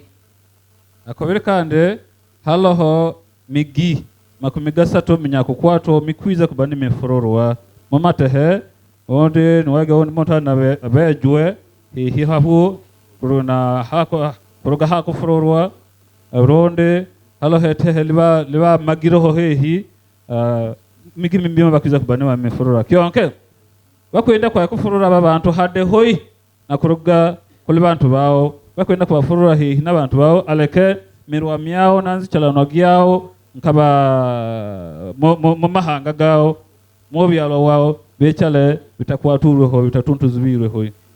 Emero bende washunya utie udinyoke pashu piradek matungtung majube chidagoge ingomigi kamagi ilagi penjum jidagi ie madoka washunya gimitungo gidag danu bor manyo irwinjiri muperi mashon mlari beru kodo irwin mer mikindu shon gimiru dagu bet karashel kudan mungkanda yechagi. Now, of those 151 landowners, 140 project affected persons have signed their agreements, and the balance are therefore 11 who have not yet signed. Bantu 15 banyakukwatwa hawantegeka bantu 14 bamari kade kota mikonomi yao kondagano za kusasulwa nsembe 11 bachali kota mikonomi yao bagenda kuba ne bamitaho. Emeneernya ikum wegi ngom utie daka sel kupira bisho shell dano daka sel kupira ngwenre muketu shingi ite karatasi magiyu re dano apara shell podi giketu ngo shingi re gitie kumitina miketu de. Of the 140 who have signed, the ones whose agreements are fully signed, because sometimes someone signs and there are different people who have to sign. So what we call fully signed means it has been signed by the project affected person, an account has been opened for them, someone from Total on site has signed, someone from Ministry of Energy here in Buliisa has signed. Then these agreements are brought to Kampala. Someone in Total E&P Kampala signs. Then all of them are transported to the Ministry of Energy. Ministry of Energy signs. They bring them back. We check that the account, the name in the agreement is the same as the name in the bank. We found instances where the names are different, so the money doesn't go and it gets stuck. So we have to check and check and check. Finally, Total will process or send the payment to the bank, or for those ones who are cash, they get paid their cash, especially if it's below 500,000. So that is, the ones who have had everything signed, 126. Akobere kubantu 14 basayiningiri bantu 126 bintu byabo byense birabire madara getagisowa kudwa kusasolwa kuba kintu kyakubanza uwo mara kusayininga ndagano gyamo hate bana kukingulira account gyamo banka bamara kukingulira account gyamo banka muntu akurukuruga mu kitongo muhandu kuruga mu kitongole kya Total E&P alaha Buliisa anakuta mukono gwa makondagano gyamo then na muntu akoya muhandu akurugamo ministry kitongole kyehanga kyabya amasanyaraze alaha Buliisa dateho mukono gwa makondagano gyamo atigyo ndagano agisindike Kampala mu kitongole kya Total bodede wato mukono kondagano gyamo ba Total basindike ministry gya masanyaraze de bateho mukono handagano gyamo gigyo hati bawuni babirye mu office gya Total batatalu becyare kwekebe ijja ko ohena ohe kuona nti biko baza kondagano gyamo biensenya bele ko kukiramane biko baza ko bank account gyamo bahalo han wagya ndagano gyamo gikuranga mabaragande kana bele mu banka mabarade galigana hati yo bintu yensenya bana kubiyeke beja kuronge bejanja na kuronge kasikitongole kya Total ikigene meso na kukusasola sindike nsembe mu banka ronke kukwatiye nsembe kasika kuba sembe zamu ziba mitwaro 5 kwira hansi ikumdanu dakashel kupira ngwen magiketu shingi danu muketu shingi malemi gidarote danu dakashel kupira ro ya pusiel malemene ebor utembera shel keketu shingi umite yaba account peri banka umito jodongo mi Total mutie kagokeni dagiket shingi minister maneno kumnyunyu mutie kwa mutie keni demi tuket shingi then karata senju gamnyu shwale doke Kampala I office pa Total ikenyamu ilemene kucha kenu gamnyu shwale office pa minister muneno kumnyunyu mutie kwa ke ai kusha Total gamchi neno ikaratas cha nyo nyingi cha rombo ko account peri mi keo cha nyo lemperi zo rombo kenge ma enju wangonya lemperi rombo kadongi gamnyu shwale bank sendi peri gamondo. The 15 who are left will be paid very, very soon by the end of November. And we have also put in place certain mechanisms to make the process faster with all these other wraps I have talked about. Akore ikumna batano wasigaliro bawo dewagana kubana wasasulwa nsimbi zao muwangu hoyi akiramani komperu gya mwergo gwe kumna gumwe kandi batero milingo myakubona nti bantu bakukwatwa babuo basasulirwe muwangu hoyi kokiramani bakubamba lengera nteke kazenza kufurura abantu zo zindi zisigaliro ikumdanu aparabish mudo mapore ju shologingo no shulmigi bebinu kago eni idumera par eni mando gineno nyamito gisai yore moko mashul cha chipuko to kurupio pio manyoto ngo kurutish mubechi temere webale hoy abasimire for your take. Thank you very much. I propose that we have a 5 minutes break, health break, and then we resume to get comments. As I had said, the first set of comments will come from the members of parliament and Bunyoro Kingdom. Then we'll have the written submissions and reactions from the audience. The other point is that about 600 forms have been circulated, and it would be very good if they can be returned to the registration desk. So please return them. Let's have 5 minutes of health break, then we resume. Once we finish the next session, then we'll go for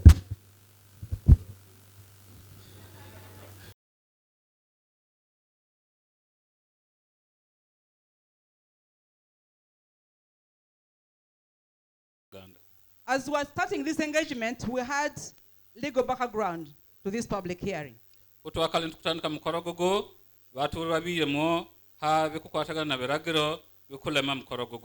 And I want to start on that note. The legal fraternity here in this room, I believe you're aware that there is an illegality that you are in right now.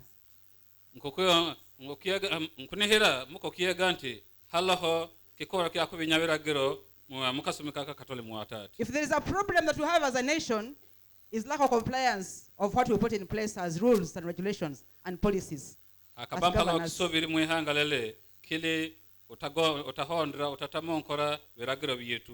You did cite the regulation of 1988, under which we are having this public hearing.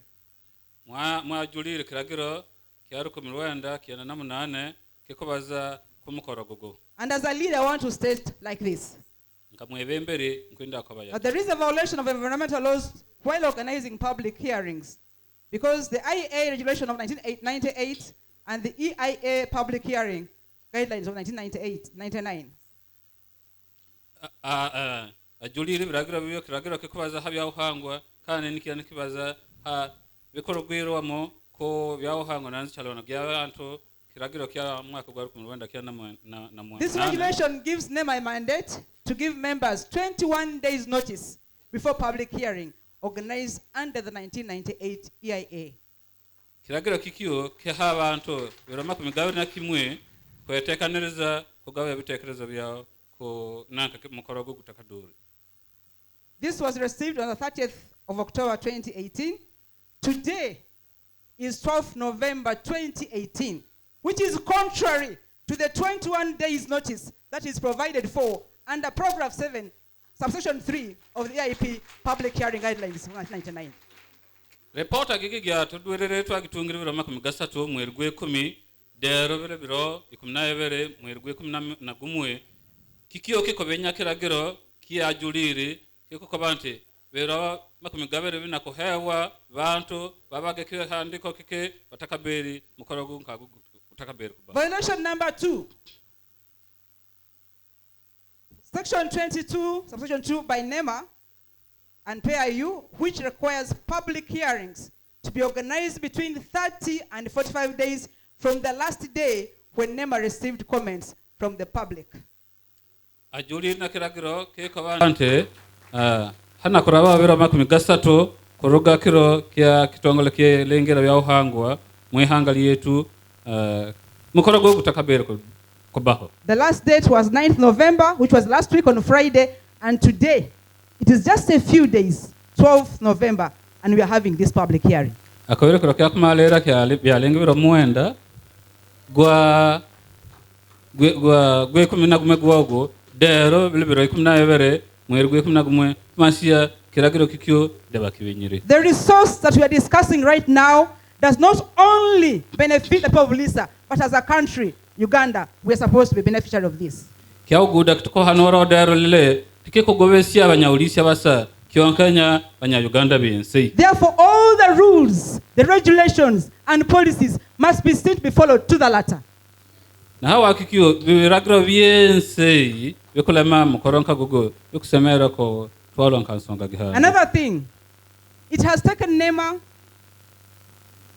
PAU and oil companies to come up with this report on environmental social impact assessment 3 years. Okwiza kiwana kurongo kitwaliri bitongole bya makota kitwaliri kitongole kihanga kujonanwa na milema bya makota kitwaliri kitongole kihanga kujonanwa na bya uhangwa miaka 3 kuluke kihandiko kike kionkenya tuwe watu wiri biro byube. How many hours are we being given as the public to have this public hearing? Tuwe watu heri saha zenga he twenka basebanse ko hanora kihandiko kike bokyaba ke watu waliri miaka 3 I believe as a host community and as Ugandans, we deserve better. Yo kule kwekiriza kwamwe twenka basibansa ha bechaliri kumakota kandi kabanyahanga tukosemera kutonga kintu kirongo hokukiraha. This is a national resource, and therefore all as Ugandans must be seen to partake of what is the best for this country. Kekile kya nzingira kya uguda wehanga ya Uganda kandi twenka banyahanga tukusemera ko hewa mugisa gwakona nti tukore mulimo gukweta gisuwa. I'll go straight to respond to some of the issues that were raised in the various representations. Agenda malaterekerere konsonga za babarugiroho zibatubwirere. You did indicate that 70% of national content has been taken care of. Batuwerere atente bichweka nsanju kuchukumi byabantu kugaba milima halibantu bawulikiro kikiyo bakilingiriro hoyi. But how many of these do we have as local content in terms of percentage and even category in both skilled and unskilled labor force? Beitu okoyirkolengera hale milima myabasomu na batali basomu kuo kuchukumi bangahe baba kuitoho. You mentioned something to do with national supplier database. Mwabazira kintu kya kuhandeka business zetu mu lokara luolokia bantu kyane bana business zabe twangala yamakra semerere I need to seek clarity from the concerned people here.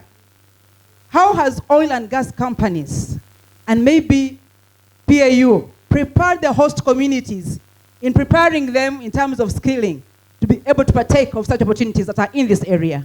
Nkwenda mombwere nywe kakitongole kikulingira bya makuta bantu basibansi mubatekanize tete kuona nti kikyo kimukubaza wadede wasobore okiemegeramo. I'm saying this because of this background. Nkubaza kikyo awandogero nkagete. I was in Kenya the beginning of this year. Kontan ko gya mwaka gogo nyalenge Kenya. And what took me there was to do on something to do with local content. Kandi kimwe moment binyagire kyalenge hakintu muntu waolekero agoboro tete mo mulima kamene. Talo Oil in Kenya has gone ahead to prepare local communities in terms of training and skilling them. Kitongole kya talo kikora muihanga ya Kenya kikora mulima gwamani hoy kuona kitende kiri bantu mo alekbaso regobora mulima gwamakuto. So what is the level of inclusiveness of the ordinary population in this, especially the women? Hati tuwe economy Uganda mulima ngwaguo kokaka tole kwidara kyane abantu batekanize kwidara kyane kyo kintu mo kikora mukikwetu kwidara kyane. One of the aims of Tilenga project is compliance with Uganda legislation and IFS standards. Honorable, please summarize your points. I am summarizing. If this was not summarizing, I would have summarize your points. I'm summarizing. Summarize your points. I'm summarizing. I want to hear. We tutekane wole kento kigira milingo myakyo tutekane kitukwetaga de kikuza kudwerera kyanke muhandala mako bayate kigenderero kya project gigiba kweta Tilenga kile kuona nti gigondere hoyi ko biragiro belama bitongole byansimbi mwehangaliye ensenya. And you did indicate how you have gone ahead to consult and engage different stakeholders. Kandi kiongere ko lokyanti ngakuba geni meso na kwehulio hale bantu bense bakokwatwaho. Maybe we need to be informed who a stakeholder is in this place. Bonde kisoko yataga batu sobore makoroga monta kokwatwaho yoyo nani. Why am I saying this? Hawa kinko bayati. I am a stakeholder. Gianyanke nyandi monta alo makokwatwaho. I represent the people of Buliisa in parliament. Nkuratira bantu banyaulisia mulokura tuluhando lwehanga. I was not consulted, neither was I engaged. Batakanye ulieho kandi bankoresere kwae. I am a chairperson of roads committee at the district level. Roads chairperson, yes. Kandi alimuhando wantebe gyakakurato kalengera bya mpanda hadi hanyamasaza gege. Nothing has been brought to the attention of this committee regarding the road network by either Total E&P, UNRA, or the rest of the companies. Tehalo honsonga gendi giense gibatu letere twenkako korwa tukaku kakwatagana na mihanda mikokorwa wobe utekereza mbeletwa donde ba UNRA donde bitongole bya makuta twenkakura tukaku kitwigideke yanchala kya kamilema michala melebata. It seems there is a problem or there is a program where only individuals are consulted, but not the institutions they are in Buliisa district as a host community. Kikwisana nti halo abantu bamwe baba babewuliaho kyonkenya hatali bitongole bisemere kwewuliwaho nga mu district. In your reports, you talk of an oil spill contingency plan that will be developed. I would expect this to be part of your report at this very moment, but not just a plan, but should be part of this report. Muko birinte haloho ntegeka gya kwirukira kakuba pipe gihuduka makutaka kutandika kulusia. Kyonkenya haha nyali kweneza gyo report na kanteka gyo gibe gimwe mu report gibeto kikwazo kelekia. And the rest of the plans that are being mentioned, I don't think we are still in the planning process. We should be now in the stage of implementation. But if you are still talking about plans, when are we going to implement? Ate muna ntegeka zinenezi mubaziroho. Betu gia nkiegeri kimahata tuli kwa idara ya kokora ntegeka. Tuli ku idara ya kuona nti tuteri ntegeka zizo monkora. In summary, mukamalera. The impact on social environment assessment does not provide a clear population influx management strategy that shows how impact on wildlife, vegetation, and aquatic biodiversity will be avoided or mitigated from the increased population. Hati reporter gikuolokia kwa he mulingo gw'abantu bakwiza kubambengera mu momone wabo kana kwengera kwao nkubanaka kwate kabibi hoyi kubya uhango wetu bya wamezi na bya hanze alake tusobokisye kwetegereza nti ubyo byarugira mu tubirukirira tubitungitete mu. Therefore, as a nation, as a people, would require that a detailed strategy report should be part of the ESIA report to provide a basis for decision making. Twekwetaga kwetu kolete report gikubaza mu wizulu hoyi hakuyirukira bintu nkabibyo gibe gimwe ku report gikubaza kubya uhangwa nanzichalano gy'abantu. I also feel there is inadequate information on tourism potential in relation to oil impacts within the project areas. Kande nkuwana kimwente makoro gakubaza ku bintu byawe uramburi kurambura byawe hangu byetu gakumala kwahe. Lake Albert is a shared lake. Itakaliyetu lya muitanzi gele ile itakaliyetu koresha n'abantu bandoho. Therefore, transboundary impacts have not been adequately addressed according to what I've seen in this report. Kusigikira kimbwe ni mu report gege nsonga ziko kwatagana na wobogu skrimutano gwa nanka gwa ihanga lyetu lya Uganda kwitakalelyo zonsonga baziro kwa report giligi.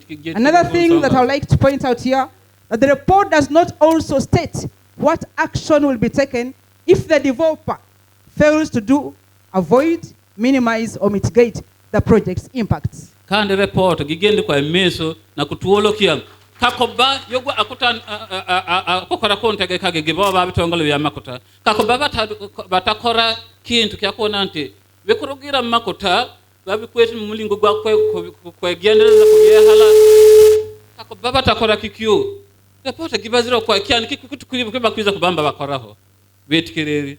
Otherwise, I want to appreciate you for these efforts. But our only comfort will come in when there is adherence to what we are raising this moment as a nation and even as a community. I want to thank you for God and my country. Let's proceed like this. The points which she has raised are going to be responded to, and therefore the next speakers should not address the same points if I have to progress. Do you agree? Fine. Mahanda kwa yate and therefore nsonga za honorable waktini sanora za letri bagenda kuzibazaho bantu bakwiza kubamba mbakwira muo kyonkanya akusaba yate bandi bakwiye wiza kubamba bamuhondera mukobaza biyatuwiri byabaziri tutabira muo hawakolinda wire. Now, I would now like to kyakaba chengo muntu yakaba wegwiri bakibalize ho otatekereza rondi wakakira mero menene momugiza kubansonga chongi kusigalangira insonga and well captured ati tutamala bwire bunene bayiraba muhandu nyaba wererana bitini sabichwamo ati yadede yakoba ali flexible de muweni bwira bwongeri mu awakitutasima tukwate korongi nkoragana tulibate korongi. Thank you very much. I would now like to invite Honorable Stephen Mukitali Birahwa, the Member of Parliament for Buliisa, to come and give us Adieri his presentation. Thank you. God is good all the time. Tumukutire mungalo kitinisa tukimwiriria. The presiding officer, my colleague, the Honorable Minister, the Petroleum Authority team, NEMA team, all stakeholders present, distinguished participants, protocol observed. I want to thank, first of all, the government, the president, all the experts in the oil and gas sector, initially led by none other than Kalisa Kabagambe, our own, for finally delivering this project this far. Kusima bahandu bense nyamani mani kitongole kya byamakuta hawa kubamba dosereri ya bujunanizibwa hande mani hawa bukulembeze bunyakubaho hande mbuli mikono mya Munyoro Kabagambe Kalisa Derali presiding officer wetu. It's about a century, about 95 years ago, when King Satto, assisted by geologist Wayland, discovered oil.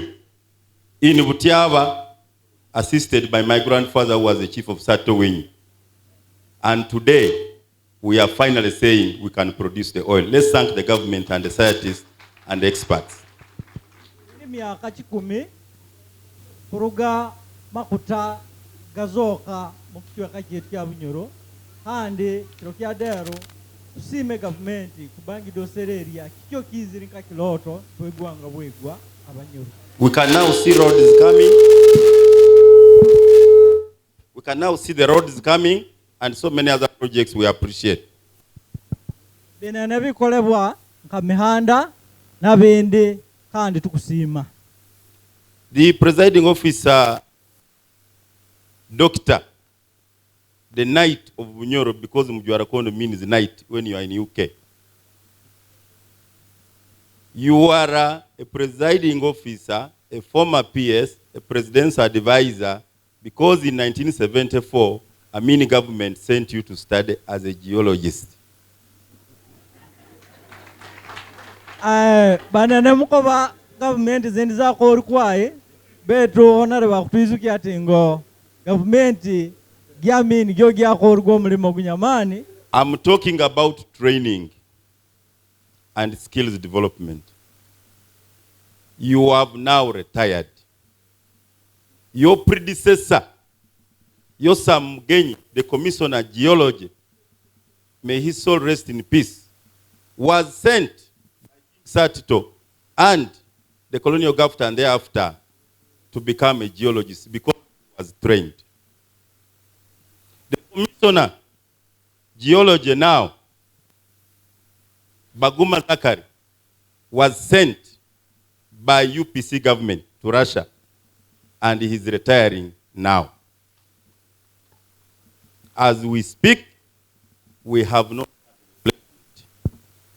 Since you did your work in the exploration phase, the 32 years government has been working hard on this program, the 20 years my hero Ernest Rubonda has been talking about, there is no replacement training from Buliisa. How are we going to correct this anomaly? Honorable Akoba akwizukia muhandu tingo miaka mirabiro hona bakugubana nebejeri mbaruga mkichweka kiyetu wakuonera waliyo Sam Mugenyi nyakuba minister Musansia hambia kandi babensenya bakwiri bagiendi mbarugaho kyonke tutakwiriaho na manzi nkazizo. The second point, we can make improvement from the mistakes. I don't want to lament the lot of mistakes were done in the prospecting stage, in the exploration phase. I would want to propose the way forward. One, I want to welcome all of you to Bugungu. This is not called Tilenga. This is Bugungu. Can you welcome them to Bugungu? Presiding officer, in the Bunyoro culture, and the Bugungu in particular, we have pet names. Tilenga can only be a pet name. Here, where you have come, it is Bugungu. And can I request from now, address the project as Bugungu Tilenga. Honorable Akoba Mulingo go gumwe. kiri kirongo ikandi kisemereri kingo twiziri kandi yatangira abagenyi bebale kwiza bugongo kyonka yakoba kichweka kitulimo gikyali bugongo gikusobora kwa kwetebwa Tilenga oiro Tilenga gikusa kubampako ngero kutuyichala nampako nkabanyuru. We don't want to go into litigation. We would want to concede from the beginning that we cannot change the name of this place, the biggest project ever in Uganda, which we know now Kingfisher. You are no longer saying Bugoma. We say you are going to Kingfisher. I am a procurement expert. I know all the cargo, all the consignments, all the shipments, destination will read Tilenga. And therefore I cannot accept, when I'm an area member of parliament, for my heritage to be lost. Honorable Koba, iyo kugubwa mari miaka ori mu bintu bya kugula na kutunda yafuniri mwana kwa gatingo kakusangwa habona kintu kiensenya kikulibata mwibara lya Tilenga kikumusemeza kwa inka yo muntu ekandi aiza kwahi kukigumisiriza kwegwa kikintu nkiloho yonali mu muntu akuratira bantu ba Buliisa. We missed out on the businesses in the exploration phase 20 years, as Ernest has rightly put it. I am happy today. I am seeing food from Adonia and water from Albertine. Can we promise that this time round we are going to do business with the host community? That's my prayer. But our post should also have business, but we don't have business. Kimario. The other point, I want to depart from the presentation which comes from the preservationist approach of environmental management. I would want to contend the sustainable development approach, that we do not have to look at oil as a separate project from tourism, from other livelihood, including agriculture. So this business of avoid is a very archaic, old approach of an environmental impact assessment which was devoid of social, health, and community development issues. Can we address those issues immediately? Akukoba halimona myanya myaweni milimu report gigi mani kulingira hankurakurana gy'abantu na nsonga zikudi abantu babulikiro. For example, in the prospecting stage, if we asked you, what did Buliisa get Bugungu? I want to use the name Bugungu because Buliisa is just a headquarter. What did Bugungu get in the exploration phase? The answer is 0. You have heard the handshake was in Kampala. We are looking for money for oil roads from China, but this block, which was through capital gain sold, has raised enough money to do this oil road. Can I request presidential advisor on oil and gas, senior presidential and minister, to report to the president if the money for the blocks sold in capital gain test in Buliisa were plowed back this region, we wouldn't be looking for loans in China. Can we take that message seriously? Halo hona bicheri mbirabanga na mombiya na meisom business za makuta honorable kukoba bio bintu kabicheri msente zinene kyonka zitagasiri bantu babulikiro. Even the oil camps were temporary, where my policemen have no accommodation, my teachers have no accommodation, nurses have no accommodation. The camps were demolished. I only intercepted that equipment because the guys who were taking it to Nakasongola got stuck. I gave them accommodation. I fed them. That's how I knew there were a few remaining, about 3% of some iron seeds and what. That's the only thing we have remained with as Buliisa. Can I propose that we do not put up temporary camps for the 4,500 people? I want to thank NEMA for the Albertine sensitivity mapping. I want to thank the president for the Albertine special planning area. I want to thank the Minister of Lands for the World Bank project, which has given us 5 town councils. And should these housing estates, instead of being temporary, be put permanent in these town councils in line with the Albertine Special Planning Area, which was the purpose for that project. Mukufundia Honorable Koba yagirie yagenkweza gia campuses nyakubaho Genda recommendation exactly. Go to the recommendation. Yeah, because that money is recoverable cost. It is government of Uganda money. It would be very responsible of Power Board, Petroleum Authority Board, to approve, and NEMA to approve this project when our policemen and soldiers are in Mama Ingia Poli, and you demolish 4,500 units of taxpayers' money. God forbid. I pray that will not pass here. Otherwise, at Parliament, I will oppose it, and even I can go to the courts of law for that reason. Companies ifwe yohoi kuwana tingo bikubimbi bwanka camps hakire bisigale hona abankura kurana gya kichweka kikumudia hoi kuwana tingo bako utwala bakubotola nyumba ziba bimbiri za camps kandi n'abapolisi betu batanakulala ntu n'abasomesa banene batanakulala kandi zisente zinyakola bibintu nzili za mwi wa musolo. We want to thank the joint ventures for the work they have done, for the capital, the technology, and the money they have put in so far. But my prayer is recoverable cost, Petroleum Authority, and Minister, and the presiding officer, through the presiding officer, is recoverable cost scope cast in concrete? Why should recoverable cost be cast in concrete, whereby the joint venture partners have the latitude, has the leverage to have ambience, to have good life, with private security very agile, vehicles running around, when my police has only one DMC? Does that serve this country's interest? When the district environment officer has no motorcycle, but those who are doing contracts the other day were telling us that they would charge this country $10 million if people of Buliisa didn't give land over Christmas holiday. $10 million is 36 billion, which all government departments require.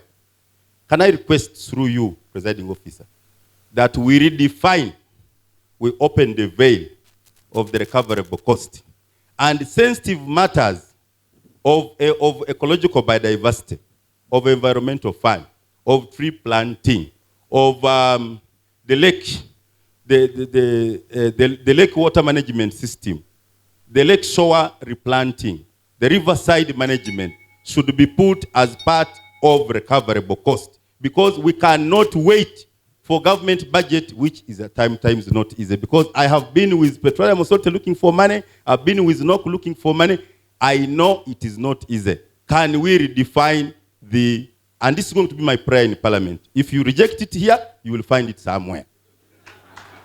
Ate Honorable akunywabu mala mchake gwambe akukoba government gisemereri kuteka uwinganiza mlingo kuba kolisi ya msente zituiza kubantu sosulanka government gigi project ya makuta gimalikiri kandi bintu bisala hense munkurakurana ngabyabibera meizi itaka nabindi byense inya bifwebweho musende zozimwe awakuba tuwete tusakulinda kieiza kandi kilohongi kusaka kutugasira. You have seen the Ududa disaster without money from OPM. You saw when we had a tsunami here in Butiaba and Kibiro along the lake, there was no single response from government. We would want recoverable cost to provide for such environmental disasters, for such emergencies. Otherwise, you can't go, Dr. Krut, you cannot go to Parliament to pass a supplementary when there is an environmental disaster. That must be covered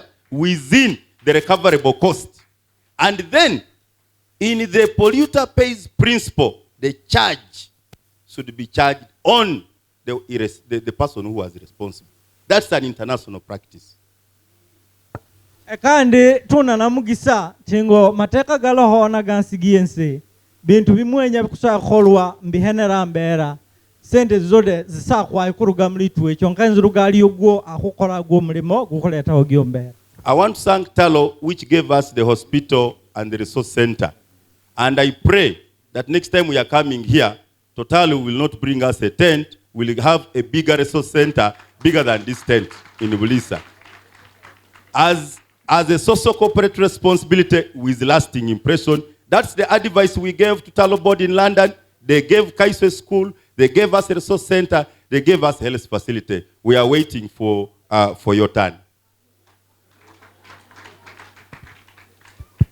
Mr. Presiding Officer, the Minister of Health was sent here by the President to see the preparedness of this place in terms of the health, the experts who are coming to work. We did find the Talo Hospital requires expansion. The Buliisa Health Center 4 requires to be upgraded.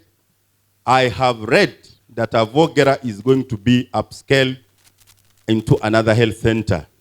The position of Minister of Health, the Minister of ESIA at the district, we cannot have 3 dysfunctional health facilities. These health facilities are not a responsibility in terms of staffing, equipping, and medicine of the oil company and the Minister of Energy. It will be Minister of Health. I would like us to agree with the government policy that we put 1 center of excellence in Buliisa, whereby all the oil workers, the experts whose insurance cover requires a good health facility, unless you want to spend recoverable cost in flying them to Nairobi, which is again our money. I would request that we put a state-of-art health facility in this place instead of adding into another sad, malfunctional health facility. The other point I would like to request, I said that I want to talk about coexistence, sustainable development as opposed to avoidance. It is not true that if you put infrastructure in the tourism belt of the Victoria Nile, you will be killing tourism. To the contrary, you will be increasing arrivals. And let us also not only pursue the oil roads, we would want to see the water transport, a multimodal water transport. We thank government for the roads. We want to thank government for the Hoima International Airport. But can we see the renaissance of the multimodal transport system we had? Those who live in this area know that there was no Karuma Road or Pakwach Bridge. People moved from Butiaba to Congo, to Nimule, through Pakwach, to, to Semuliki. What has happened that 90 years after, we have lost that institutional memory? Can I request that the water transport, which is the cheapest, I am a logistics expert, which is the cheapest mode of transport, should be reinstated? I don't hear anything much about water transport. And that will bring other livelihood. That will promote cross-border trade. That will bring business for the people. That also would make Uganda the oil and gas hub if tomorrow the Total license in Congo is allowed to also produce oil. Why don't we think big in terms of that project instead of looking it as if it's a Uganda project alone? This resource is transboundary. The Albertine is transboundary. God gave this oil equivalent in Congo and Uganda, and to reduce conflict, to have a shared vision for cooperation, and in line with the Ngordoto agreement, which Presiding Officer, you are very much aware. I would like to request that the environmental management plan shifts from we plan, we may, if allows. We want to see total commitment in terms of all the restorations, in terms of all the environmental management, including the watershed management I've talked about. How I made a prayer to the earlier exploration companies like Heritage and Talo that we plant the escarpment with trees, we plant the lake showers. To date, they enjoy giving parties and wines on recoverable cost instead of having a lasting impression. Would want to see woodlots, institutional woodlots, would want to see trees planted by Total, by Sunuk, by Talo in this area. And the reason why my presiding officer, there was that dam, part of the reason why there was that dam crack is the same day we found out later by the presiding officer. Kibiro, Butiaba, Buliisa heated up to 50, and that explained that tsunami which saw boats moving 2 kilometers. Iron seats moving 3 kilometers. So the urgency for regreening this place must be top of agenda in this EIA management program. Bwana Presiding Officer, I want to request that we approach this project in a multi-sectoral, integrated manner. It is unfortunate we seem to be dying to produce oil, and indeed the joint ventures have been waiting for almost 13 years. They are justified. But for Petroleum Authority, for NEMA, for us as leaders, we are, the Presiding Officer, you are aware of our oil and gas policy, which talks of using the finite oil resource for long-lasting wealth to diversify the economy of this country. So I would like to request that we don't approve this project thematic just for fast oil. Yes, fast oil was required yesterday, and I want to thank the people of Buliisa who have supported this project for the last 20 years without a single pay. They deserve a hand clap from you people. And we are the ones going to remain with it here after you have gone. And nobody should insinuate that some of us have been against the project. We have paid everything more than anybody. What we want is the reciprocal. I'm also, in the other angle of international trade. I'm a trained diplomat. We want a reciprocal approach. Can government, can the oil company do reciprocal to this community, which has been very supportive? As I conclude,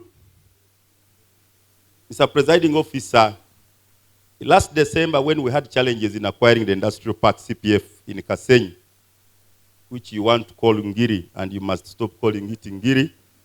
Call it Kasenyi, Bugungu, and give it a pet name you want.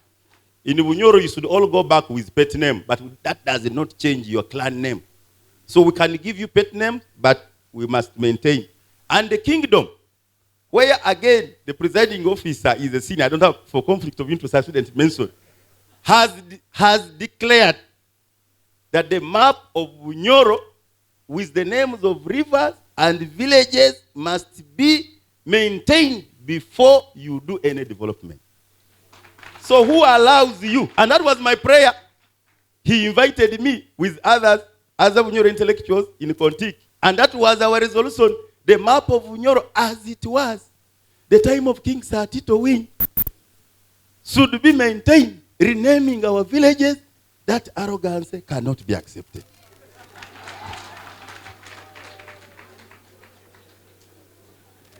I was saying, when the Kasenyi community wanted only 9 billion, 9 ministers, I want to thank Honorable Okeri who has come back today, 9 ministers accompanied with all government departments, including defense, who wanted to use arms. They came to Kasenyi to acquire the land. Today, when we are discussing, it meaning when you are asking somebody's daughter, you come a full team. Today, when you are coming for marriage, my minister comes alone. That statement, political statement from government, cannot be taken lightly.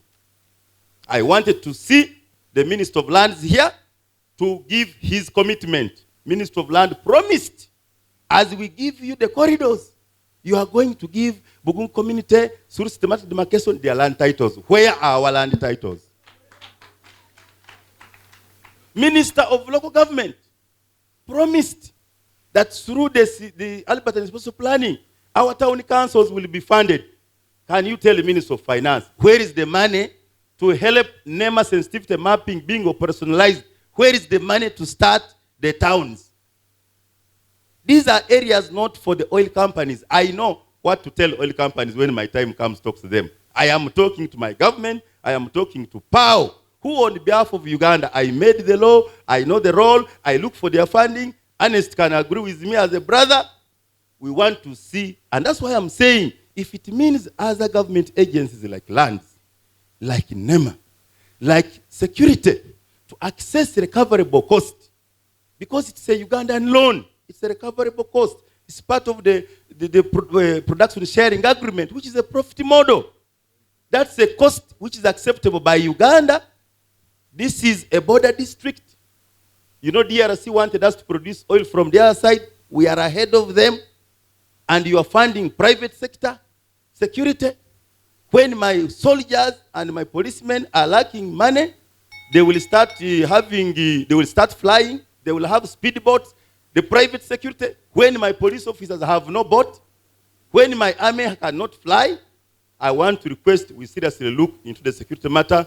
I had discussed with you, Presidential Advisor, and the presiding officer on this matter, the discipline of our security. I have been assured by the new IGP and the CDF, they have the discipline to use the oil money as a recoverable cost if you so allow to unveil the recoverable cost. Otherwise, right now, it's a comfort of the service providers. So I am saying, let all the ministries make this presentation. Now, I am also requesting, as I conclude, that the 3 public hearings are not enough. This is the biggest national project. The last biggest project we had was also under the very good guidance of the presiding officer. Karuma is only 1.65. This project will go 26 plus. I am a planner. I already have done my costing. Can we request that this project is also presented with other ECOP at the level of Makerere University, where the whole academia should come and discuss the macroeconomic stability, the other options, discuss other areas of industries, because right now we seem to be geared to only producing oil, leaving behind the other sector. I'm also requesting that this other public hearing should also have been put at Parliament. We don't want to say MPs Buliisa and Nwoya alone gave a go-ahead. They are people's representative. There is local content. There is host community. But there is also local content which is national. How do we implement it when members of parliament for other regions are not aware that there is a big elephant which is being killed in Buliisa? I want to request that we provide time as a corrective measure that those other hearings also take place to enable us have this a resource to benefit the country. My last point. Now that I have given you counsel that we look recoverable cost as our money, the chairman 5 talked about the office of PAO in Buliisa, which has been taken. Last month, I seconded in Parliament my minister to acquire land in Hoima for the PAO office. I would want to amend. As we move from the exploration stage, now that this has the feed, front-end engineering design is over, I would like to request government acquires the Bugungu camp as an interministerial, multi-sectoral coordination office of Tilenga at the Bugungu gate as the contractor finds a new site in the town councils we have agreed. I am talking of PAO, I am talking of NEMA, I am talking of Ministry of Water because of the obstruction. I have done some studies on that obstruction. I am talking of Ministry of Lands. Can we have a one coordinating officer? Petroleum Authority, what are you doing in Kampala and Entebbe? Tilenga is here. Why are we increasing cost of running in Kampala, Entebbe jam? I will not mention my brother whom I waited for 4 hours to meet driving from Entebbe because there was a jam in Kampala. There's no jam in Buliisa. So can you shift and relocate? And we use that Bugungu camp as we plan, as the Dr. Rubondo tells us how he intends to finally coordinate this industry. But it shouldn't be PAO alone. PAO is there as a lead for all government agencies. NEMA should not be running from very far. They should be on ground. My Buliisa district workers cannot help. We want to see local government, we want to see public service, including Ministry of Education, if we could have an interagency synergy, if we can have a multi-sectoral approach, if we can have a one-stop center, because Total should not be running to Kampala to look for signatures. Even NEMA should be able to approve things from site. It will be cheaper. And I want to hear, before this project starts, that there is a full-time office, and whoever matters is not in Kampala, but is at the project. I want to thank you so much. We have said all this in person because we love this country. We are saying all this in person because we are the most supportive of this industry, and at zero pay. We are saying this because we wanted this oil yesterday. We are like a pregnant mother who after 9 months and you got 12 months, you risk dying and your children. We wanted these children, the oil out yesterday. And therefore, the Bugungu community, the district leadership, my colleague, the MP, my community, we are fully in support of this industry, and we pray that the government agencies do their part so that the oil companies also can deliver in time. They have a responsibility to report back their principals in time, and for them to operate in time. So I want to thank you so much. Once again, you are welcome to Bugungu. This is not Tilenga.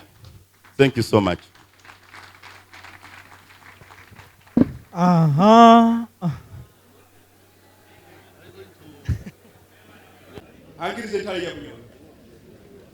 The Bunyoro Kitara Kingdom would like to appreciate its participation in the governance of oil and gas in the Alfred Graben of Uganda.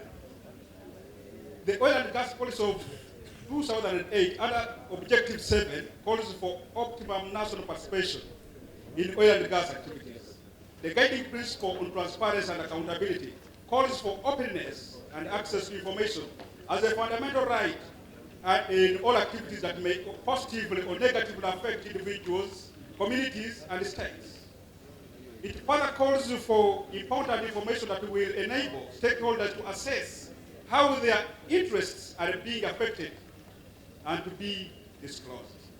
Bunyoro Kingdom recognizes its role as a cultural institution to do with the advocacy, mobilization of subjects, and dialoguing with the communities as a means of contributing to holding different players accountable with regard to oil and gas issues, and participate in getting the voices of the poor into designing, monitoring, and implementation of programs in the oil and gas sector. Presiding Officer, my name is Robert Yaruhanga Atuoki. I am an environmentalist and a Master's of Science student from Coventry University, UK. Also EHS certified. Since you are, and in the kingdom, since you are certified, and in the kingdom, give us your recommendations. And in the kingdom, I am a special assistant to the Office of the Prime Minister in charge of oil and gas. The Prime Minister has sent me to raise the voice of the voiceless Bunyoro into the Tilenga project. Recommendations. Whereas the Environmental and Social Impact Assessment Statement is advocating for the high environmental and social performance standards, it does not reveal commitment to this effort, and we would therefore like to see this spirit reflected in the entire ESIA for the Tilenga project. This means that Bugungu project. Yes. This means that a joint committee of the project proponents should be established to address community grievances. Bunyoro Kingdom recognizes the need for application of environmental economics in project planning with a view to making a more informed decision on the environmental and social feasibility of this Bugungu project. Therefore, Bunyoro Kingdom finds this report providing inadequate information. Experience shows that wherever oil has been discovered and exploited in Africa, it has diminished host communities' social, environmental, and economic benefits from natural resources. Communities have become poorer, desperate, frustrated, and isolated due to oil impacts. Therefore, we would like to see the cost-benefit analysis and the NEBA, the net environmental benefit analysis of this project before you implement the project. While the Kingdom welcomes the context of undertaking the ESIA based on international financial cooperation performance standards. It is the desire of the Kingdom that communities and immigrants live in harmony. Adequate measures for harmonious coexistence should be addressed in the ESIA. Further, the definition of the performance standards 5 should not be downplayed to ensure the mechanisms are put in place to avoid hardships and impoverishment of affected communities. Preservation of cultural heritage is nationally and internationally recognized. Bunyoro Kitara Kingdom is historically known for preserving its cultural heritage, some of which are World Heritage Sites. Whereas the ESIA states that the assessment of significance of environmental impacts to cultural heritage sites and mitigation measures follow the international good practices and national legislation with a view to protecting cultural heritage, the statement falls short of proposing the mechanisms, workable program, against which these historical and cultural sites of affected communities shall be protected and further developed. The Kingdom, which is the primary custodian of these resources, is not assigned any role in this ESIA. Bunyoro Kitara Kingdom wishes to propose that the ESIA be strengthened to cascade contingency planning, awareness, and preparedness for emergencies to the local level, to minimize risks to persons and the environmental in this project area. Regarding community engagement and grievance redress mechanism, it should be remembered that the land acquisition and resettlement framework is not a law and does not guarantee compliance. In addition, in Uganda, there is no law that helps communities to define and claim fair, adequate, and prompt compensation. This leaves the king's subjects, communities, and at the mercy of companies and the government, like has been the case of the oil refinery resettlement and the road infrastructure projects. Bunyoro Kitara Kingdom recognizes the need to provide key information on transboundary implications of the Tilenga project, of the Gungu project. The ESIA has postponed mitigation measures, including plans to put in place an influx management strategy to deal with immigrants and stakeholder engagement plan, grievance management plans, community content strategy, human-animal conflict strategy, and others. Information relating to costs, time frame for formulation and implementation, monitoring and evaluation strategy is not provided for in this document. Regarding, I'm trying to summarize. The requirement through BKK or Bunyoro Kitara Kingdom has realized that the ESIA lacks a down-to-earth grievance handling plan involving communities and costed with the time frames that is done. Land acquisition, resettlement, and compensation challenges are not adequately addressed, while the ESIA indicates that the developer is ready to compensate the project affected persons. Information from community does not reflect this commitment. During consultations in the host communities, we discovered that the PAPs are not satisfied with the resettlement action plans process. They are complaining about the rates being used. Grievance handling mechanisms mentioned in the ESS are also ineffective and biased. Currently, there is no law in the country that helps the PAPs to negotiate and determine what fair, adequate, and prompt compensation is. The absence of this law leaves the PAPs at the mercy of government and oil companies. Yet, experience from PAPs from other affected communities show that the government and companies pay unfair, inadequate, and untimely compensation.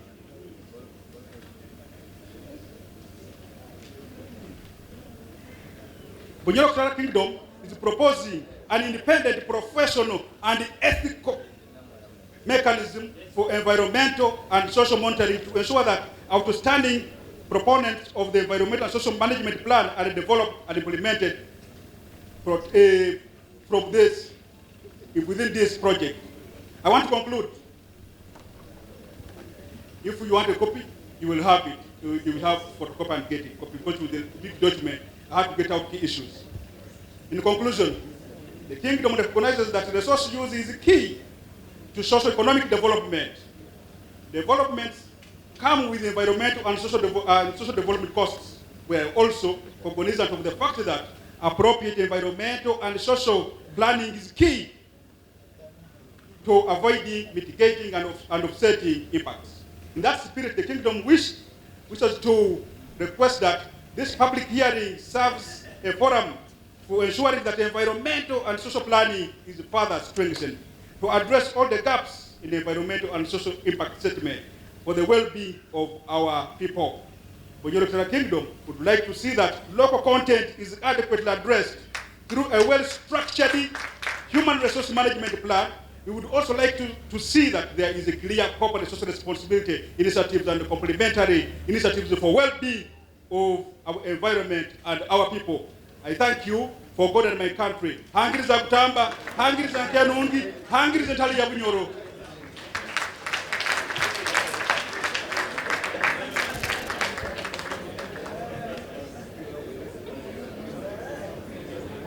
I've just liked the conclusion. Akobiri ati nkura nagiye nse giza na bintu binene ali muona bibi bijana kubani biza kyonka buli bujunanizibwa na kuona tingo buli akujunanizibwa kuleta hogyo mbera yeheyo kandara hire nateka hona mukono tingo aiza kuba na asobora kora kikusoboka kumala hona byo bintu byense kusa kuleta mbera gibibi mu bantu baolikiro akwongenderiye huyi. Our presenters, since it has been a huge package from the members of parliament and from Bunyoro Kitara Kingdom, we shall have responses.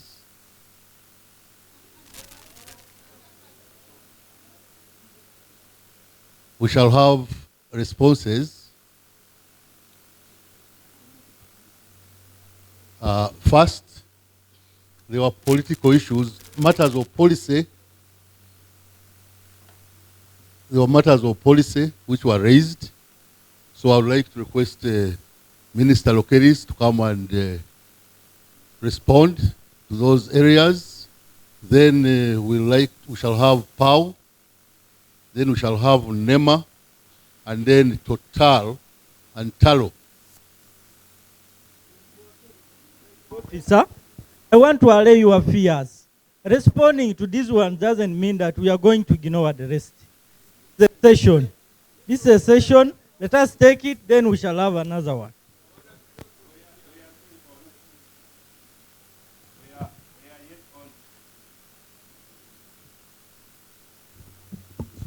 Thank you, Nyarakondo and friends here. I want you to excuse the ministers who are not here. It is a cabinet day today, every morning, and it is known in the country. So I had to divide with the one I work with, so I came this way. So otherwise they were really willing to come. You should excuse them. Regarding the responses from my friends and my colleagues, members of parliament, of course, as members of parliament, we need to be seen properly when we are here.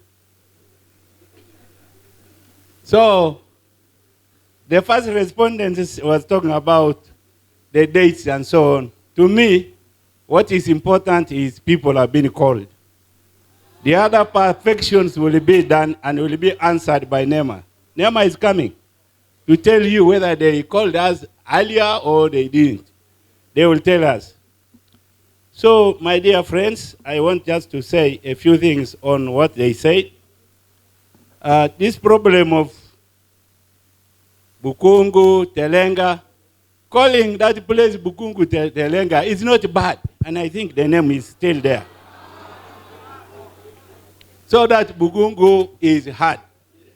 Because tomorrow, when this thing ends, Tilenga will go. Bukungu will remain. So we don't care if you say so. Because Bukungu, Tilenga is just a program. Minister, akwikiraniza na kiana birawa ya kobiri ntingo project gietebwe Bugungu Tilenga nkampako ati mukwakanisya mara kakuko akoba kwikiraniza kina kwa kizibu bugungu ibara kusigalaho Tilenga ngibampako. I agree when they are asking about sponsorship, because there had been sponsorship and people have been coming to apply from Kampala. Talo did a lot.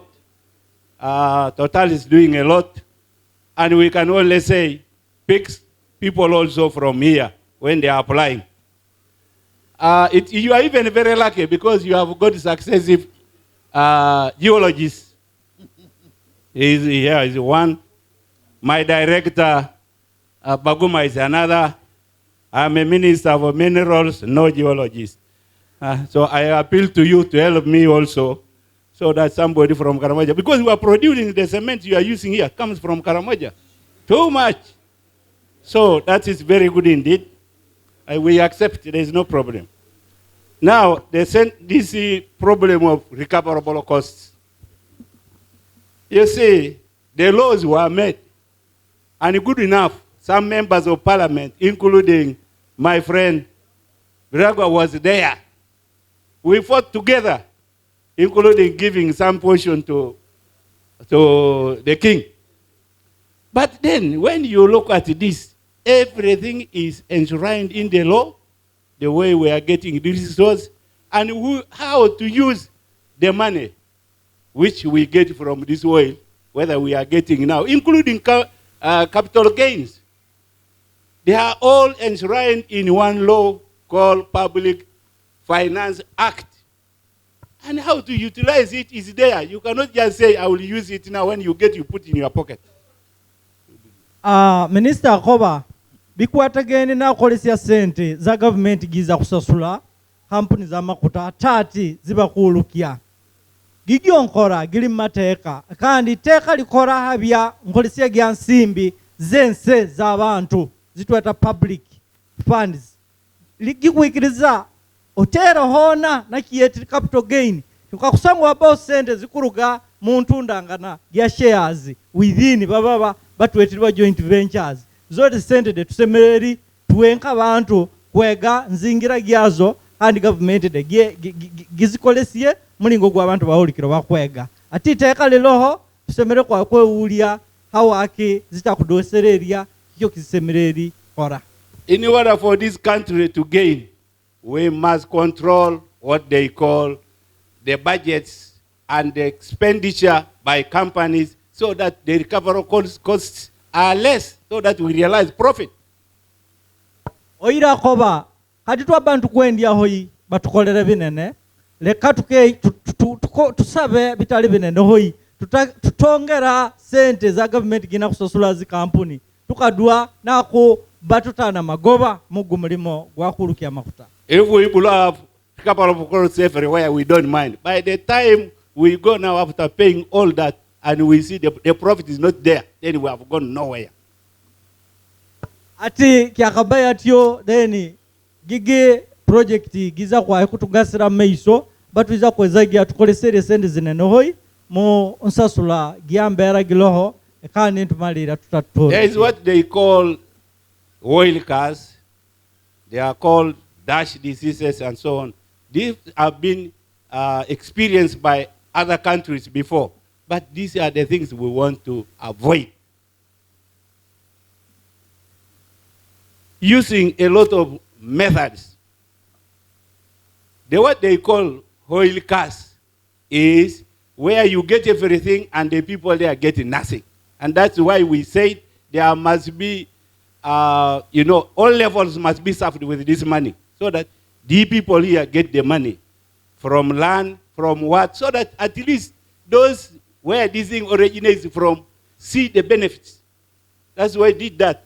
Then also we are asking people to do a lot, to engage on their jobs so that you produce what they eat, what they do, because that's what they call dash disease, where everybody, even the Karamojong, come to here and sit looking at the oil.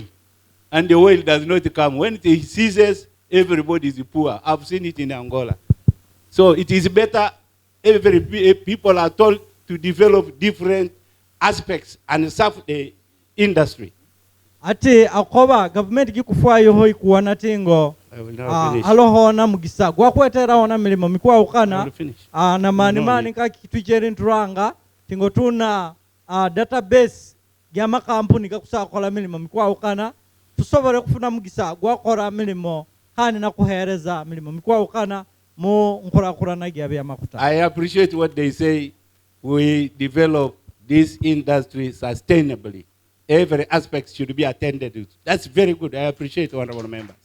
Yadeda kwatagana kana kwikiraniza na kisembiri yona kitubalize tingo nkurakurana gya bya makuta gina kuiza mu mbera kuona tingo mbera gya mu meiso bomezi bwa meiso bw'abantu baliraho kadi twe tutaloho degiligerongi bedede begonze. When everybody has ended concluding saying we support the project, let us perfect the imperfections, isn't it? Asante sana. Now call the experts, because they should come here and tell us all these things which have been said. The presiding officer is the presiding officer. Thank you, Minister, for the clarification. Now I would like to call upon the Executive Director of Petroleum Authority to make a clarification and respond to areas which have been raised.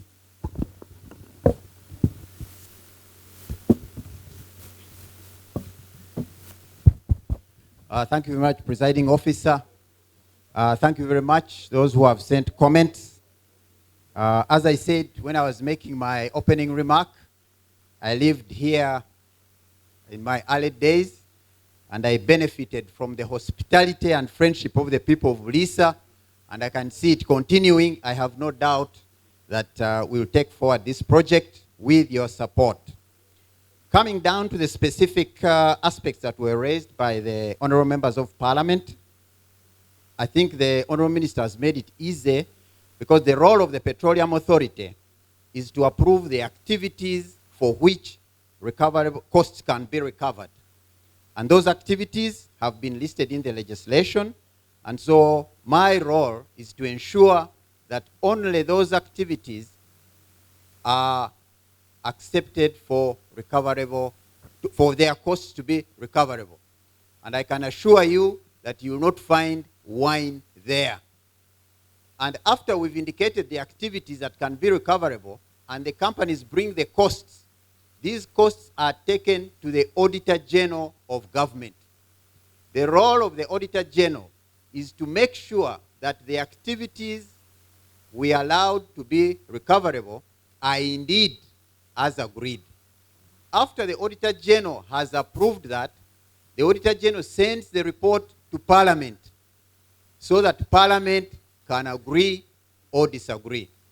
So the process of recoverable costs is according to the law. We are following that law, and where there are gaps, there are areas where we can be taken on if we have made a mistake, and we are ready for that. Muhandu akobiri kitongole kya kulembera kikujunanizibwa na kufuga kya bugaiga kya makuta mu Uganda kikola mulimo gunyamano oyikuwa na tingo kirabiriye hona bibyo byensenya bya government genda kwa hayo kwemerera hawambera gya kuwa na tingo milimo migeni meiso kandi giza kubangisa sula kandi kimaru kubayatyo baina hali barabahanene kichala kwayi muzanu gwa muntu omwe barabahanene hoyi kuona tingo gumulimo gudwerereri babanza bibyo byakubalira mbabikora babaliri babitabude mbabirabamo kuona tingo kuoberebere bidwerereri kandi biza kubambiba mu busobozi bwabo bobaikiranize nabyo kitali koba tingo bamalamba gwera bugweri kintu baraba mateka kukora buli kimwe kuona kidwerereri. On the support of the other sectors which are related to the oil and gas sector, I'm glad that Honorable Mchitare has raised this. I would like to inform the audience that over the last 6 months, the Ministry of Finance has invited all the institutions of government that have a role to play in the progress of this project. Because the government is also very interested in this project going forward and does not want any delays. All these institutions have been identified. These institutions have been requested for the funds they require in order to do their work. They have submitted these funds, including the Petroleum Authority of Uganda. The Ministry of Finance has now collected all of them. And since the Ministry of Finance is the institution responsible for saying or finding money, it is now going to recommend which of those funds come from the budget, the money collected from tax, which of those funds come from donors, and indeed, if they progress through Parliament to say which ones may come from recoverable costs, we are ready. But at least all the institutions have been put together.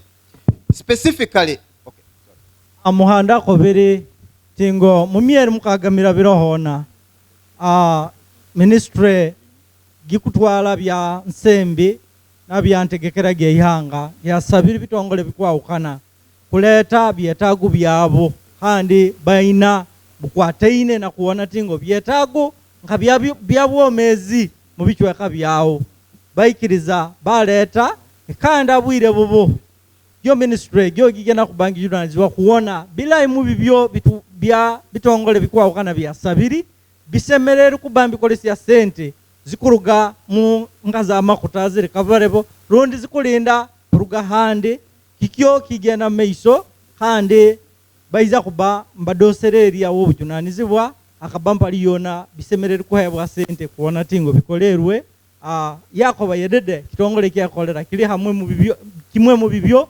bisabiri kuona tingo baba yambiro hona milimo myao mimwe kulibata. Specifically on housing and health, the Petroleum Authority of Uganda has got in touch with the Ministry of Housing, the private sector aspects of housing like housing finance and National Housing Corporation to come and address the housing aspects that are emanating from the oil and gas activities. We've held meetings. The delegations have come to the Albertine Graben, they have come to Buliisa, they have come to Hoima, they have gone to Chikube, and they have documented, they are in the process of documenting a concept paper on the accommodation that is required, or rather the housing that is required for this project. And I have no doubt that among their recommendations will include the aspect of houses that are built for a temporary nature to the extent that they can be made more sustainable. Kirungi mu byabalize ebisembiriyo na kobere tingo halona ntekaniza gyakuwana tingo bintu bibekere mbakora mbisana byakaire kachu mukachu kadoli mkaire kadoli koko kachu biza kuba mbyongerwa mwana mane wona kakusangwa biba bikere mukichweka bisobere kuba mbiyamba kuyamba hona abantu bandi okusakolesi yanka byombe konka bibyo wona tingo nkurakurana tigiberi tigidori kumarikana makuta betu gichero hona ngigenda meiso. The Petroleum Authority of Uganda has also engaged the Ministry of Health in terms of the impact on health that may be brought about by the oil activities in the Albertine Graben and along the pipeline route. We have held meetings with the Ministry of Health. The Ministry of Health has documented all the health facilities they have in the area. They have also ranked, and many of you may have seen the ranking of the Ministry of Health of its facilities. The Petroleum Authority has brought the infrastructure that is expected, the manpower movement that is expected. We are having the next meeting on Thursday this week with the Ministry of Health to document the way forward. I have no doubt, and I'll take this forward on the recommendation that you are making, that they identify a key of the facilities they already have here to try and make it the dominant aspect. Kyo kihandu kobere ministry gya byabo mezi gya hebero mugisa kubangi tola yona ambera mutindo gukwawukana ha byabo mezi mukichweka kyetu kiki Albertine kandi yakoba bagenda kuba mbawona mulingo gwense mulingo kuba sagika nkurakurana gya buruwaro bukwisana buli hanse kandi gagwo gatakora koronge kusigikira halolengo lw'abantu nakitukwendya nkatwe banyansi kibe mu meiso. Of course, in the next few weeks, both the Petroleum Authority and the Ministry of Health, plus the private sector people they will have identified, are going to make a trip to the Albertine Graben, both to Buliisa and Hoima, and along the pipeline route, so that they can make the appropriate recommendations. kwongera kunyweza Johnsonga ko biri mubwire butali bwahade kitongole kya wabwomezi na hamwe na kyamwe kya kulembera bagenda kubani beiza kurambura akudosereria kurumiriza wona mbera gilitete eni bawone hali batandikira muri mugunyamani. Mr. Presiding Officer, I would like to conclude with the aspect on the transboundary nature of the project in relation to the Democratic Republic of Congo. This aspect was identified by government as early as the 1980s, and the two governments agreed to work together to facilitate exploration. The oil in Uganda had not yet been proven commercial, and they did work together. When oil was confirmed, the two governments sat again and put an addenda to the agreement they had done in 1990 to provide for any joint exploitation of fields that may be found along the border, but also to provide for any working together with the DRC in terms of oil that may be found there. So in terms of the agreements that require us to work together, these are in place. The people from the Democratic Republic of Congo have visited Uganda and have visited the Albertine Graben and are very aware of what is happening in the ground, on the ground. They have even discussed the aspect of their oil going through the pipeline that is going to Tanga if they discover any oil. So I would like to assure the audience here that the relationship, the planning for joint development of oil resources in the two countries is completely under control and has been planned for. Thank you. Muhandu akwongera kutugumia tingo kia kutola kia bugaiga kia makuta kuraba honsa rugiye tugia Uganda kutaduko gia Kongo kia tandikiriru kumruenda kienda hani ntekaniza zensezilo kuona tingo akuswangwa haba hagiwirwe ho izuba lya makuta ndili hansaro kikusobora kolwa hotete zonte kaniza zense government gya Zuwen Ward handi byakukola byensenya bili mu ntekaniza.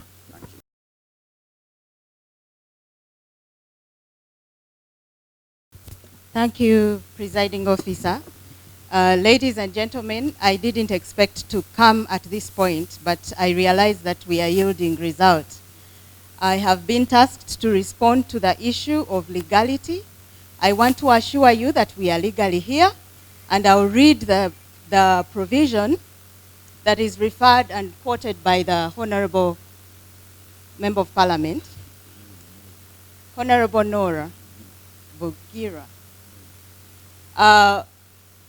Under Regulation 22, I gave you the background earlier, but under Regulation 22(2) of the National Environmental Impact Assessment Regulations, it is provided that the public hearing shall be held within such a period as the Executive Director, in consultation with the lead agency, may determine. There is a comma. But that period shall not be less than 30 days, no more than 45 days of receiving comments under Regulation 18, 19, and 20 of these regulations. So I think the misinterpretation arises from of and within. When you read the sections before, you realize that it is in order for us to actually conduct this regulation. So I assure you, ladies and gentlemen, we are here legally, and I want to assure you also about the process. This is administrative process, and we may not have shared to detail what we've gone through. But like shared earlier, that this has been a process of over 3 years, we do appreciate the fact that there is agitation, or probably your entry at this point, you feel you are not informed adequately. This is what has happened to the report. NEMA received the first report in June 2018. That report was submitted after the developer felt they were confident they had concluded the process as per the terms of reference. And based on that, NEMA organized a joint review because the law, the Regulation 18, which is referred to in 22, requires NEMA to share the environmental impact statement with lead agencies. Appreciating the magnitude of this project, there was a joint review with lead agencies. and the officials from this district actually participated. So the report was received in June. If you read the interpretation of Regulation 22, you will see that we are within. But we didn't stop there. After the joint review was conducted, comments were generated and received from the lead agencies, and the recommendation from the lead agency was for them to revise the environmental and social management plan. And this was mainly because we felt it was not adequately addressed. So that directive was done and worked upon by Total and Talo, and they submitted a revised environmental impact assessment in August 2018. I think we are counting the time. So following that, on 19th October, we issued a public hearing, a public notice calling for anybody that has comments or issues on this project. As per Regulation 18, as per Regulation 19 and 20, the days lapsed yesterday, November, and it is in order that for us today, we are here to give comment on this public hearing. These are based or supported by record, which is at our offices. If you're not satisfied with the response, we invite you to come and review them, and then we can have a discussion. Regarding the other issue that I was also requested to raise or to respond to, whether we should hold additional EIAs targeting academia at Parliament. Under Regulation 22, Subclause 6, it is provided that a public hearing shall be conducted at a venue which shall be convenient and accessible to those persons who are likely to be specifically affected by the project. And we had debate and discussion with the lead agency in planning this, and believe me that contention was whether a member of Parliament that is concerned would fail to get fuel and attend this. We felt that the most affected and those that would be having the convenience of access would be these areas. It is not possible to hold it in one day and in one place. We made it in two places, again, to accord accessibility and convenience to the persons who are likely to be specifically affected by the project. And we do appreciate that there are several. For that reason, I will leave the recommendations from the presiding officer over this issue so that it is considered at the time of making a decision. And if it is deemed due, I think it will receive the response it deserves. That is a decision for the ED to make. I cannot make now. But I just wanted us to be on notice of the law. I think, Dr. Presiding Officer, I have responded to the issues that were put to me.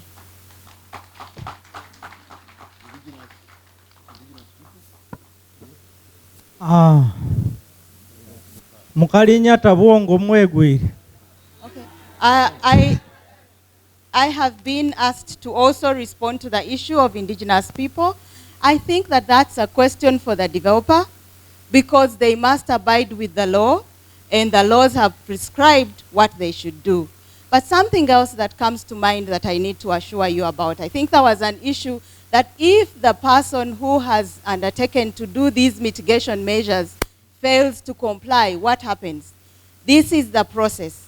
The process is informed by this very process that based on the comments and the views of the different stakeholders, there will be what we call an environmental certificate of approval.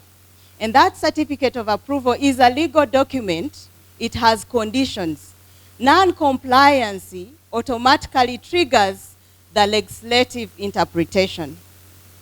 And I hope that that again reassures because I might end up again presenting too much. Thank you. Can we have a quick interpretation of that. Thank you so much, the presiding officer. Mwetegerie do. Yogo mkali echeru kuira mwana kikaguzo kya kobatingo. Kituli mukora deru kya kolerwa mateka kusigikira mu bwire butusemere kuhebwa kandi bitusemerera kuba nk'abantu ntwebwa bugabe mu bwire kwewulya mu bitabo mu bantu bakwawukana kuona tingo twizire na nsonga zetu zijanje Yakoba yakale bwire budi buyemereri yatuwereri tingo iteka namba gabiri na ibere kakakara kakabere ka National Environment Assessment Act gikoba regulation sorry gikoba tingo kwetegeria kubbe mu biro 13 kyonke kandi kutaba hakiendi wa biro 45 Yakoba mu regulation gyo gimwe regulation 18 19 na 20 dezi kuongera kusagika giginsonga Yakoba aku ikiriza nka muntu tingo tosobora kudwebwaho uli muntu akadwebwaho mu biro bibyo wona tinga alifule consulted kikyo Isaac ikiriza nka muntu tingo basako babata soboiri kudwerera ulomwe yaira Yakoba regulation 18 gigyo gikubaza ha kuba mpalo hona ku sharinga bizibu bikusobora kuba mberuga mu nkurakurana rondi giyeti environmental impact statement Yakoba halo hona lukuratu lubatekanize nkabanema beta bakulembeze ba ma district gakwawukana yo bagiyetiri joint review a meeting naba yetiri ba lead agencies bantu bakwawukana bakwatwaho amari kikyo Yakoba bigenderwa kyane binyakubaho haliyo na kulingira kuira kwetegereza mu environment and social impact plan ginyakubaho na mukuwana tingo ntegeka giloho kuwana bizo bikuletwaho nkurakurana gigi akusangwa kitandika bikuba bantu bisobora tete Yakoba biro 19 mugwe 10 kirangiro kyara birohona ansonga ya project gigi ya bugungu Tilenga project Yakoba tingo umulingo gwogwo bantu bali basemerere habwire bubo kubaza bikuba kwata bikubadia na byo bakusa kuongeraho nkabitekerezo kandi consultation zagiye na meiso biro bisemerere mateka Yakoba kusigikira ha regulation 19 ya act ya regulation byo biro byara biro hona kandi yo byakuona bisemereri kyonke asembiriyo nakoba tinga akabampalo hona nsonga gendi gya kwetagisibwa yo kubana ni yeulibwaho rondi kubana haburwa mukikiri hawo akyalo hona yeira hakia hakusangwa kitongole rondi muntu aletiri nkurakurana mukichweka abata dosererie bibi beceri mbatusomera bibagenda kora kuona tingo bamaro bizibu bimwe habibyo bizibu bikusoba kuiza na nkurakurana kyani kikusobora kolebwa Yakoba aliyo kihandiko kisemerera kuhebwa muntu aletiri mulimo gugoro ndi muhandu akora gwo mulimo nka total kuba atakusa kufuna certificate gigyo gyakumwikiriza kuba natandika ekora milimo akusangwa bata dosererie bibyo bintu babihondera mbe mu mateka kuona tingo adosererie buliki yateri muntekaniza gya kuona tingo project idoseri okwa ibantu buzibwense. So let's go through submissions made by the institutions like Bacha, short Bacha, then the chairperson of Guild Presidents Forum on Governance. So let's have a presentation from Bacha. Thank you, Presiding Officer, the Honorable Minister, Honorable MPs, cultural leaders, organizers of this public hearing, and fellow members of the public. I'm called Dr. Enoch Bigirwa, and I'm currently the patron of Bagun Community Association, Bacha. Bacha presiding officer has a history. I have been consulting the elders that what is happening here today happened in 1955. That time, I was about a year old. My mother tells me that she carried me to the venue. So I also attended in a way.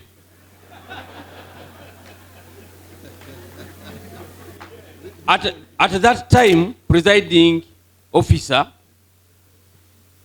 Bugungu, the whole of it, even the Buliisa we now see, was to be declared a national park. You know, Murchison Falls National Park presiding officer was part of Bugungu. But the colonialists decided to take over 80% of the land, and actually in 1955, they had come even to take the remaining 10+%. The Bagungu came in their big numbers like they have come today and demonstrated to the governor, Andrew Cohen then, that they were a people to reckon with, and they still are.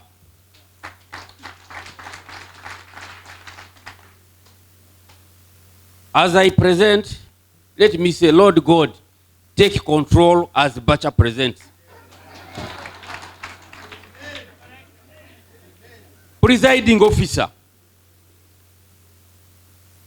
Principles are principles.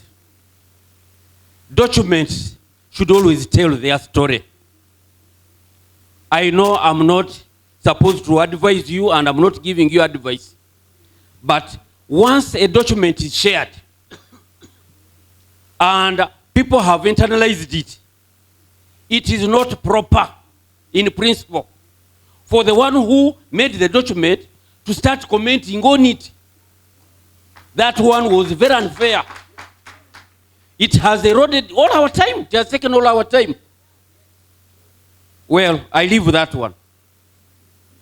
ESIA, or an environmental social impact assessment, helps to reduce uncertainty, to envisage positive and negative effects, to minimize the negatives and enhance positives, but with a cost-benefit analysis in mind. As NEMA, yes, they have a prerogative. The lawyer might say, okay, me, I'm not a lawyer. But NEMA can review and just pass something. They can evaluate. But when it is an assessment, a study, then the public should give an input. And the public should not be given this 1 or 2 minutes. It is not fair.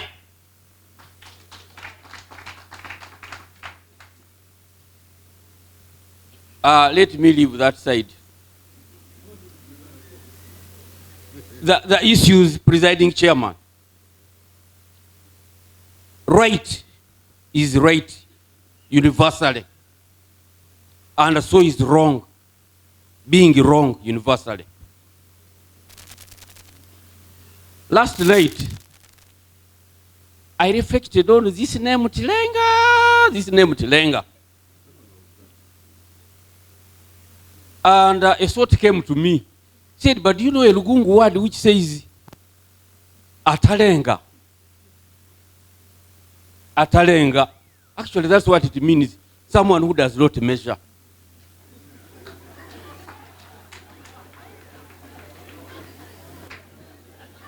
I don't agree with an explanation that Engabi is a Lugungu word. It is never. Tugieta mparaki.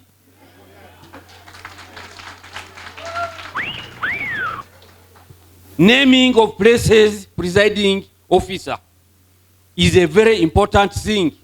A name gives one an identity.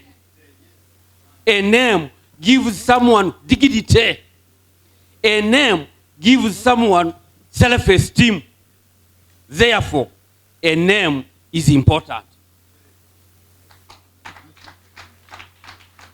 For that matter, I support those who say it should be Bugungu project. We managed to give a very detailed response to NEMA as requested in the press. I hope, Director, you got it, Executive Director, you got it. Thank you very much. You need to acknowledge having received it. When it comes to the issues, I have just enumerated a few here, and I've just made 2 demands. This issue of the developer, I don't want to say a name, saying that they never identified indigenous persons, really angered us to the core. And I wish they could assess my anger and actually give an apology. Because we realized, because I also took some time and I buried my eyes, I buried my brain in those humongous documents. And I found why, presiding officer. These people, I don't want to use a bad name or a bad word. But, you know, they want to keep all the profits to themselves. Because under International Finance Corporation Performance Standard 7, there are very stringent measures. You know, what is expected of them, how to handle the indigenous. And tactfully, they decided to say, we never identified. Really? Really? You know, I'm older than Uganda in years. Okay? Yes. I'm a born of here. I grew up here. I've always been a Mugungu. I'm still a Mugungu. I will remain a Mugungu, and I will die a Mugungu.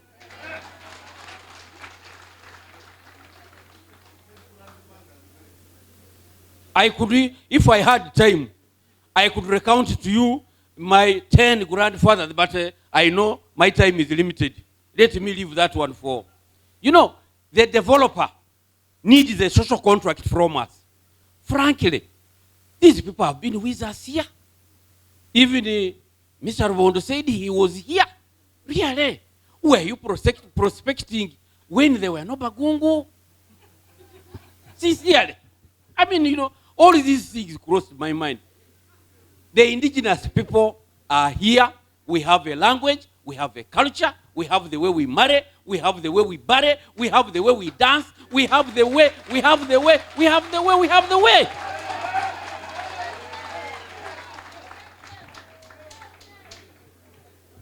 Well, I'm on issues. 15 kilometers radius buffer zone around the CPF. We were asking, and I had wanted, you know, the developer to respond. What are the implications? Because 15 kilometers from Kasenyi ends near Waiga there, Waja. Then I was saying, if it is a buffer zone, that means the town is not there. You know, the people are not there because they are going to escape toxic gas. So you need to clarify what are the implications of a 15-kilometer radius buffer zone around the CPF? And for Eia, there are seasonal fluctuations here, which you people may not be knowing. You know, we sometimes get dust from the Sahara Desert. I'm going very quickly. Anyway, now, water abstraction. We have asked time and again, how much water have you ascertained goes into the lake? And how much are you taking out? Now, again, as the presiding chair officer, as I said, a document should tell its story. We are just being told that 0.034% of the lake will be drawn out.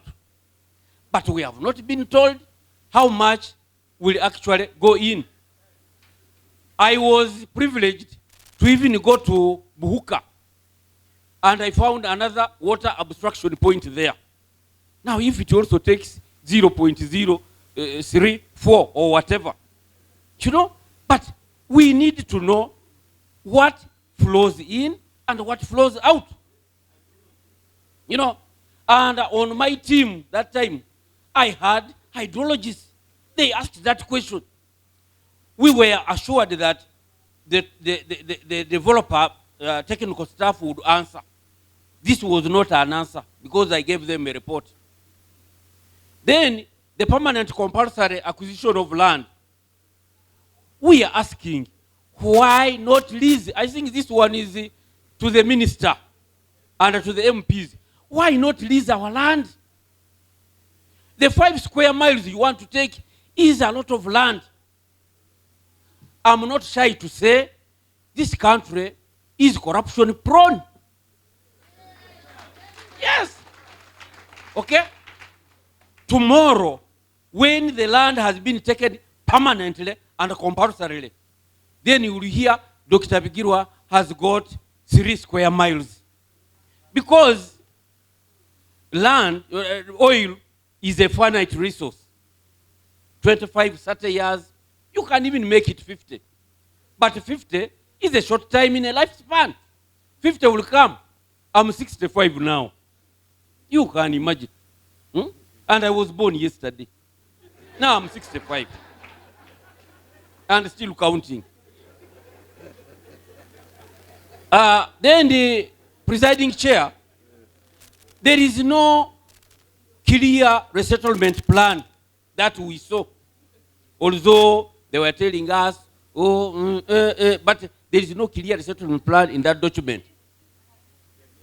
You know? And, you know, I was surprised when someone called me that the developer is supplying food. I asked which food. Then they said, oh, they are supplying some rice, they are supplying some cooking. What? I said, who told them that those people eat that? You see? Just because they have someone to supply them rice at inflated prices, so they bring rice. Now, presiding officer, food is supposed to be supplied to those who are resettled when they are already resettled.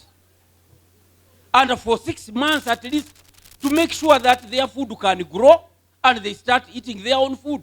But the people are still in Kasenyi, then you are giving them 5 kilograms of posho per week. My. Really, food is coming before resettlement.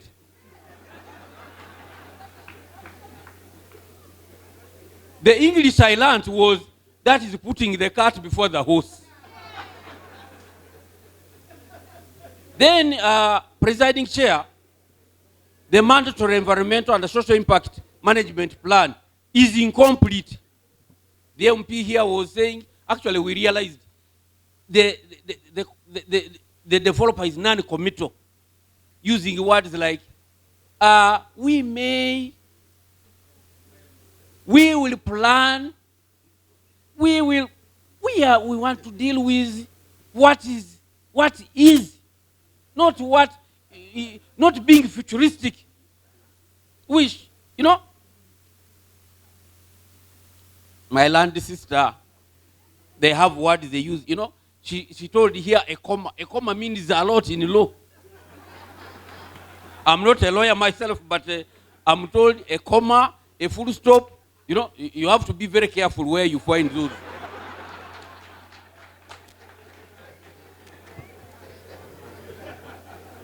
You know,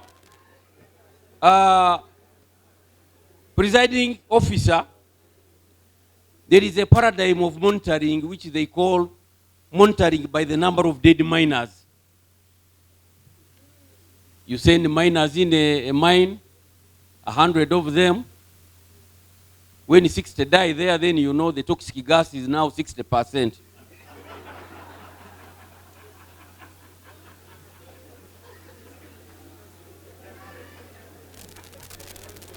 You know?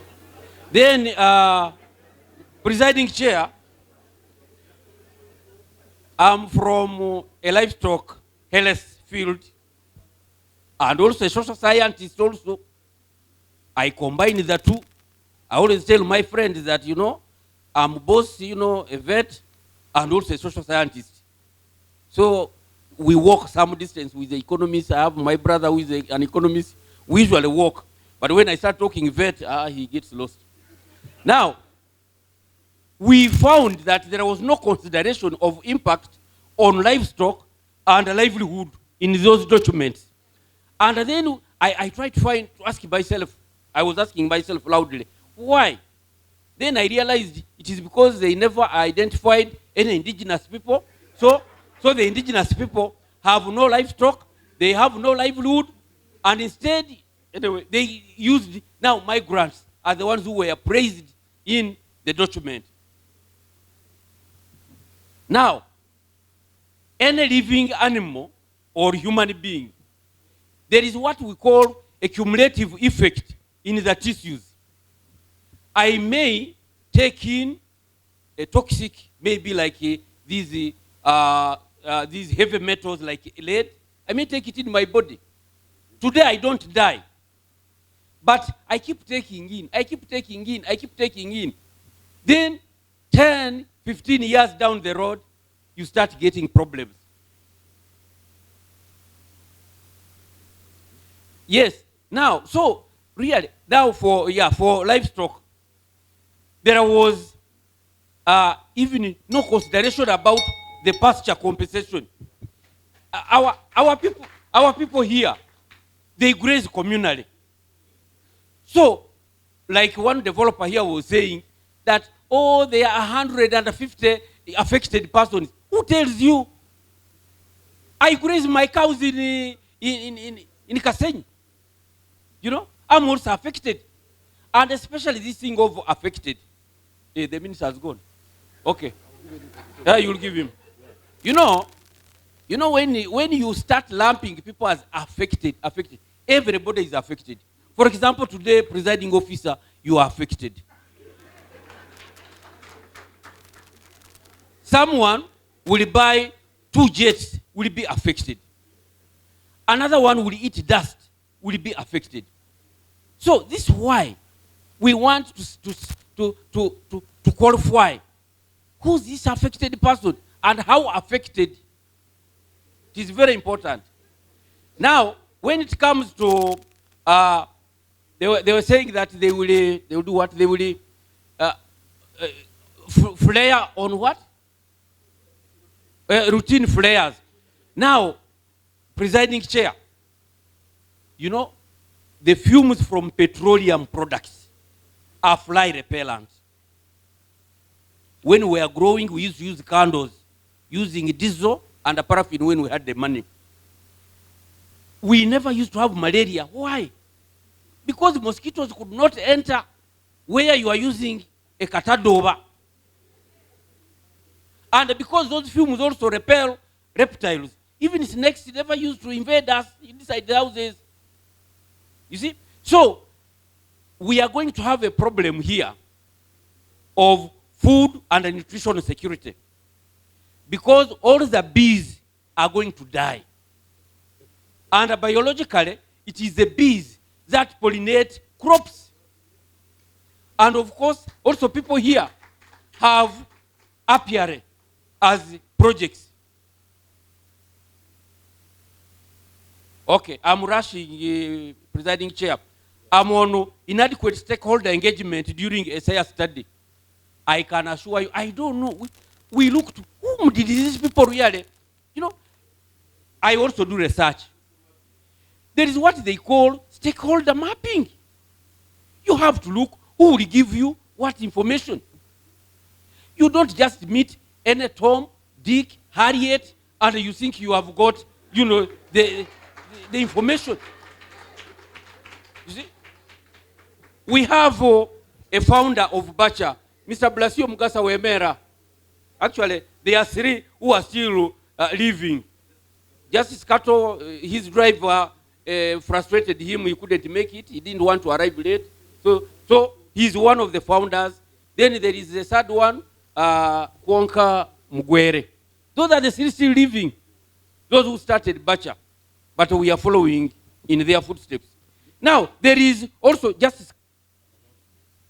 Sorry for interruption. Ankwenda kurangira mulukoba lugongo. Bidio biliona bikutumala. Otabyoka wenke batakwetiri. Wait not until you are taken by somebody, by ushers, not anybody, but people are addressed to serve you. Thank you so much.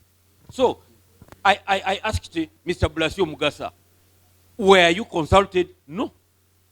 I called the retired Justice Kato. He said, no. Now the MPs are saying they were not consulted. Professor Mwakali, I called him, he said he was not consulted. Wakitini sa Minister wa Mukama, Jackson Yaruhanga was not consulted. I mean, even me, I could have also given some information. Then, this one, presiding chair, is about lumping 13 projects in one. Sincerely, can I say a road deal? You see, and well, the Council for NEMA will, well, she will bring that big book and read. But frankly, these 13 projects have individual, environmental, and social impacts. Actually, not only environmental and social, because life is not about only environment. It is also health, it is also economy, it is also livelihood, it is also... Yeah? Anyway, so really, we should have had 13 studies. Because the airport is, you know, the airstrip, Bugungu, is not going to affect something here.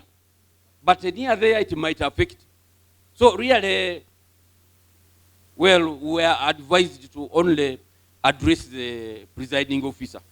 But Dr. Kurut, please, you be taking note. Yeah, you know, among my people, they say, you can be telling these ones who are here, then you who is up, you also hear. So, you know, hear for yourself. We should have had 13 studies, not one lumped together. Well, I don't say it is an illegality. Well, that is not for me. But each needed an ESIA because they are different. Then, not enough time given for public school today. Sincerely. Less than 3 weeks given to read that huge thing and get something out. And you know, we are Africans. You know, they say if you want to hide something, you put it in a book. So that's what happened. But thank God, we managed to get all the time and actually got what had been hidden. Now, about compensation, there is the opportunity cost of money. Presiding officer, opportunity cost of money. I went to Kasenyi, they told me that the developer gave them something called, what do they call it? In May, they gave a break, what? Cut-off date. Then I said, cut-off date is when you have been paid. You know, please advise these people. Cut-off point is after you have been paid. I'm sweating because I had to put on a jacket. Yes, okay, so there is the opportunity cost of money. If a goat was selling for 100,000 in May last year, and through this bureaucracy which said the things go to Kampala, then they go to Toto, then they go to this ministry, then they go to this finance, then they come back, then they go back, then they... Yeah! Really? the opportunity cost of money is lost. I wanted also to talk about health. Yeah, it is a presiding chair. Someone talked here about health facilities. I happen to be from a health-related field. We say prevention is the best medicine. Are you hearing? Prevention is the best medicine. Not treatment. Health is made at home and only repaired in a facility. But in Uganda, we've done it the other way around. We are emphasizing constructing health centers, what. You know, people are eating badly, and then they fall sick. Then you pump them with drugs, and then they get cancers. You know. Now, I'm making demands. I said I have only two demands. One, ESIA should acknowledge, actually the developer should acknowledge Bagungu as an indigenous people here and respect our culture. That is a demand. I'm not recommending. Two, NEMA should not approve the ESIA report unless the issues enumerated have been addressed, not only here, but in the other one which he acknowledged having received. Then, lastly, I want to say that posterity and God will judge us Ugandans harshly if and when NEMA gives a blanket approval to this project. I thank you, Presiding Chair.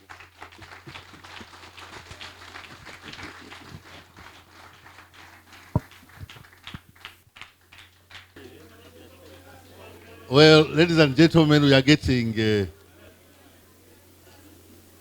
Dr. Bigiru, take your seat. The patron of Bacha. Yes. And allow a quick translation of the issues you have raised.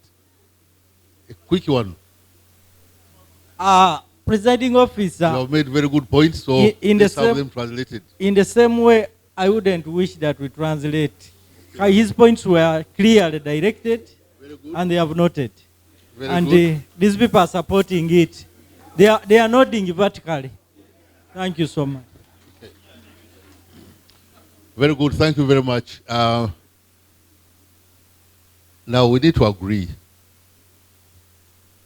It's getting late, and people's sugar levels are rising or going down.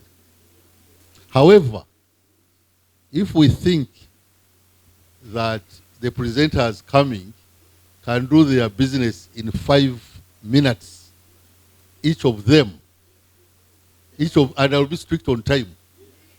They do presentations in 5 minutes, then we go and have our lunch. Is that acceptable? Okay. The ayes have it. So let's have the chairperson of the Guild Presidents Forum on Governance, Yoram Banyenzachi. Thank you very much. A lot has been said. My name is Yoram Banyenzachi. I'm the chairperson of the Guild Presidents Forum on Governance. It is an association of youth leaders in universities, former and current, also district youth leaders. A lot has been said, and I wouldn't wish to repeat, but I want to echo some of these issues in the perspective of the youth that compose over the largest population of Uganda. And in this report that has been presented, all these issues have been mentioned, but Mr. Presiding Officer, since this is a public hearing, we were worried that it had turned into a public listening. But we are happy that a few minutes ago, it proceeded. Yes, I will use my time. One, in the youth perspective, we want to encourage and inform NEMA that this report regarding the land acquisition, resettlement, and compensation conflicts are still a problem even in Kabale as we speak now. Today, if we said that the youth here below 30 years leave this room, this public hearing won't proceed. Therefore, talking and just mincing words, we need to be very clear. As I inform you, Mr. Presiding Officer, as we talk now, the youth and women, even other projected people, project-affected persons, are proceeding to seek legal redress on this matter because they cannot wait anymore. Therefore, as GIPFOG, we recommend that the stakeholder engagement plan proposed in this report be completed with a budget and time frame to support consensus building between communities on one hand, government and the developer. Otherwise, the standoff will be on. Still, if there is this report, a proper influx management recommend should be elaborated with a budget, paying attention to direct and indirect impacts of this influx. The current information in the ESIA report regarding influx management cannot help mitigate and avoid the negative impacts of the biodiversity ecosystems, because even these plans are based in a futuristic approach. We cannot depend on the future to decide it today. The youth here, I think you get this, what we mean about. When you look at this, the other issue about the environment and social management plan, we can recommend that the developer should be asked to identify the strategies and plans in terms of priority, highlight the most critical and urgent plans, such as those on ecological biodiversity. As we speak now, you see this area is becoming unlivable. And full details of the priority plans, including financial aspects, need to be part of this report before it can be approved. Therefore, it has to be looked into. As I conclude, this report has failed to underscore the danger of proceeding with the development decisions in absence of the adequate legal framework. Honorable members of Parliament, the National Environmental Bill of 2017 is on the floor, and so many other bills, regulations of impact assessment are on the floor. They have not yet been approved. The question is, if we proceed with this project, and later in 2019 these bills come into law, the lawyers can tell, is that the law working retrospectively? What do we do? Do we attach a clause in that law that we shall take the previous or the current? So at the end of the day, I don't know. We cannot base on that to proceed and have this project with this inadequate legal framework. As such, we recommend that the developer should provide more information as to the impact of lack of the new environmental laws that provide for that.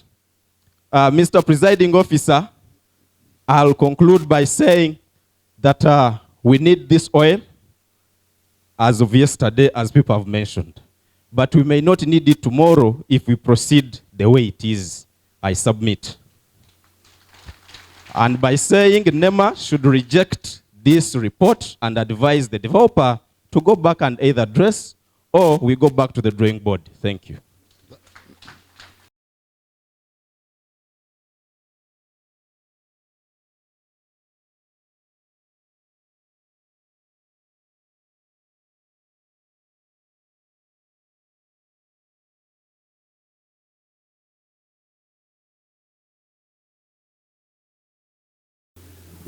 Protocol has been observed already. So you proceed. Thank you very much, Honorable Chair. Ladies and gentlemen, my name is Herbert Munyomo. I am a human rights activist. I come here on the matter to do with the influx management. I have heard from members talk about influx management only in relation to biodiversity. I am talking about influx management in relation to participation space of the indigenous people of Buliisa. I am looking at a situation where we are going to have alien hegemonic cultures come here and they beat us in a number, and when it comes to politics, you find that somebody who is going to be MP for Buliisa is going to be from another region. We cannot afford to accept that because it affects our right. Yes. Influx management plan in relation to participation space of our indigenous peoples. Much. That is taken care of. Mabaraganga Mansita Mugisha Mulimba Jela Simba chairperson wa Resettlement, senior chairperson Resettlement Planning Committee. That's his name and titles. In oil and gas industrial area. Ndina nsonga nkaibiri zamani gimwe nti wire ubaka benge mbakupima mbakutolera area makuta hansi niwagia bakutirira bomu ha mu pointi chonke na dero lili okwagia ngo dikina kiwa kutirira bomu hadi hali wukiri kyo kile kintu kile mukukorwa mu villages kwa okana tuli mu environment hawo de giheneku songa gya kabiri oil pads ziwa mari kukora mbaka eriambe ya hona iteli lyo iteli bali tawurwe mwana na maramu boku geria totale ruezo rundi fertilizer ya digi malikiri ni wat kubere kutatro so kyo de kile kintu kitwango baba antu amakuta company ya oil bakukira kuhai hoi kufao byo bintu kurugamba tandika kutolera makuta kudula abina bya makuta yankubaze yatinka senior residents wa kyaro kyaka senyi indika mulimachi ya person abali makland mwebale so mungu wana environmental mubyo takwiza thank you Richard, Secretary Resettlement Planning Committee, where they are going to build the CPF. I have like 4 concerns. One, in the report, they have talked of food provisions and the seed to the project affected person. To me, I think they would consider income generating activity. That was discussed by Bacha. Go to the second point. Then another issue is what is the benefit? Because my land was being taken for this project. Apart from compensation, what are other things I'm going to benefit from my land? Then another thing is, what is the recommended distance for human settlement on these different facilities, like oil pad, CPF, and the rest? Then I think this one goes to our government, maybe the authority, that these oil companies, they have been given much powers than the work which is supposed to be done by other civil servants. Like, for example, valuation. Valuation also was done by Total themselves. Then our government or chief government valuer doing approval. Then why do you give the responsibility to the developer who is going to buy from me to come out with the rate? That is why we are also seeing the challenge. Then I'm asking our government to address that. Very excellent points. Thank you. The project has talked about business opportunities that will come to the community, and yet here they have been telling us how the community have to register themselves in the database, without which you will not be able to provide your services. But how do we deal with the situation on the fact that most community businesses are not formal? So we should come up with some way in which the community will engage into these businesses. The issues of compensation, delayed compensation, has not been dealt with in this ESIA. But now we are trying to look around how will it be handled, because we still have a lot of compensation issues that are supposed to be dealt with. And so we feel mitigation factors to curb such delays should be handled.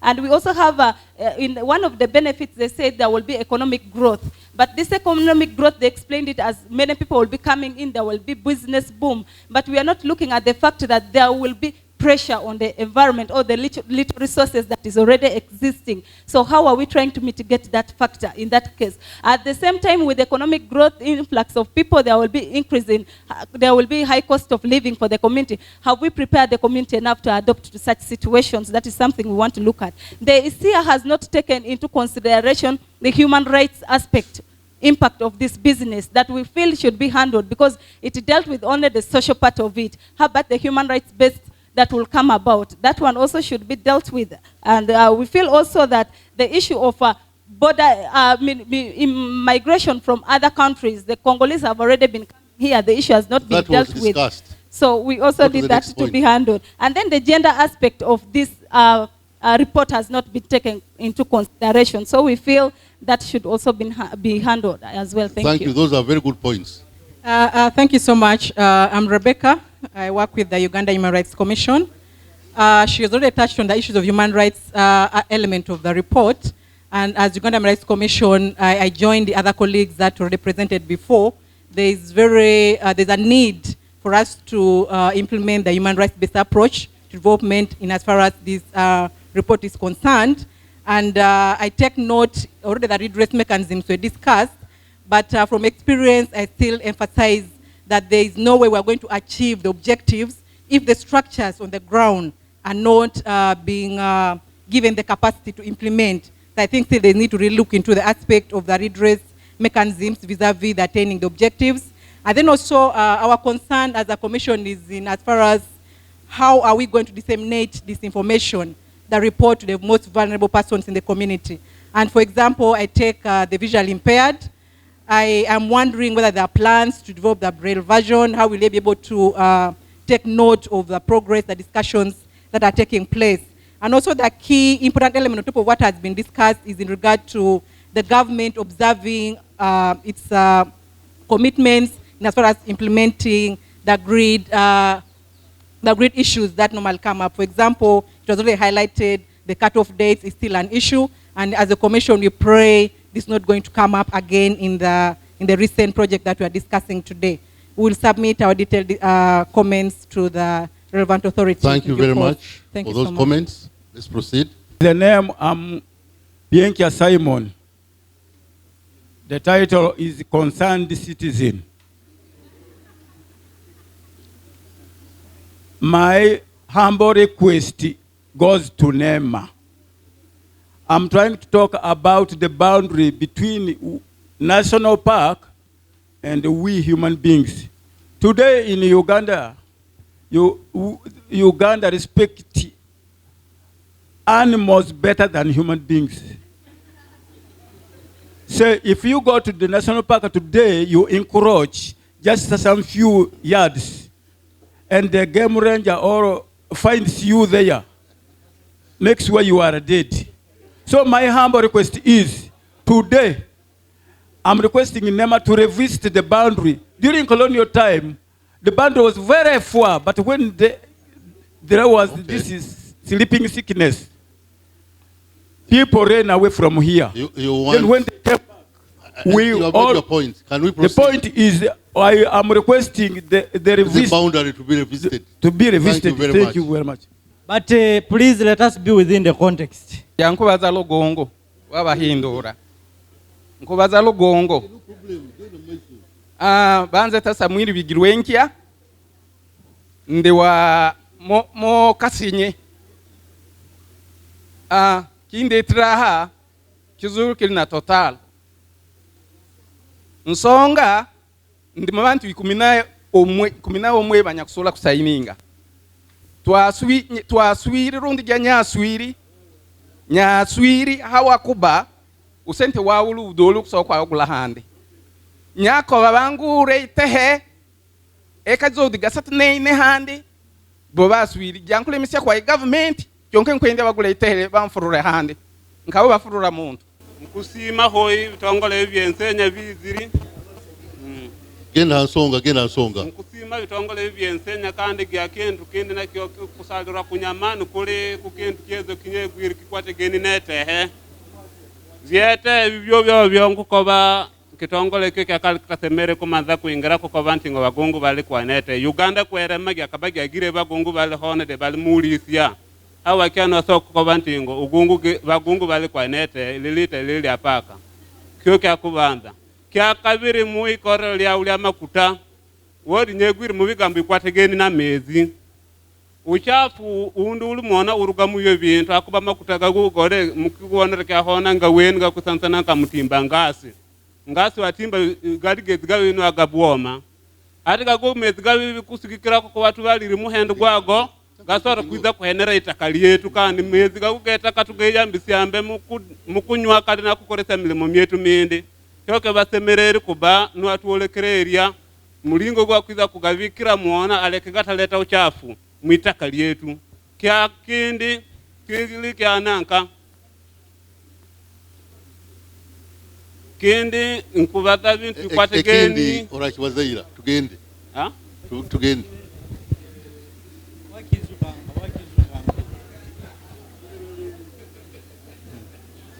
maraba nairaka mba makili ni mujawe ni mugongo nzara gya Buliisa ikira nsonga point yange ensonga nkuru eri nkugenda kubaza a point ya delay in payment of the compensators. Ya kale ya kabiri ngenda a program ya RAP 5. RAP 5 gyo kerekera hoyi kandi bantu agenda baba puruiri baba tweri antu handi kandi RAP dengi uhanda bagya kulema kugena mazuwa mbira kandi mba bakwata ode tingende barugo ko kwatingo gamunyo nkuwana komba nanka RAP 5 takagenda hamwe na RAP 2 ngigenda hamwe akoba kendra sente the RAP 2 ibera again batwala bantu RAP 5 RAP bazibalizogaira webali. One is the first one was Mulimba. His concern was blastering and flaring of the oil. And he's saying the mitigation measures that have been taken after such wells were filled up, to him is not environmental friendly. It is his concern. And then others were in English. Then we have the other one is there is a noted delays in compensating the PAPs. How will this be addressed during the implementation and for subsequent RAPs? Then this one was also in English. Then there is Bigirwenkia Samuere, who is saying is one of the PAPs of Kasenye, and he's one of them who refused to sign. He's among the 11. The reason is the money due to him had not adequately enabled him to acquire the same land as he wanted. And he's requesting that can the same money they want to give him acquire him land elsewhere and just allocate him such land. Then finally, the last one, the other one was Kabarole, that why are you emphasizing, this one is indigenous, was in English, is okay. The indigenous people are not recognized here. Then Maclean finally is the one talking about RAP 5, that why is it not implemented concurrently with RAP 1? I don't know whether 5 is there or it is you to respond. Thank you. I'm going to respond to some. There was a clarification that was made on the area of the CPF and the buffer zone. There was a buffers. There was some indication that there's a 15-kilometer radius buffer zone around the CPF. We would like to clarify that the area of the CPF has been demarcated. It is 1.5 kilometers by 2.4 kilometers. It is, if you look at in the blue book, technical extract, page 14, that is the area we require for the CPF and all the other supporting infrastructure. We don't require any more than that for the purpose of housing those infrastructure in that area. And we're in the process of acquiring that.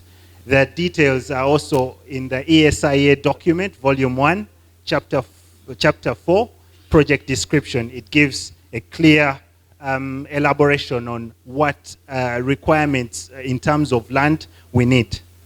Then there was a question on water abstraction. And just to clarify again on the volumes, we did say that the total amount of water that will be withdrawn from the lake would equate to 0.034%, and that is a computation. There's been detailed analysis and studies of the inflows and outflows from Lake Albert, the entire river and lake system in Uganda, and we've come to that conclusion. The studies are detailed in the ESIA volume 2, chapter 10, surface area, surface water. Actually, section 10.6.3 gives you the river flows within the study area. So the details of how we arrived at that computation are there. And there was a question on, that's pretty much it. Factor or whether it is the company. In addition to that, it also goes to mention regulatory agencies that will have, that will oversee to make sure that what is proposed as mitigation measures are actually being implemented and the monitoring is also being undertaken. But I would like to emphasize here that ESMPs are not cast in stone. They are living documents, and the approach we've adopted is the adaptive management approach and also the continuous improvement. You will notice that once a project is approved, it also comes with the certificate of approval, comes with its own conditions. So those conditions also have to be incorporated into the ESMP because the developer has to abide by them. So that's why we say that the ESMP is a living document and it will evolve as the ESIA is approved, and also as we implement the project and we find ourselves in a situation whereby what has been proposed is not sufficient, then we have to revise so as to be able to mitigate all the impacts. We've proposed a number of environmental and social management plans, and unfortunately, by the time that section was presented, the screens were not working, but in the slide, we had indicated which management plans are ready and which are yet to be developed. You'll notice that majority of the management plans are ready. The ones that are not yet ready are just a few, and those are currently being worked on, and they should be ready in the near future. Thank you. During lunchtime, someone actually acknowledged that, yes, the document is very, very big. It's over here. But most people had read someone said, I've only read the non-technical summary.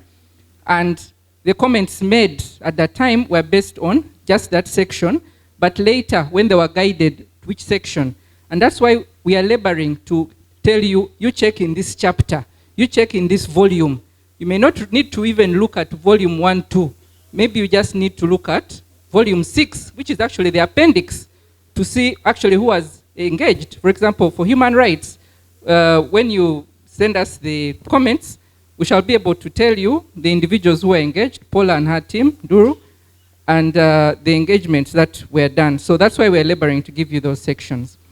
So on the issue, for example, on livelihood, which is very, very important, there is actually 2 separate chapters. So when someone says there's nothing on livelihood assessments, chapter 16 and chapter 19 have actually got it. On the issue of compensation delays, I labored to explain that we have gone through a stage and we have learnt. So we are trying to see how to narrow. And there are some other good suggestions from here, which now when NEMA gets back to everybody, we shall be able to move with. On issue of landowners who do not know who know they are to be impacted and have not been engaged. Remember I said there is a series of RAPs. Because of information, some of those RAPs, some of those well pads were still moving.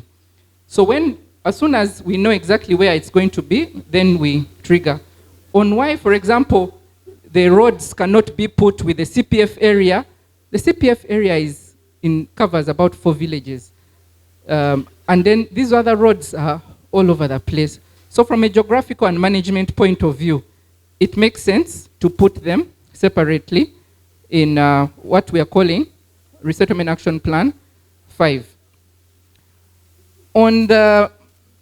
We've talked about the fact that actually for influx management, not only is there a section on influx management, not only is there an influx management strategy, but when you look at the reference documents, there's even a study, a comprehensive study, which was undertaken, and it's mentioned in the ESIA. It It was done around 2014, 2015. And it covers quite a few aspects. So please read those sections. On the issue of, there's a number of RAP1 related issues, which we have taken note and we are going to address because we know exactly where to find you.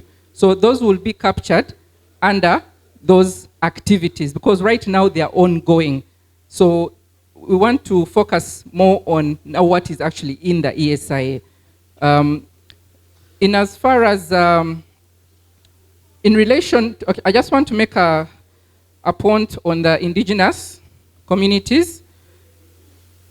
We have taken note, and we are also cognizant that there have been a number of submissions to different entities on this matter. We are very committed to ensuring that this issue is addressed adequately. And we are very respectful. We are very respectful of what has been taken into account. But it is, I will repeat, it is important that we capture adequately. We may need to engage different stakeholders, and we are requesting that through NEMA, this issue will be handled with all the key stakeholders involved. I think I've taken most of them because a lot of the things were repeated. I actually started from Honorable Woman MP up to the last submission, and I've grouped the categories so that there's no need to repeat again each section. Thank you very much. The majority of the water, as mentioned, is going to be for production, and we are going to use surface water abstraction from the lake. If we do need any groundwater, it will be for construction, and we are currently undertaking studies to determine how much there is in the ground. Thank you very much. Yes, sorry, so I've been asked to, so what we are trying to do right now is we have got, we've analyzed the lake water the surface water availability for water injection, and that's the majority of the water that we need. We shall be abstracting it from the lake. If we do need any groundwater, it will be for construction, and we are currently undertaking hydrogeological studies to understand the water balance in the ground. Thank you very much. I've been asked to also talk about tourism management. Tourism was actually captured quite extensively. There was an, if you actually read chapter 16 also, it mentions a baseline study that was specifically done on tourism. Then there's a tourism management plan that addresses a number of aspects, and there's been a number of consultations, especially with UA, and those are captured quite extensively in the ESMP. On the matter of the namings, now I think maybe we might need to have a session with the three kingdoms, because for us to have a project called Bugungu Tilenga project, the Acholi and the Alur will end up saying we need to call it, to add Acholi and Alur, on the matter of why it was we named it Ngabi, and that Ngabi is a word that is totally not in Lugungu. The idea was you have a project that's going to benefit Uganda. The antelope is a key animal. Within Bunyoro, within Bugungu is within Bunyoro, the antelope on also the Luo side, not going into specifics of Acholi or Alur, has also got a name. So maybe it might require that we all sit, because the Acholi and the Alur Kingdom might be the ones to give us guidance on whether to actually call it Bugungo, because this project cuts across, and we have Alur, and there's also the rest of Uganda. I will maybe leave for PAU to answer as to the other namings of the fields, the Ngiris and all that, but also there's a background to it. But and I think they will tell you there's actually no village which has been renamed, as far as I know. It's really the fields. Thank you. We are now coming to nearly the end of a public hearing, and I would like to take this opportunity to thank you, the good participants, for having contributed, listened, and discussed. In particular, I would like to thank the institutions which made the opening statements, the Minister of State for Energy and Mineral Development, the Bunyoro Kitara Kingdom, the Petroleum Authority, the Chairman, LOC5. Thank you for making the opening statements. I would like to appreciate the clear and succinct presentation that was made by Total. Thank you very much, Total. That was a good job. And obviously, our brilliant presenters, ranging from the members of parliament, through the various institutions, Bacha, and really all of you, including our community, you have done a very good job. Thank you very much. We are going to proceed and prepare a report of the proceedings. What we shall have is really a detailed coverage of what we discussed here and the detailed presentations that have been made by all of you. They will be contained in our detailed report that will be produced within a month or so from today. However, the presiding office has captured 12 issues. The key issues, we are going to summarize those issues and then the responses that have been made. And in that regard, I will ask my team leader here to come out and read out a summary of what has been captured throughout the discussions and the responses that have been made by all the institutions that did make the responses. I thank you. So, Richard, can you proceed? Thank you very much, Mr. Presiding Officer. Here are the summary of the key issues. One, it was the issue of illegality of the public hearing. The issue of the public illegality of the public hearing, and this was clarified by one of the legal person from NEMA. And another issue was on the inadequate time allocated for review of the ESIA report. Also, she gave some remarks, and it was clear that given the time when the main report was submitted and the date at which we are holding the public hearing, it is within the specifications according to the NEMA law and the EIA guidelines of 1998. Another one was a request for an additional public hearing, and I think this one I would request the ED NEMA to give more clarification on it. Also, on the issue of inadequate supporting of the legal frameworks, whereby they gave an example like the environmental bills, which are still in Parliament, and most of the, e.g. like the air quality, noise, and vibration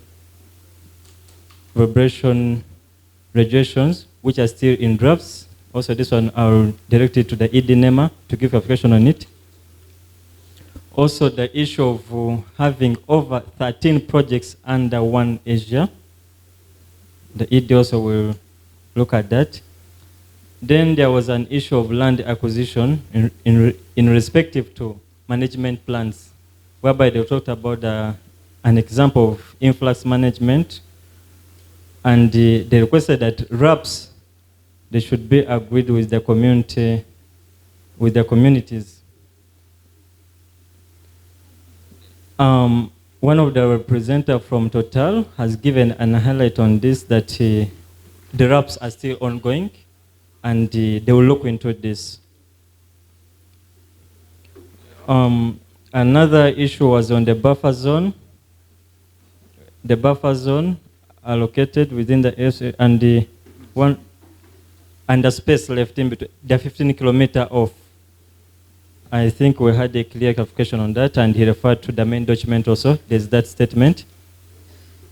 Then there was inadequate mitigation measures on tourism, whereby she has already stated it clear that there is this study was thorough done, that was way back, and the consultations were done also with the UWA, and there is also a tourism management plan appended in the main document for your reference.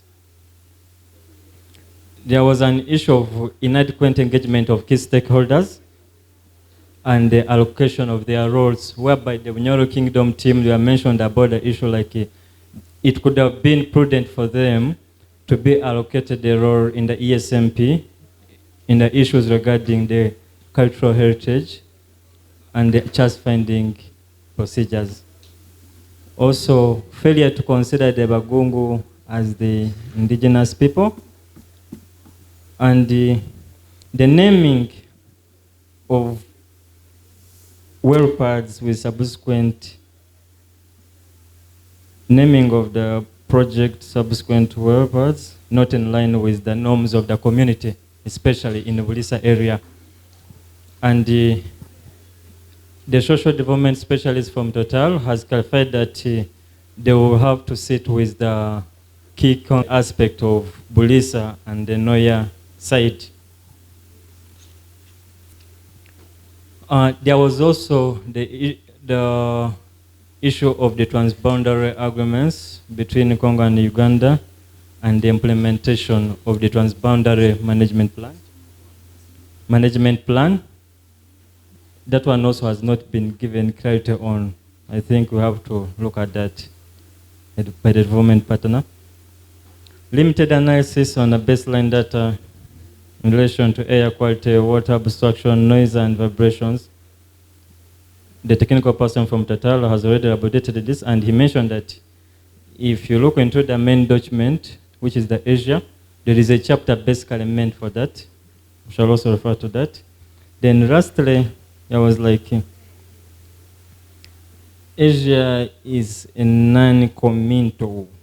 This is in relation to the language that is used, that they are anticipating that the developer may or he will.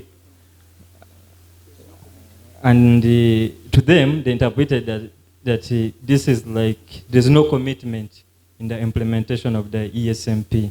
So they requested at least that the government may consider or look into this and they see how best it can be part of to see that the ESMP is well implemented.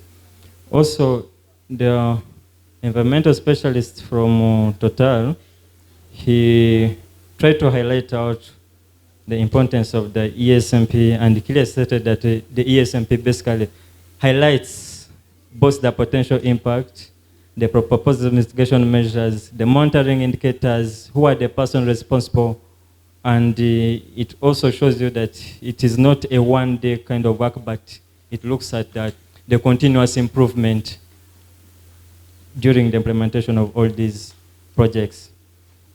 Also, he mentioned that the environmental products, the environmental plans are also being prepared and they are appended in the main document.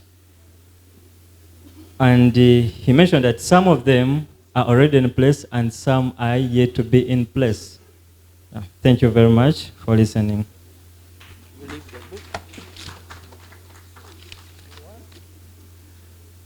Thank you so much. Mwebale gumisiriza irakali kyaloba nsonga zituheriyo dero kusigikira hantekaniza bya baba batuleteri mukuwana tingo bakeherie hona bizibu bikusa kuletwa honkurakurana ya makuta zile zinene chonke zizozo zirugiri munkazi handu ubako bakufundia amaisi abendi bikuisana bendi bikwemigamo bendi bakakwata bidi byadede biza kubabimalikiro tutandikisirie banotingiri tingo haichero hona butahondera mateka mo kudosereria lukuratu lwa dero na byensenya bili beiti nyuma kudwakiro kya dero kusigikira environmental impact assessment regulation yarukumirwenda kiana na mnane twaira twawona tingo haichero hona butamala bwire butamala mu kukora nsonga gigi kandi bo bakoleserie myaka mikura wa misatu wona tingo badora kiki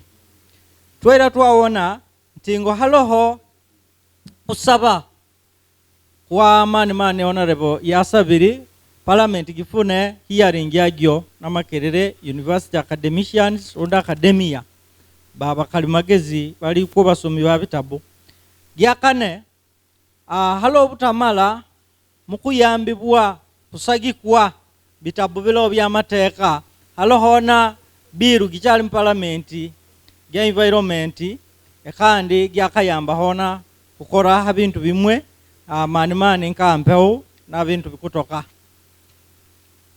kyakatano gigi report gilimona nsonga zinene mani kumaisya gyafuniri kwai concentrating around kubana bwire hansonga zihandu wona uli kimwenya kirugiri yona kyanzululwa hawakyo kyamukaga haloho hachalo na buzibu mukufuna itehe na mukutola abantu chala hali bali kudosereria milimo migi na meiso kandi raps zina kwikiriza gana na bantu kuona tingo babafuniri hakiri byapa ali bagenda kubeiria namba musanju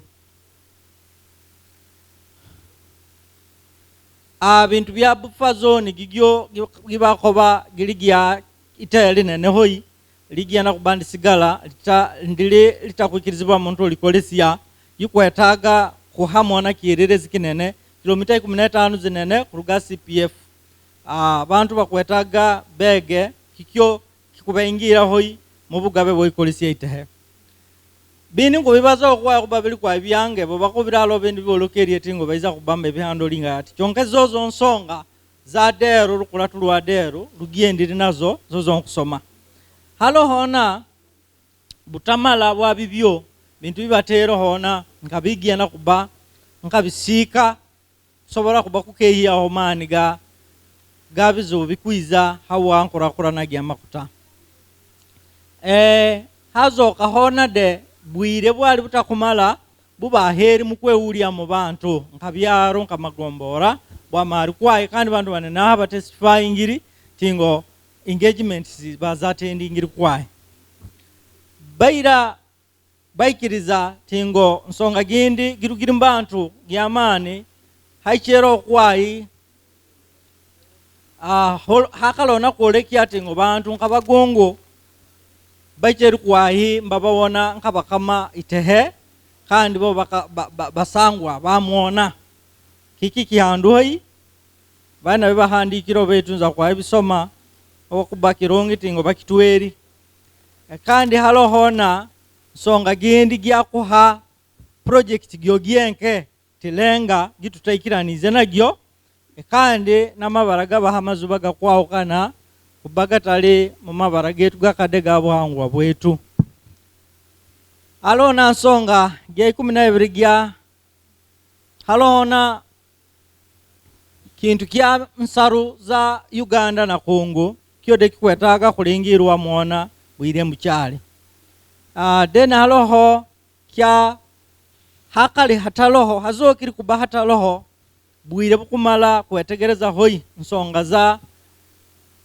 adequate baseline data ginyakolebwa mukusoroza information ha bintu bikusa kuizaho mu bantu na mpinduka hinduka kwetagisia kikyode bakietegereze kandi gisembiriyo gyakoba bintu byensenya byolokerie mu report gigi gya environmental and social impact management plan bimwe binenoho ibikuolo kiatingo halona kwai kuteka okinkumu tingo baize ekikora bakidosererie na hawo yatyo munzikirize mbufundye nyiririe mukama wange mjwara kondo and presiding officer mukoro mwebale. I'm very, very surprised that this is the first public hearing we hold and people are still here of this time in these numbers. It indicates that you are serious. My words of appreciation to all of you who are here. I want to appreciate the Petroleum Authority of Uganda for organizing this public hearing and doing it well. And I think we shall be able to pull the next ones better. All the technical persons of Total who have been here, who have presented, thank you for your work. And all the teams from PAO, NEMA who have been here, and the Buliisa District Government. Thank you.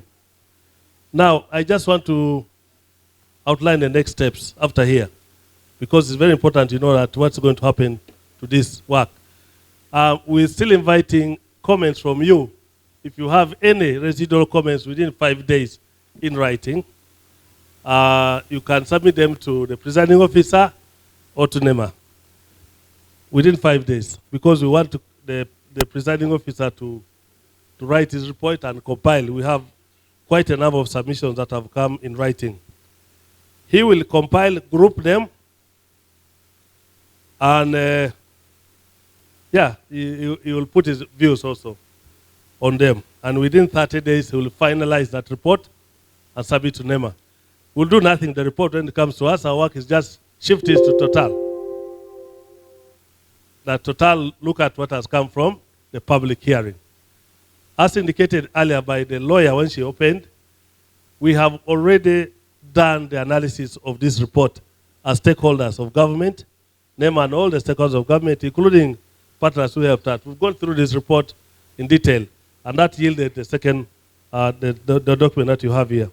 So, Total has a duty to re-evaluate each and every statement that has been said here. Re-evaluate, not the way they have answered here. This is general, they don't have time. They will have to re-evaluate, re-analyze the issues, even if they are in the text. Even if they are in the text in the chapters that you refer, you have to re-evaluate each point, re-analyze it, prioritize where prioritization is necessary, and then you submit written responses. When we get these responses at NEMA, we shall again also subject them to re-evaluation and re-ranking them. We promise that the presiding officer in his report will record the name of each of you who has asked a question. That will be indicated, because we need all those who have written and who have submitted a response in writing will respond to you in writing of the outcome of what you have written. Out of the analysis Total will do, and the ones we shall redo internally within the lead agency, ourselves and PAO. We shall go through them and then also say this is the position. Once that is done and we are satisfied, because some of the recommendations are here, say don't approve, we shall reach there at that time. But this process of re-evaluation, re-analysis, prioritization will be done in the detail that is needed, because we have to, the people here who have come to witness this public hearing must be satisfied that this is government at work. It has responded. There are some issues of abdication of responsibility to government, to the consultant, those to be addressed. We shall talk with PAO, whether that's true or not. After that is done, once we are satisfied that the issues that have been raised by you and that have been raised by us, once they have been all answered by Total, we'll move to the next point of making a decision to approve or not. But once we are satisfied, we shall proceed to approve this project. But after approval, this project becomes a public document. The EIS certificate will be available to you people in Buliisa. Read it and see whether the issue that you raised has been addressed, particularly which are related to ESIA here, if it has been addressed explicitly. And so that the government of Uganda through PAO is enabled to execute this project in a manner that it satisfies the communities. All of us must gain from this process. That is the next step. So once again, we appreciate all the comments that have come. In fact, I think there's a lady from Human Rights Commission. We expect your report tomorrow, maybe, because you're a government worker. So I'll follow it. All the others who have promised, if you do that earlier, it is easier for the presiding officer. So may I wish all of you, those of you who are going with us to Nwoya, I think you have learned a lesson here. You'll have better answers for Nwoya. That you get from. Every time we always get experience after each public hearing. But today, we've learned something very important, which builds our capacity as the authority responsible for regulating environment. We shall be able to guide the subsequent public hearings. And they will be done very well. But let us all know that the support Buliisa has given to the project will be sustained. Thank you.